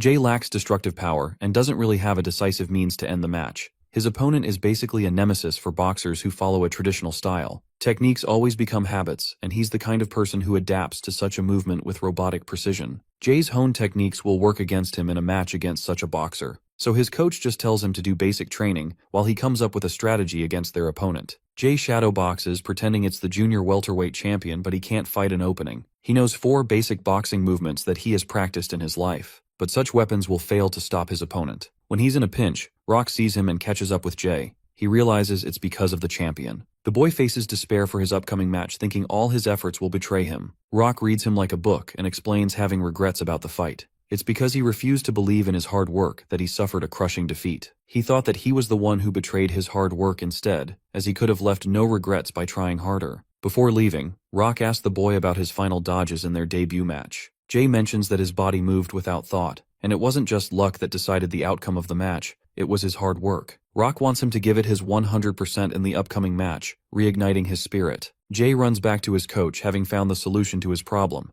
but his coach has different plans. He has found someone else to help train Jay. When Jay enters the gym, it's Yuto and Misaki who are waiting for them. Both Jay and Yuto even act the same as they greet each other. Siha refuses to train or keep up with his health because he's arrogant enough to think he will easily win against Jay. After his training with the world champion, Jay felt overwhelmed for 2 months, but now it was time for him to test his might. Jay's coach is shocked to see the champion's impressive body. The boxer doesn't even put any effort and still maintains an excellent physique. But when Jay took down his shirt, the world saw muscle fibers popping out. He looked extraordinary to the human eye. Siha extended his hand to Jay, hoping for a good match. But in that brief moment, he learned a few things about him. The match is here at last. Jay has made it so far with his hard work, but Siha already started the process of adaptation when they shook hands. Siha is bored and wants to compete with the big dogs on the world stage after this match. The 2 strongest fighters face each other. Siha is ascertained of his victory, but even he knows his limitations. He knows that he'll lose to monsters like Yuto. He knows his place in the hierarchy. Siha only felt excited after fighting a guy whose movements he couldn't predict. He wonders what Jay is going to show him in the fight. The match kicks off as Jay delivers an instant knockout. Siha's coach is shocked to see such sudden growth from the challenger, but the champion isn't going down so easily and recovers. The second round begins as Jay tries to execute the same attack. However, his opponent has seen this move coming, only to get blindsided at the last second. Jay had been training with Yuto to acquire a special kind of effort. The world's greatest hard worker outclassed him on every level. Jay wanted to catch up with the world champion to the best of his ability. In their second week, Jay adjusted his training regimen but still admired Yuto's excellence. The third week was the same. He couldn't match Yuto's stride. He learned that concentration and hard work are both critical, as not a single one of his movements becomes sloppy in his training. The retired boxer strives for growth with an undying desperation even though he has no one left to fight. The fifth week involved his body feeling heavy. He felt real fear and felt the sheer weight of his body collapsing on him. Jay succumbed to the hard work which Misaki had intended for. The only thing he cared about was the punching bag in front of him. He wanted to become as powerful of a boxer as his father. That was the moment he broke his own limits and evolved into a powerful boxer. Siha is having his worst challenge facing this opponent who is relentless in his resolve. When he is exhausted, Jay deals the killing blow and knocks the champion down. Only one knockdown remains until Jay becomes champion. The boy was 9 when he discovered that life was too boring to live, but now he sees a fighter who is giving him a real challenge in the ring. Even Yuto and Misaki are here to watch the match. Even though it's still impossible for Jay to change much in the short training, his growth has begun to bear fruit. Hard work isn't the only thing that implies growth. It means to chip away the pleasures of life for the pursuit of greatness. It means to sacrifice one's relationships until everything is shaved from a person's life. All of that is then concentrated into a single point and produces spectacular achievements. The audience cheers for our boy who is caving the champion with his excessive punches. The first round has yet to finish, and this is his only chance to overcome Siha. He floods him with dozens of attacks, but then it happens. Siha's adaptation completes as he counters the boxer's hard work with one speck of his talent. The genius junior welterweight champion delivers a crushing blow as the first round comes to an end. But this is now a real problem for Jay, as even after 2 knockdowns, Siha is ready to give him a world of pain in the fight to follow. He didn't feel particularly bored or excited in his bout against Jay. Misaki and Yuto wonder how the match will turn out. The champion wonders what else he's hiding in his arsenal to take him down. Typhoon reminds his student that he will throw the towel if Jay doesn't end the fight in the upcoming round. The match begins as Siha demolishes Jay's initiative. He delivers a crushing knockout punch that takes Jay down. But suddenly, Siha notices that he was struck by a powerful punch during that small instance. He realizes that Jay's strategy is to take hits all the while flooding his opponent with blows. The fight continues with Jay dishing out equal damage as he receives. He's trying to go for a match of endurance. Counterpunches are incredibly hard to throw because they paralyze the person's body before they're able to reply with an attack. That's why Jay trained his body to the brim to sustain such attacks. He's bringing the fight to the champion after having trained immensely to bulk up his physical weight.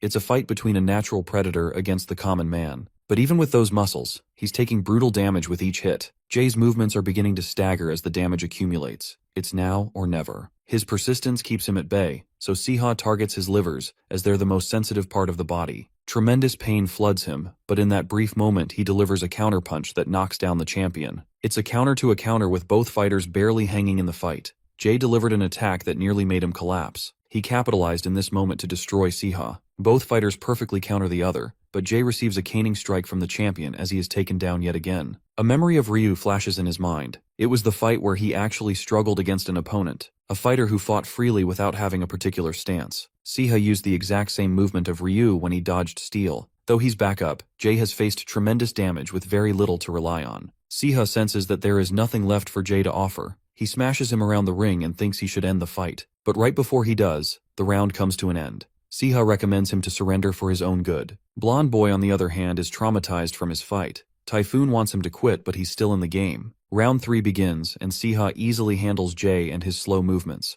The only thing this boy has left to offer is to take punches like how he learned in school. His coach thought he had gone crazy, but Jay wanted another round. Siha bashes him around, commenting on the mundane and boring aspects of life. Heroes and villains don't exist like they do in comics, as miracles only happen in fiction. Most humans are victims of the environment they are born with. Jay manages to attack Siha, who surprisingly refuses to dodge the track. The truth is, Siha also experienced severe damage accumulation. This allowed Jay to get his hits in. Both fighters were struggling to keep up, but now is the decisive moment of the fight. For Jay, he overcame massive hurdles, so he boasts the strength to endure such pain. His opponent is a hulk of talent who relies on squeezing consecutive punches, but he exhausts himself, allowing Jay to launch an uppercut. Siha dodges the uppercut and repeats Ryu's recoil punch, but it's not enough to knock him out. Jay follows with a counterpunch of his own and demolishes Siha as both fighters fall to the ground. A double knockdown has occurred. The referee makes his count as Jay emerges to take his stand. The crowd roars as he wins the match. A new national champion of the country is born, while Siha experiences his first loss in boxing. He thought he would lose to someone with more talent, but that prediction was proven wrong.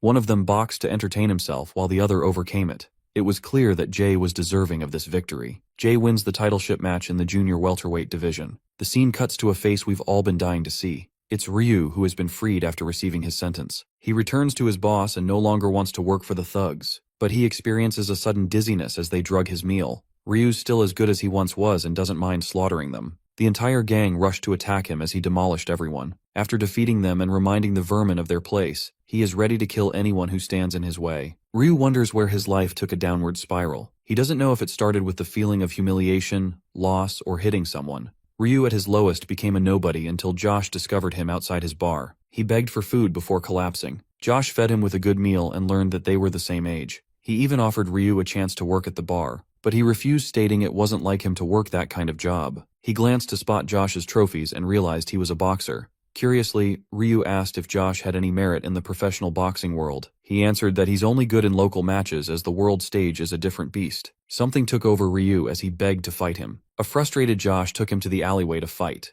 Ryu treated him callously, but he's still quick on the draw. Josh evaded him, but still gave him a tough time. Coincidentally, Gene's coach came to witness Ryu's boxing. He possessed amazing timing paired with brilliant reaction speed. At the same time, his movements were so odd. This is due to the injury he suffered in his leg. As a consequence, Josh pummels him to the ground. Josh reminds him that he was a greater fighter back then than he is now. Remembering his frustrating conversation with Kay, Josh claimed that there were two geniuses in the country of Korea, more powerful than even him, who never learned to box. He left the white-haired punk in the gutter. Gene stood over him and asked what he really wanted. But in response, Bitchface just told him to frick off. He looked like a pathetic sight laying on the ground, but Peter still extended him an invitation to find him if he wanted to go pro. Wherever he goes, Ryu's past haunts him in the face of Jay. The sight of Yu traumatizes him while Josh reminds him of his inferiority. Even Kei called him a worthless piece of trash, leaving him the most fragile he's ever been. Peter meets with Jean and tells him about his interaction with an interesting fellow in the street.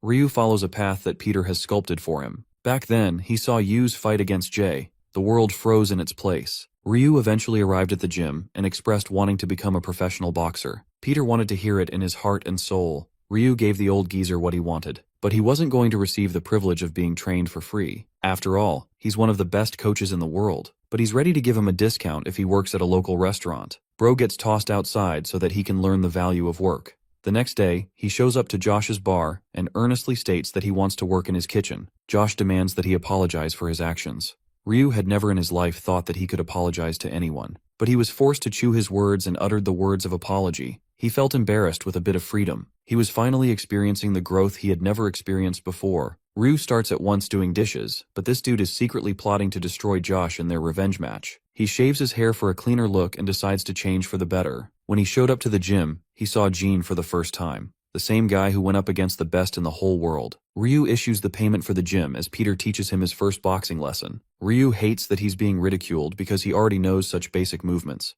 He prefers learning how to fight in an actual fight. But Peter tells him that he still doesn't know a thing about boxing. Ryu tries to show his 1-2 combo, but it's pathetic compared to the ordinary. Peter notices that Ryu hurts his leg whenever he tries executing an attack. Everything rests on a person's leg, as they're crucial for his style. Ryu gets pissed and directly challenges Jean for a fight. Such bold words aren't enough to get him a ring with Jean. Peter gets him a ring with an amateur pro boxer to see if he's up to the case. Bitchface is actually confident he's gonna win because of his form. The fight begins, and it's instantly clear that Ryu boasts God-given talent. He might have become a powerful boxer, but he's being pushed back in a ring against an amateur one. Peter stops the fight before the first round even finishes. Obviously, Crybaby is pretty frustrated by his performance, and his ego can't stomach losing to a guy who hasn't even gone pro. Finally, he blurts out that Kei himself acknowledged him as a genius boxer. A moment of silence follows before Jean voluntarily accepts the fighting match. He intentionally hides one of his arms and even places an easy win condition for Ryu. The fight doesn't even begin before it ends. Ryu realized that Jean didn't knock him out purposefully as he wanted to show him the difference in skill. In just a few fractions of seconds, Ryu endured a hell of pain against this monster until he eventually blacked out. When he woke up again,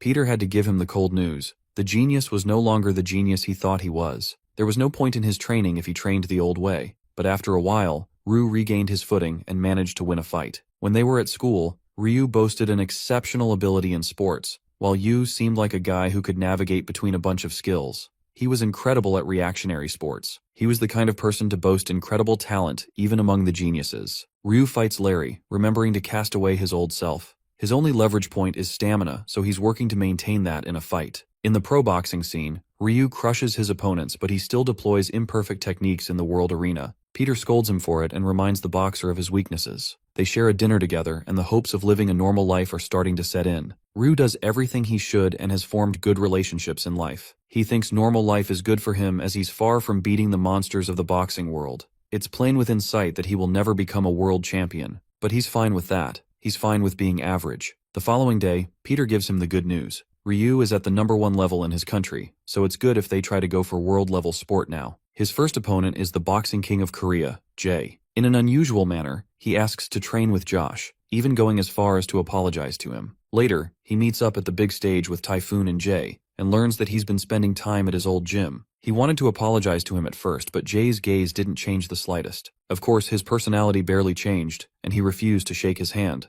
Ryu had a crushing feeling inside. He did not want to lose to that boy. The day of the match finally arrived. Both fighters stepped onto the big stage as the crowd went wild. They stared at each other. Peter recommended that Ryu maintain a strategy to win with points instead of a knockout, since he's dealing with the definition of resilience. But of course he doesn't need to know this since he's experienced it firsthand. Ryu challenges Jay and immediately gets bashed in fucking face for it. That first punch knocked him right down, as he realized that it was impossible for him to defeat this guy. The shock of being hit bewilders him as he realizes Jay is looking down on him. The fight continues as Jay hammers a barrage of punches that go on and on without end. Ryu receives a brutal beatdown of his life as none of his punches mean shit. His opponent wears a body of steel with so much endurance that it's difficult to take him down. The one person he looked down upon his entire life outclassed him by leaps and bounds. The first round ends with Jay's domination in the ring, but he believes Ryu is still hiding his real ability. On the other side, Peter guides him to hang in there and tire his opponent out. The longer the fight, the better the chances of winning. But that's not Ryu's style. He doesn't want to win like that and desires to end the fight in the next round. The fight begins as Jay feels a shiver down his spine. Ryu's fist connects and batters him with incredible speed. He wants to break Jay's resolve by cornering him with heavy punches. The scene reminds him of their initial fight. Jay senses Ryu's weak point in his leg, and yet he still gets uppercutted. Memories of their training flash before their eyes as Jay corners and knocks the wind out of his opponent. Ryu collapses to the ground, and for the second time he feels that it is impossible to defeat the champion of Korea. He refused to accept such an ending. Ryu gets up again to confront his morbid reality. Despite his charged advance to defeat the champion, all he receives is a punch that knocks the daylights out of him. The fight is over as Jay surpasses him in the race. His coach roars at him to get back up, but this pathetic fighter has lost himself to misery. He pities his bad leg, but then remembers Peter's words. Just why did he return to the gym? The answer was simple. He cultivated a desire to box. Mustering that spirit, Ryu fidgets and starts all over again.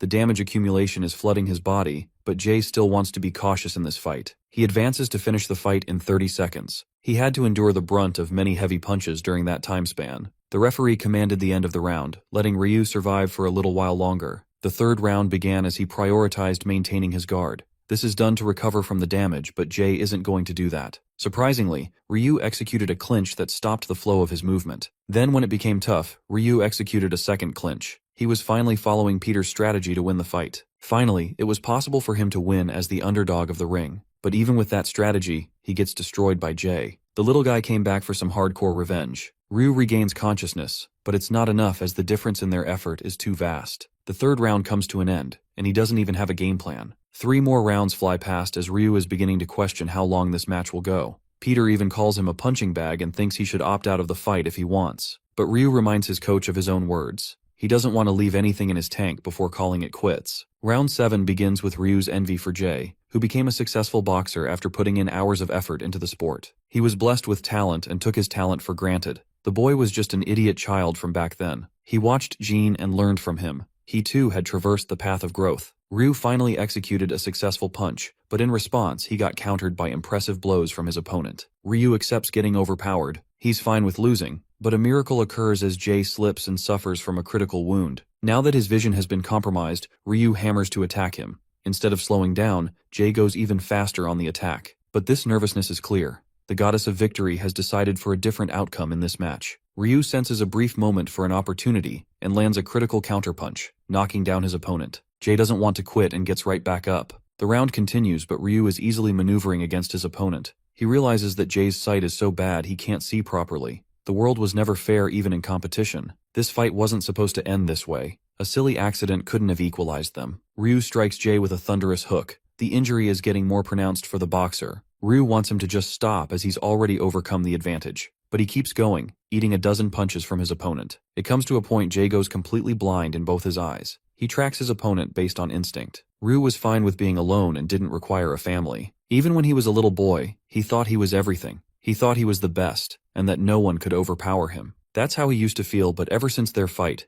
Jay is the only person who has seen the real him. To settle this cursed relationship, both fighters launched a final punch, striking each other in the face. Ryu's entire body is nearly collapsing, but he wants to show Jay that he's grown. The match suddenly concludes in Ryu's comeback victory when a doctor steps inside the ring. Ryu is shocked that he won the fight. He was so shocked that he didn't drop his guard even when Jay was getting checked by the doctor. The only reason that kept him standing was his determination, even with a damaged leg. Ryu realized that even from back then, it was just pure luck that he had more talent than other people. He was pronounced the champion and recovered his relationship with Jay. That day he cried tears and meant every word. But Jay wanted the world to celebrate his win and looked forward to their future matches. After the fight, they met up on the world stage. They fought many more matches after and waited for one more person to come. Ryu wonders if he should apologize because he's the one who got rushed to the hospital instead. Bro is out here plotting to beat Yu with a combined attack. Jay is like, what the frick is going on with him? Lo and behold, Yu arrives with a happy smile on his face. They talked about many things and discussed the kind of leads they were currently leading. Time passed and eventually their stories came to a close. Ryu exhausted his life working for a non-profit organization while Jay opened his boxing gym. Josh's business grew to an insane amount while John worked as a chef. Kasim the crazy maniac spent his life traveling the world while Jean exhausted his life in the art of painting. Yuto Takeda lived a healthy life running a fruit shop with Yamaguchi until he too succumbed to age. Marco became the chairman of the Boxing Association to end corruption, while his brother founded a charitable organization, Mohawk Man. Victor became an actor while Aaron spent the rest of his life becoming a doctor and treating his patients. Finally, for the main protagonist of our story, he took his final breaths resting in Carmen's embrace. They shared many times together and everything felt fulfilled. Instead of becoming a monster, Yu lived a human's life and stepped down from the ring at 84 years of age. Carmen was there to see him in his final moments. The boxer steps up to the ring as this phenomenal story comes to a close.